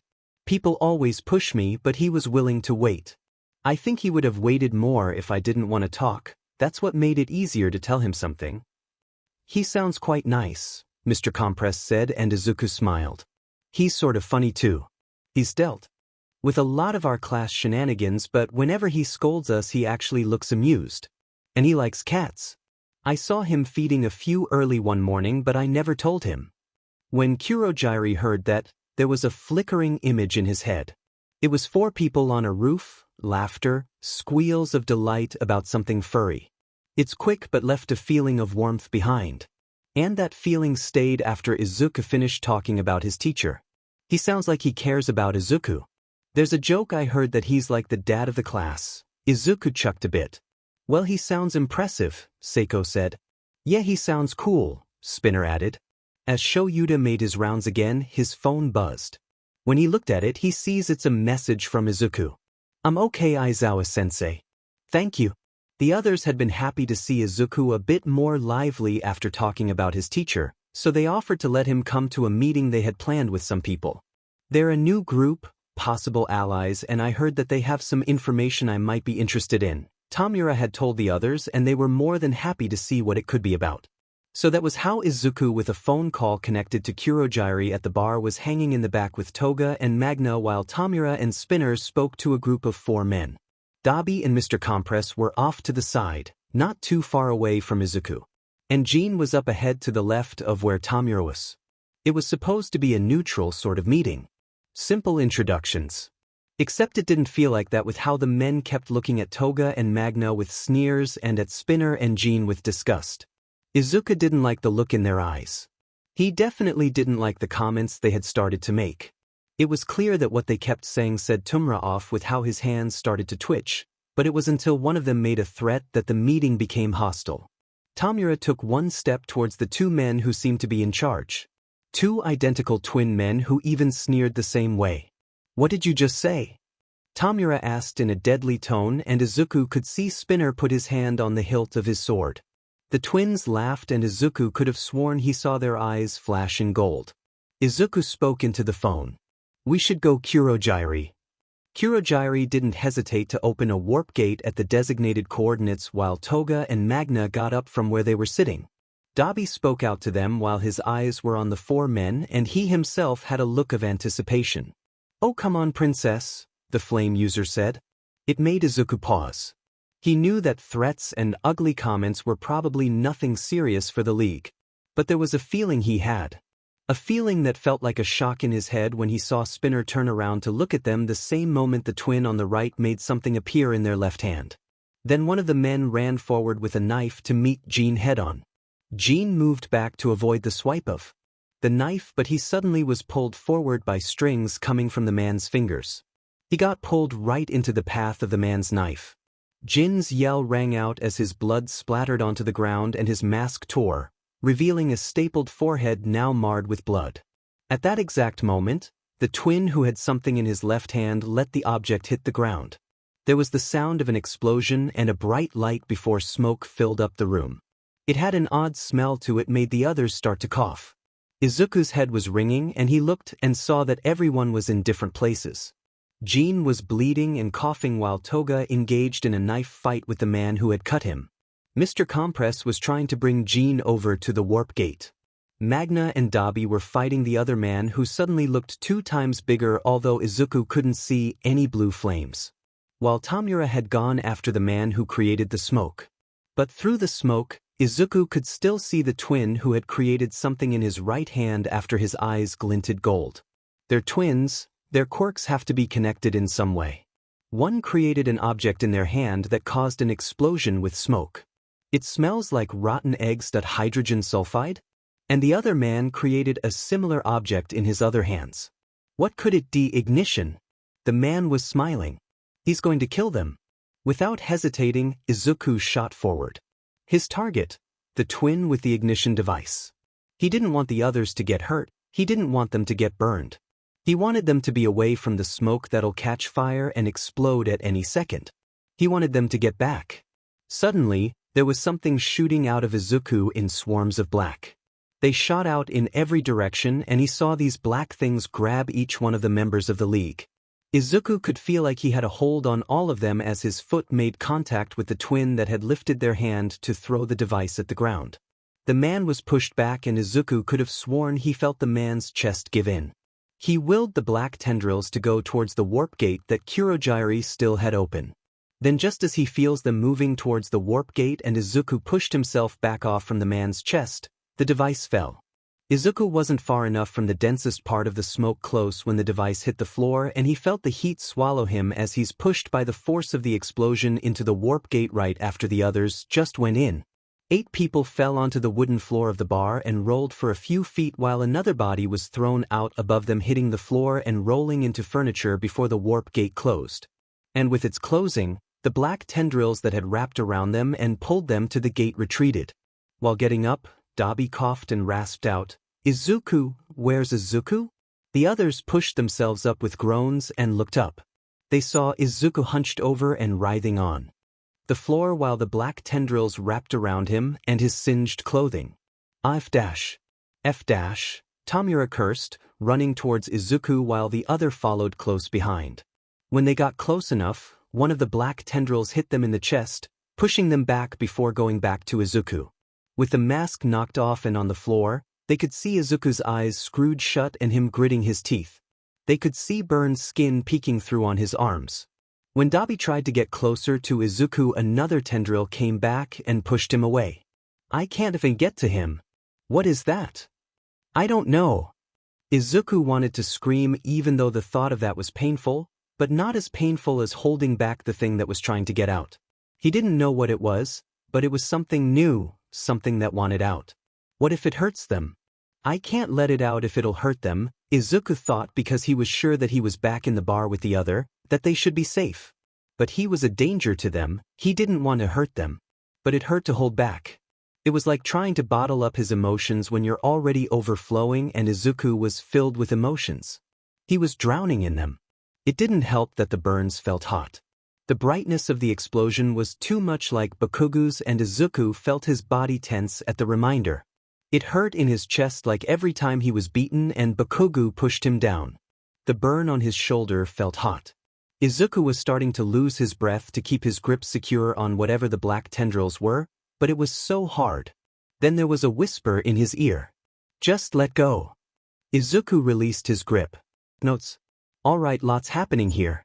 First and foremost, I just want to say that with mental health there are so many ups and downs. Izuku, as you can see throughout the story, has experienced just that. He can be happy only to have moments where it feels horrible before going back up again, then down once more. And that's just how it can be. Of course, not everyone experiences that, but that's not to say no one does. Depression, anxiety has been something he's had for years and will not easily go away, and with it comes these ups and downs like you're on some roller coaster. I know it can be annoying to read it happen to people, and it can be so annoying to actually experience it since you're like, just be better already. Or, again. Really? But that's simply how it will be, and I won't change that. I say this in preparation for those that might be annoyed, and also to just explain why I have written it this way. And N. Tone. Not mad, neutral. All for one and Izuku finally get to talk. Of course, it delves into quirk theories and just stuff that Izuku is particularly enthusiastic about and AFO would probably know a lot about too. But alas, our vestiges heard a familiar voice. With their POV they refer to each other with their names, and the other vestige OC's name, has been revealed, along with what their quirk involves.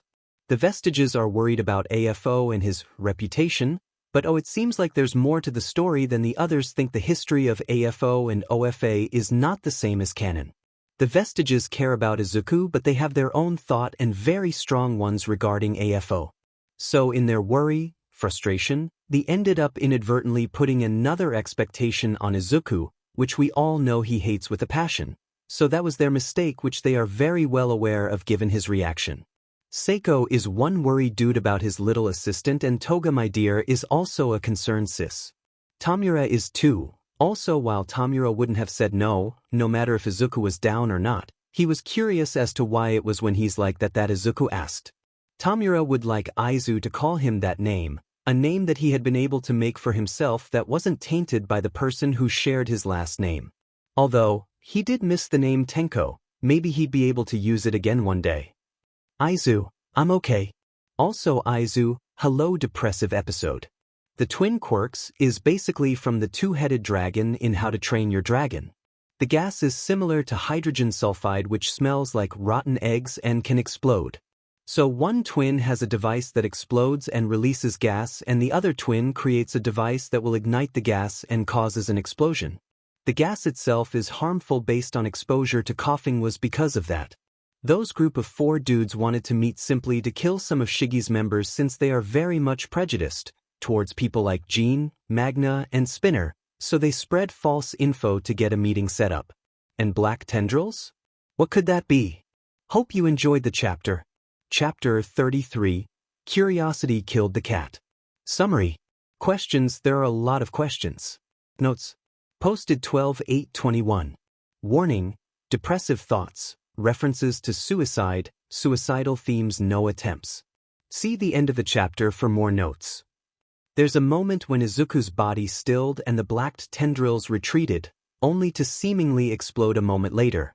Everyone ducked as their vision was filled with black and the tendrils rushed out towards them before returning back to Izuku, seemingly inside of him. When they did, Izuku's body suddenly slumped onto the ground. He didn't move. The silence that came with the sight of Izuku's unmoving body was deafening. Jin was the first one to move. No, no, no, no, no, no, no, no, no, no, no, no, no, no, the man frantically said as he knelt down beside Izuku's body. Everyone could see how Jin's hands reached out to touch the kid but simply hovered, shaking. There was no attention paid to the blood dripping from the cut on his face. Jin's eyes were simply on Izuku. Then Jin's hands reached into his hair, gripping it tightly. I'm going to split. I'm going to split. I'm gonna sply. I can't I see please move Izu. I don't want to sply dash. He stopped when Toga grabbed his hands. Her face was dead serious when she grabbed his hands and pulled them away from his hair. When they were grabbing her hand, she used her other hand to reach down to Izuku's neck, placing 2 fingers to check his pulse. When she felt the telltale sign of blood still pumping and the warmth of his skin, she let out a sigh of relief and looked back at Jin. Izuku-kun is just sleeping, Jin. See, look, he's breathing. Jin looked back at Izuku and saw the way his body moved slightly with each breath, never mind how shallow it seemed to be. When Toga squeezed his hand, he looked back at her. Let's get you cleaned up while Shigi and Giri take care of Izuku-kun. When Jin nodded, they both got up and Toga led him away.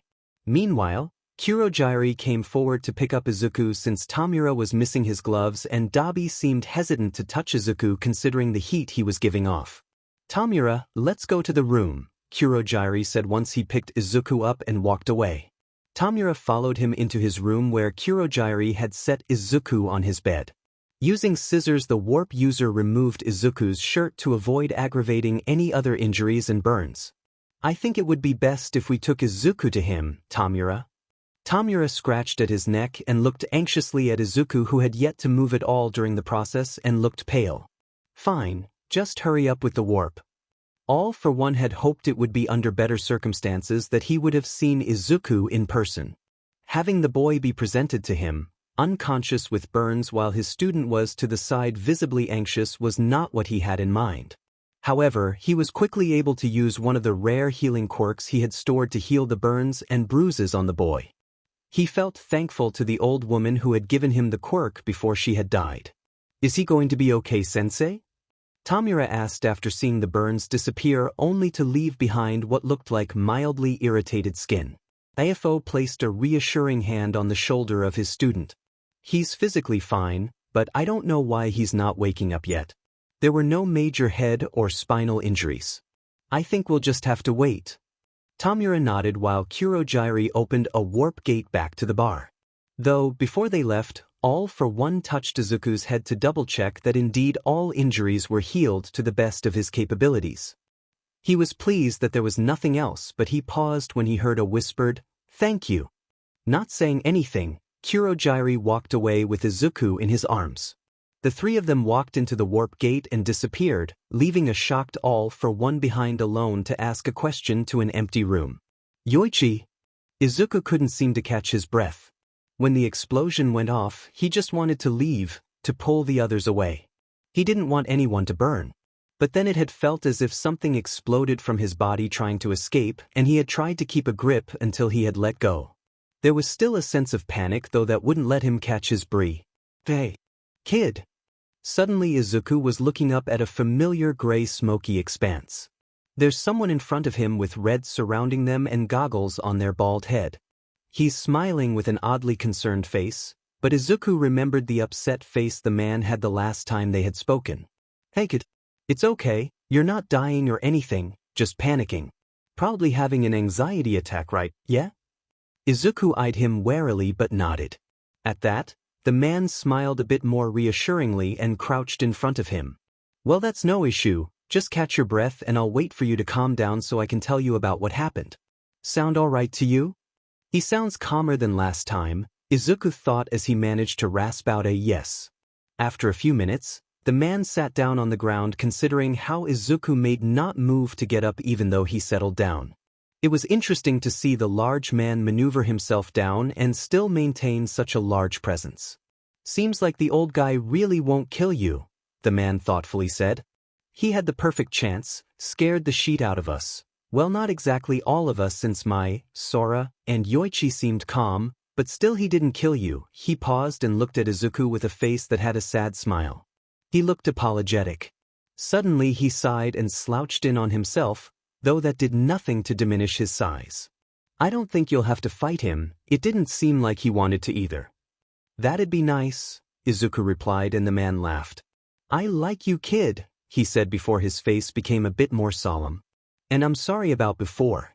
So how about I tell you about what just happened with all that black stuff? Yeah. Izuku nodded, not commenting on the quick change in emotion. He was well aware of how not everyone liked to dwell on what made them uncomfortable, even their own emotions.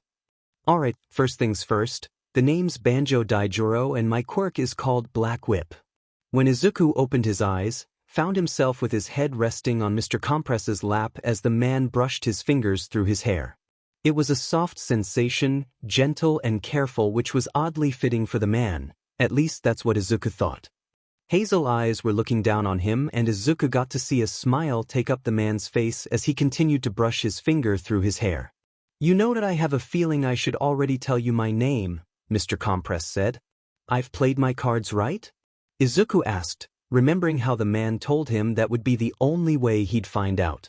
Mr. Compress tapped a finger to the tip of Izuku's nose. Spectacularly so, you've worked your way to become my assistant. Rather impressive, I must say. It's fun. I'm glad to hear that. Now time for you to be graced with my name, young hero, he said before pausing dramatically despite still moving his fingers in Izuku's hair. Seiko Atsuhiro. Izuku could feel his eyelids feel heavy, but he still responded with a sleepy smile. That's a rather spectacular name. Seiko brushed his fingers across Izuku's forehead softly, making the boy's eyelids feel even heavier. I think so too, Izuku, Seiko said softly while looking down at the freckled face as he continued to run his fingers in green curls. It was really no surprise when there was an odd atmosphere in the bar the next day. A tension that something important had to be discussed, but that everyone was hesitant or unsure how to bring up in the first place. Both questioning and concerned looks were sent towards Izuku while he felt out of balance. He knew that they must have had questions, but they didn't ask, and he didn't exactly feel very enthusiastic to tell them. The most enthusiastic person instead had to be Jean. He didn't at all seem hindered by the tension. Even with a bandaged face, the man kept insisting on Izuku not moving too much. He even made sure to make him stay on the couch while he got the breakfast Kurogiri had made for them. But Izuku was worried too, remembering Jin's yells and precarious mental state, so he somehow managed to get Jin to sit down next to him too and just relax. It helped with the tension, but of course, something like what had happened would not be so easily ignored. That's why he wasn't surprised when All for One spoke from the television. Especially since Tamura had told him how they had taken him to the man and Sensei healed him. How he had been within less than a foot away from him. It made him think about what Banjo had said. Yes, he might have not killed me, Izuku thought. But that doesn't mean he doesn't want something. You know, there is something we have yet to fully address, Izuku, the All for One said in a calm voice, so much different from the enthusiasm from their last talk. The bar was quiet while all eyes were on Izuku, who was once again sitting near the television that had a red light on. They all looked unsure, even Kurogiri and Shigaraki. Izuku steeled himself before sighing. I have a good idea about what All for One. Whatever it was, I want to face it head on. Ah, so he has an inkling I'm still alive, Fo responded in a careful manner, obviously talking about All Might. I don't know, Izuku said. He told me about you and that you died years ago. But that doesn't exactly seem like that truth, does it? Certainly not, and yet you have stayed here, even speaking to me now. Tell me, Izuku, do you not hate me? The man asked, and Izuku could almost say that he simply sounded curious. Hate you? I barely know you, Izuku said incredulously. I don't know your story of why you killed them or how it went down. All I know is that you're Tamura-sensei. That you injured All Might trying to kill him. And that you've apparently killed the past holders. But I also know that you really like quirks, you're really smart and were actually fun to talk to. I know you haven't brought it up until now even though you've had to have known for a while. And I know that I'm still alive, Izuku said. Is it not expected that I kill you or you kill me? All for One asked. Izuku sighed and let his head hang low at the word, expected. Even with Banjo's apology he still felt upset and frustrated. He hated what was expected. It made him feel heavy, the act of moving grated on his brain and he wanted to do anything but that. Responsibilities and what was expected seemed to follow him everywhere he went. Aren't you tired? Izuku looked up at the television screen as if he were looking at All for One in the face. 'Cause I'm barely 16 and I'm exhausted. I didn't even expect to live this long but here I am getting dragged into something I don't want, another fight. With your abilities, your knowledge, you could do so much. There's so many things you could do than fight me or kill me trying to get it and stop it from being passed down. But the thing is, you don't even have to worry about that. I have no plans to give it to someone else, to pass down a weight on an unsuspecting person, to drag them into a fight. Whether it's by someone else's hand or by my own, this power will die with me. Izuku's voice was firm without any sign of hesitance or doubt. And it's when he said it, that Izuku realized what it meant. He looked around to see various frozen faces and it made the uncomfortable feeling in his chest worsen. When he got down from his seat and walked out of the main area and into one of the rooms, no one stopped him, no one said a word. He thinks that he would have broke if they did. In the misty gray expanse that is home for the past holders, Nana Shimura looked sadly at the vestige of the 8th holder. An hour later, it was Jin who came to check up on Izuku. At first, the man didn't say anything. He simply sat in the chair while Izuku was laying partially on the bed, his feet lightly brushing the floor.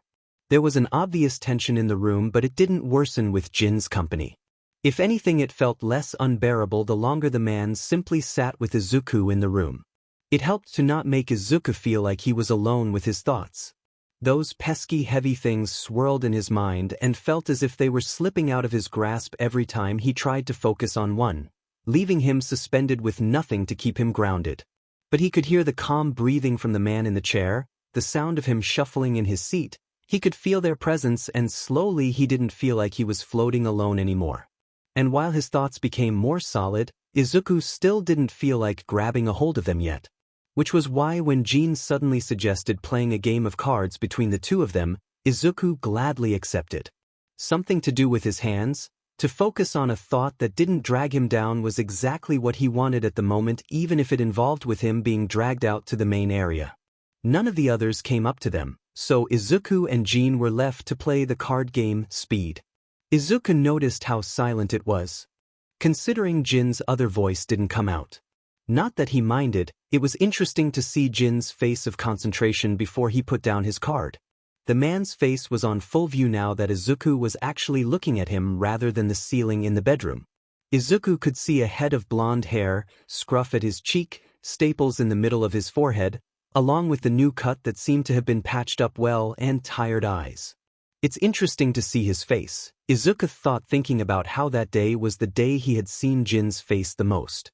They played 3 rounds before they stopped and instead laid down on the floor. But while laying there doing nothing, Izuku's thoughts returned to unsavory things. Whatever sense of lightness that was created from the card game faded away, leaving Izuku feeling oddly vulnerable. Almost as if sensing it, Jin spoke from his position on the floor beside Izuku. Izuku, are you suicidal? There was complete silence in the bar and if the two individuals on the floor were to look up, they would see how everyone had froze. How their eyes were all looking in their direction while their minds went over the detail they knew about Izuku. Details that included how nonchalant the teen had been when first kidnapped. How uncaring he had been. How the teen should have been dead if it had been anyone else. They thought about the kindness that was Izuku, how he put himself in harm's way to protect. Seemingly to not care at all about what happened to him. And so, it hurt to hear the words the green-eyed boy said next because they knew it was true. I think so, Izuku said. Jin turned his head to look at the boy who was still staring at the ceiling and he saw that Izuku was crying. Tears flowed from his eyes and down towards the floor while Izuku made no sound or move to wipe them away. It was a simple blank face and a voice that sounded utterly exhausted. A boy seemingly laid bare, completely open to whatever threats may come his way. Jin scooted closer until his arm touched Izuku's. "Have you done anything about it?" Izuku closed his eyes and hummed. The tear tracks remained untouched. "I've thought about it a lot. I've thought about the different ways I could do it. There's a lot of ways, Jin, that there's a lot of ways to die. I know. I've seen myself die in all sorts of ways. When I look in the mirror, I see the face of someone who's died too many times. I don't want that happening to you," Jin said. "I don't either, but—" Jin didn't need Izuku to finish that sentence. "Yet I know." Notes. Like what I said in my last chapter, endnotes. Mental health has many ups and downs. And this is what Izuku is experiencing. At this point, we can say it is definitely a low. Black Whip has officially made their debut, rather aggressively. And Izuku got to meet Baho officially. Although he still feels upset about what happened earlier with the vestiges. Banjo did apologize, but there is still some discomfort left behind. No surprise there. Hello, AFO. I think that in the very past he was able to get quirk from people on deathbeds or at ages where they didn't need it anymore. So this will include a healing quirk, although not powerful enough to fix his face or the need for a breathing apparatus. And he little appearance FO his lil bro. Seiko was like, should probably tell the kid my name before I lose the opportunity to do so. Also, it was about time Izuku knew it, and Seiko very much wanted the young hero to call him by his name. Izuku really is tired about not having a choice and being forced in these pre-chosen positions, so when AFO talked about what they were destined to do, he snapped. And with that anger and exhaustion, something very important came to light. The line, whether it's by someone else's hand or my own, "This power will die with me," has been something I've been looking forward to for the longest. Since it really is a big reminder that Izuku is suicidal, he's exhibited that behavior and thinking. And I think Jin could relate to Izuku since he did have that experience where his clones killed each other in canon. I hope you like the description of how Izuku felt after saying what he did, with feeling suspended and floating. I felt that it would be good, considering feeling overwhelmed with so many worries and thoughts. In that cases I have found being by yourself doesn't help. It kind of keeps you there floating ungrounded, but someone's presence can help even if they don't exactly say or do anything, which in this case was Jin, who I think for his own benefit also wanted to be near Izuku considering his bad reaction. At that time I thought Jin would feel at a loss of control, which was when he felt like he would split beyond his control in a sort of helpless manner. And of course distraction can help, something to keep your mind focused on something else, but that can't last. And with doing something with someone, laying on the floor after there has been that tension, you feel a little raw, open, vulnerable. Which was when Jin posed his question. Also, have you noticed that when it comes to big reveals, it has mainly been instigated by a question from Jin? Speed is a real card game and requires a lot of fast movement to put the card down before the other person while making sure it's a card value one above or below one of the two cards piles in the middle before the other person does. You do this while also maintaining having 5 cards in your hands. This probs isn't the best answer, sorry. Very fun game to play that takes up your focus, so a good distraction too. Hope you enjoyed the chapter. Chapter 34. What do we do? Summary. The handover. Notes. Posted 12/11/21. Warning. Depressive thoughts. References to suicide, suicidal themes, no attempts. See the end of the chapter for more notes. Laying on the floor after talking to Jin and answering his question, Izuku felt as if the last bit of strength left him. Answering the question had hurt somewhere deep inside. Inside so deep because it wasn't something new. It was something that over the years had burrowed deeply into who he was. It curled underneath his ribs and around his heart. Something deep that he tried not to touch those late nights when sleep was unkind, and so was the solitude of staring at nothing in a dark room. It was a dark thing that grew over the years, thriving on the things that hurt, that weighed him down. So answering Jin's question that had been spoken softly with care that Izuku still felt unused to after all this time in the bar, it had felt like bringing up something rough and painful out for all of them to see. Something ugly he was sure would have made Jin move away from beside him or surely create a tension in the air that would crush him where he lay. But that didn't happen. Jin didn't move away. Instead, He had moved closer until Izuku felt pressure on his arm. It was warm. And Jin's voice still sounded the same when he asked his next question, still with care. Jin understood, he understood. Izuku liked how Jin still stayed beside him as he cried. Jin stayed beside Izuku long after the boy's tears ran out and he fell asleep. He was the one to pick him up and lay him on the couch. For a few moments, he looked at the sleeping freckled face with dark circles that stood out more after crying. He looked at the gloved hands that put down cards just a tad quicker than him, and he looked at the arms that were riddled with scars and hidden away in the sweatshirt he wore. I think so. Those were the words Izuku replied with when he asked. Suicide was not something Jin was unfamiliar with. Having watched his clones kill each other, each claiming to be the original made him very familiar with the idea, the image of killing yourself. Every time he looked in the mirror, he really did see the face of someone that died too many times at their own hands. The staples in the middle of his forehead were a very clear reminder of that. But now he had a new cut on his face slowly healing that he got in the midst of a fight where, in the end, it was a teenage boy who was a hero student at UA that saved him. A boy who didn't seem bothered by his other voice or by his face. Who didn't yell at him to leave the room when he had come in. Who hadn't gotten annoyed when he was fretting over him. A boy who even made him sit down and later played a card game with him. Who didn't mind being so close to him, a man with a mind that seemed to pull apart from each other on bad days. Jin wished that the question he had asked hadn't come so easily to his mind, that Izuku's actions didn't keep reminding him of his own actions of how he uncaringly got close to people who could kill him with ease. He didn't like how Izuku's answer wasn't a surprise. The next day Izuku didn't get up from the couch. Even when he had woken up long before everyone, he didn't make it known to the others. His face was hidden in the cushion and under the blanket. That spinner had covered Izuku in. Offers of food went unanswered and so did all other comments. Izuku kept silent and they went to bed without hearing a word from him while he still stayed awake throughout the night. Eyes staring at nothing as sleep kept him at an arm's distance. The day after that was the same. But on the third day things changed. The most noticeable difference was the temperature.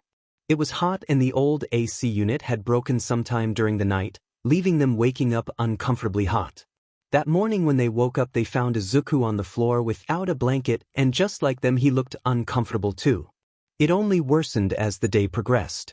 Dabi wore a tank top revealing how the scars on his right arm went up much further than they expected. Seiko went without his mask along with Jin. Toga tied up her hair and went without her signature sweater. Magna had also clipped some of her hair off her face while Spinner seemed to be doing reasonably well. But Izuku didn't change. His face looked flushed with green hair sticking to his forehead. And his eyes looked dazed as he stared at the ceiling. No prodding from Dabi or offer of a cold drink from Kurogiri made the boy move. Even when Spinner somehow managed to fix the AC, Izuku still did not move. And while the threat of heatstroke was gone, the boy's state was unpleasant. Izuku needed a shower, except he had no energy. Every movement felt like it took too much thought to do. Even moving off the couch left him feeling weary. Izuku was very uncomfortable, but the thought of doing anything was worse. His bones felt tired and heavy, the things that had broken too many times kept him trapped, weighing him down. Izuku knew that taking a shower would be good. That it could help him feel better. He was well aware of the things you could do when you felt like he did, but it required effort. It required strength that he felt he didn't have. There were so many times when Izuku had pushed through, calling upon strength that wasn't there before. Strength he called up on the beach under the hot sun, strength he called up when he broke his fingers again and again just hoping a boy would stop holding back, strength he called up to prevent Stain from killing anyone else in a dirty bloody alley. But now it was getting up to take a shower that stopped him.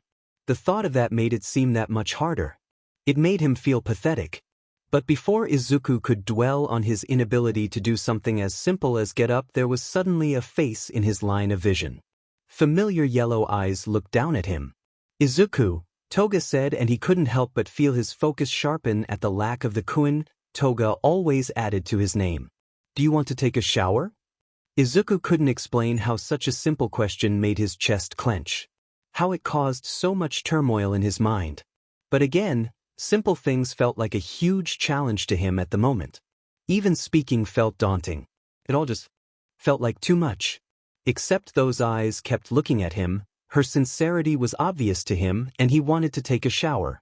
Toga was pleased by the small movement of what could be a nod that came from Izuku, at the small hint of life in his eyes.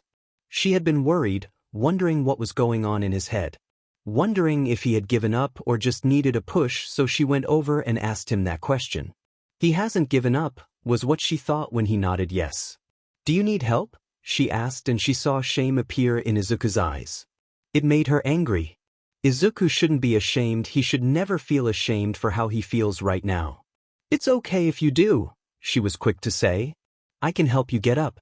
I'm strong just like you, Izuku. She still smiled when she saw Izuku's tears at her last comment. A few moments later, the others watched as Toga helped Izuku get up off the floor. She had no issue supporting his weight and none of them commented on how much Izuku leaned against her. Instead, Toga kept smiling and looked at Kurogiri. Giri, can you make sure there is a towel and change of clothes for Izuku-kun in the bathroom? He's gonna need it after showering. Of course, Kurogiri said before setting off to get those materials. Then Toga and Izuku walked towards the bathroom. Along the way he seemed to be supporting more of himself, although still unsteady. When the shower came into sight, Izuku didn't need Toga to support him so much. The hardest thing had been getting up, getting past that shame he felt when he needed to ask for help. But then Toga has said she was strong, that she was strong like him. She thinks I'm strong. Those words were so different from what he had heard all his life. Freak. Disgusting. Deformed. Useless. That word seemed to be ingrained in him, into his very bones. He was just a soft poke to his forehead reminded him where he was, and he looked at Toga, who was pouting. Don't do that, Izuku. Don't go back inside and get trapped again. I don't like it when those green eyes of yours go dull. And you still need a shower, unless you need help with that too. Izuku felt his face heat up at her last comment, and he quickly shook his head, which made Toga laugh. Alright, well, hop to it. I already put the water on, so it should be warm. Call any of us if you need something, she said before nudging him deeper into the bathroom as she walked out and let the door close. Izuku looked at the door she just closed. She's still treating me the same, even after what I said before, he thought. With that, Izuku took off his clothes, ridding himself of clothes that definitely needed to be washed, and he stepped under the stream of warm water. He just stood there. He didn't know for how long he stood under the shower head, letting the water soak his hair and flow down his back. He looked down to see the individual drops of water that came from his fingers, his hands feeling less tense under the running warm water. When he closed his eyes, he was reminded of rain, and he imagined what it would be like to just stand outside when it rained and do nothing, to just let drops of water soak him to his very bones. The thought of letting the water wash him away crossed his mind before he opened his eyes and finally started to use the soap. It was a sort of pleasing thought in a way, letting the rain take away the exhaustion from his body, any pain going along with it if he was lucky. But he wasn't lucky, and thoughts like these tended to almost always cycle back to cruel thoughts if he let it continue. Instead, Izuku let himself focus on the soap bubbles on his freckled skin that were washed away down the drain, leaving a floral scent behind. Once the soap was gone, and he gave the same treatment for his hair and again let himself simply stand with his eyes closed under the water. The darkness behind his eyelids and the sound of what could be rain almost threatened to swallow him whole, but eventually, he opened his eyes once again and turned off the water. Stepping out, he quickly tried to dry himself and change into the clothes Kurogiri set up for him. A soft hoodie that was a pale blue, black sweatpants, and gloves to keep his hands from aching once the warmth went away. He tried to make sure it was on before that weariness he could feel coming back would settle on his shoulders again. A familiar sensation that always found its way home to him. He was used to this ever-constant push and pull, the little reprieves he had. And Toga seems to see it too when he stepped out of the bathroom. Except, as usual, she gave him a smile and tugged his sleeve until he was following her back to the main area. There Izuku saw what looked like relieved faces on the others, including Seiko on the couch that Toga promptly pushed him to sit on. And once he was sitting down, Seiko grabbed the towel resting around Izuku's neck and brought it back to his hair that was still dripping. My Izuku, your hair really is wilder than mine, the man said, amused. But Izuku didn't respond. Once again his eyelids felt heavy as he let himself feel the soft towel pat his head and as gentle fingers attempted to untangle his curls. Seiko didn't seem to mind, and once again Izuku let himself drift off. Later, when the sun was down and it was late, the members of the league were gathered at a booth, Izuku still laying on the couch with slightly damp curls. Spinner sat next to Tamura on one side of the booth while on the other Magna and Dabi sat next to each other. Toga and Seiko were standing at the end with Kurogiri. Jean, however, was sitting in a seat next to the couch where Izuku slept. He had insisted on being near the boy and no one objected. What if he keeps laying there? Spinner asked, looking over at the couch. Tamura sighed and let his head fall into his gloved hands. I don't think he has really slept except for right now, and that was after 2 days. He wasn't even going to get up despite wanting to. What are we supposed to do? He was doing okay until a while ago and it just keeps getting worse from the looks of it, Dabi frowned. You all heard what he said to Jean, he's suicidal. How are we supposed to take care of a suicidal kid? We can't. All heads turns to Magna, who had taken off her shades and rubbed at her eyes. I'm stating the obvious when I say that Izuku is severely depressed. And I think we all know, it's something he's been dealing with for years and hasn't gotten treated. He's suicidal, and yet he hasn't made the effort to kill himself yet, but you all heard what he said. He's thought about it, and the way he acts, I think it's only a matter of time before he actually manages to get himself killed. She looked up at them with a serious face and her eyes in plain view. He needs professional help that we can't give him. None of them could say she was wrong. Every word of hers rang true.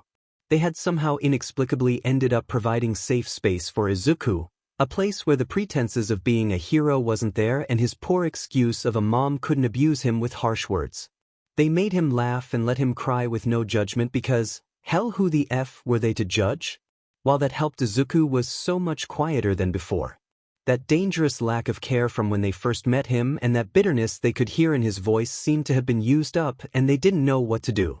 Seiko knocked his hand on the table to draw their attention. We can talk to Izuku's teacher, Eraserhead. He's a hero and seems to care for Izuku. Surely he can get him the help he needs. Kurogiri took out a cell phone from the pocket of his slacks and placed it on the table. I already put Eraserhead's number from Izuku's phone in here, he said. Dabi packed up the phone and turned it around in his hand. Will your boss have an issue with this?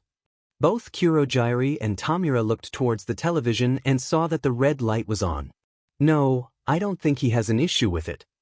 It was while he was looking over some paperwork that Shuda's phone buzzed. He wondered if it was another message from Izuku, but instead saw a message from an unknown number. Unknown, you'll take care of him, right? Eraserhead, who is this? Unknown, you'll take care of Izuku? At that message, Aizawa froze. The only person who he could think would ask him a question like that now was the League. The League was texting him. While he tried to push aside the anxiety that crept up his throat at the meaning of their question, he replied. Eraserhead, of course I will. He was sitting on the floor again in the gray place again. When he looked up, he saw that there were 8 people in front of him. 2 of them were still far off to the side, but he can still see 6 of them clearly. They were all bowing. We're sorry, Izuku, the woman with the beauty mark said. We're sorry for making you feel like you didn't have a choice. It's our fault that you feel like this. Izuku stared at them with sullen eyes. Their fault? Their fault that he couldn't sleep and stare at nothing? Their fault that he felt weak and had to have help getting off the floor? Their fault that he had felt pathetic and ashamed? How could it be their fault when he had felt like that long before having one for all passed down to him? You're wrong, Izuku said, and he saw them lift their heads to look at him in confusion. This is just how I feel, nothing you can do about it. The gray figure that Izuku thought was named Sora stepped forward. Even so, we want to help you. Kid, you have a bunch of buddies worried in a bar trying to figure out how to help you, they said. Izuku sighed. He thought about what the League could do to help him more than they already did, and there was really only one option left. I have to go, don't I? He asked despite already knowing the answer. And Sora seemed to know too, as they responded with a sad smile. Izuku took another look at all the past holders and he took in a deep breath, letting the air fill his lungs until they felt like they were about to burst before letting it all out. He closed his eyes. When he opened them, Izuku saw red eyes close to his face and could feel hands and arms supporting him while his head rested on someone's chest.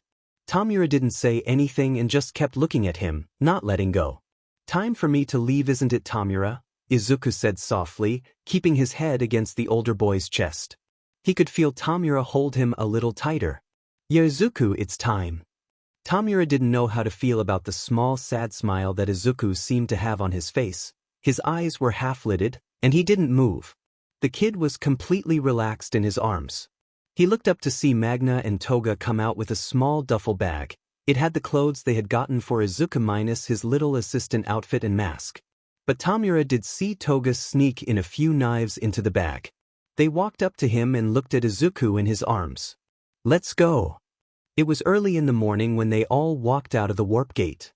After closing the warp, Kurogiri let them know that they were not too far away from the entrance of UA where Eraserhead said he would meet them. Each of them were oddly silent as they walked. They kept glancing at Tamura, who held Izuku. The boy still didn't move and was almost half asleep, seemingly at the very edge of slipping unconscious, but something kept him from completely falling. It had worried them that Izuku hadn't had too much of a reaction but still was aware that he was leaving. Somehow knowing before they had told him what was happening. They still hadn't said anything even when they all saw Eraserhead waiting in the distance. The hero was wearing a simple long-sleeve black shirt without his capture weapon. The man gave a quick once-over of all of them before looking at Izuku. They could all see what had Izuku been talking about when he said their teacher cared from the visible relief on the man's face when he looked at Izuku. Eraserhead, Tamura greeted once they all stood in front of the man. Tamura specifically seemed to stand a little straighter in front of the hero anxiously. "Shigaraki, Kurogiri," the hero said. Dark eyes looked at the rest of the group, people he hadn't seen before. "Who are you?" "Dabi." "Magna." "Spinner." "Toga." "Twice." "Mr. Compress." After the simple short introductions, Eraserhead nodded his head but didn't say anything else. There was an odd sort of tension which Toga promptly broke. She took off the strap of the duffel bag she had been holding and held it out to Eraserhead. "Here is Izuku-kun's clothes and gloves for his hands. It's all clean and comfy so you don't have to worry about washing them. His sketchbook is in there too and there's some knives in there so be careful. Izuku-kun wouldn't be too happy if you cut yourself on one of them," she said. Eraserhead grabbed the strap and settled it on his shoulder. He looked at Toga a bit odd but said, "Thanks, I'll be careful." Then all that there was left to do was hand Izuku over. Their hesitance must have been clear because Eraserhead seemed to sigh. "You know you can see Izuku again. I'm not going to try to keep him away from you. That just wouldn't be logical considering the close relationship he has with you." Tamura looked at him in surprise, because he would have never guessed the man he almost killed would tell him he'd be able to see one of his students again. "Really?" "Yeah, we will have to talk about it more later, but this isn't goodbye, not really." There was a visible wave of relief that swept through each of them, and Dabi proceeded to walk up beside Tamura and ruffle Izuku's hair. "I'll see you later, princess." Dabi and the others chuckled when they heard an unintelligible mumble from the kid. Then Toga came up quickly to give Izuku's forehead a quick kiss while Mr. Compress came up and seemed to take out the marble necklace Izuku wore so that it was resting on the outside of the hoodie. The darker blue stood out against the pale blue fabric. After that, Tamura walked forward while Eraserhead held out his arms. Very carefully Eraserhead replaced the support that Tamura had provided, seemingly not caring about coming into contact with Tamura's gloved hands. Once settled in the underground hero's arms, they watched as Izuku brought up one of his hands to grab Eraserhead's shirt. Dabi snickered at the action while Spinner elbowed him in the ribs. When he fully secured his grip, Eraserhead looked at the League of Villains. "Thank you." Tamura huffed. "Take care of him." Then Eraserhead simply nodded before turning around and started to walk towards the entrance of UA. The League watched him until he passed the barrier. At that, the villains turned around and walked into the warp gate Kurogiri opened. As 8 villains walked into a bar, an underground hero carried a former missing hero student back on campus. Although, the League wouldn't hesitate to go grab Izuku and make him a cup of tea if needed. They'd make sure to leave the tea-making to Kurogiri.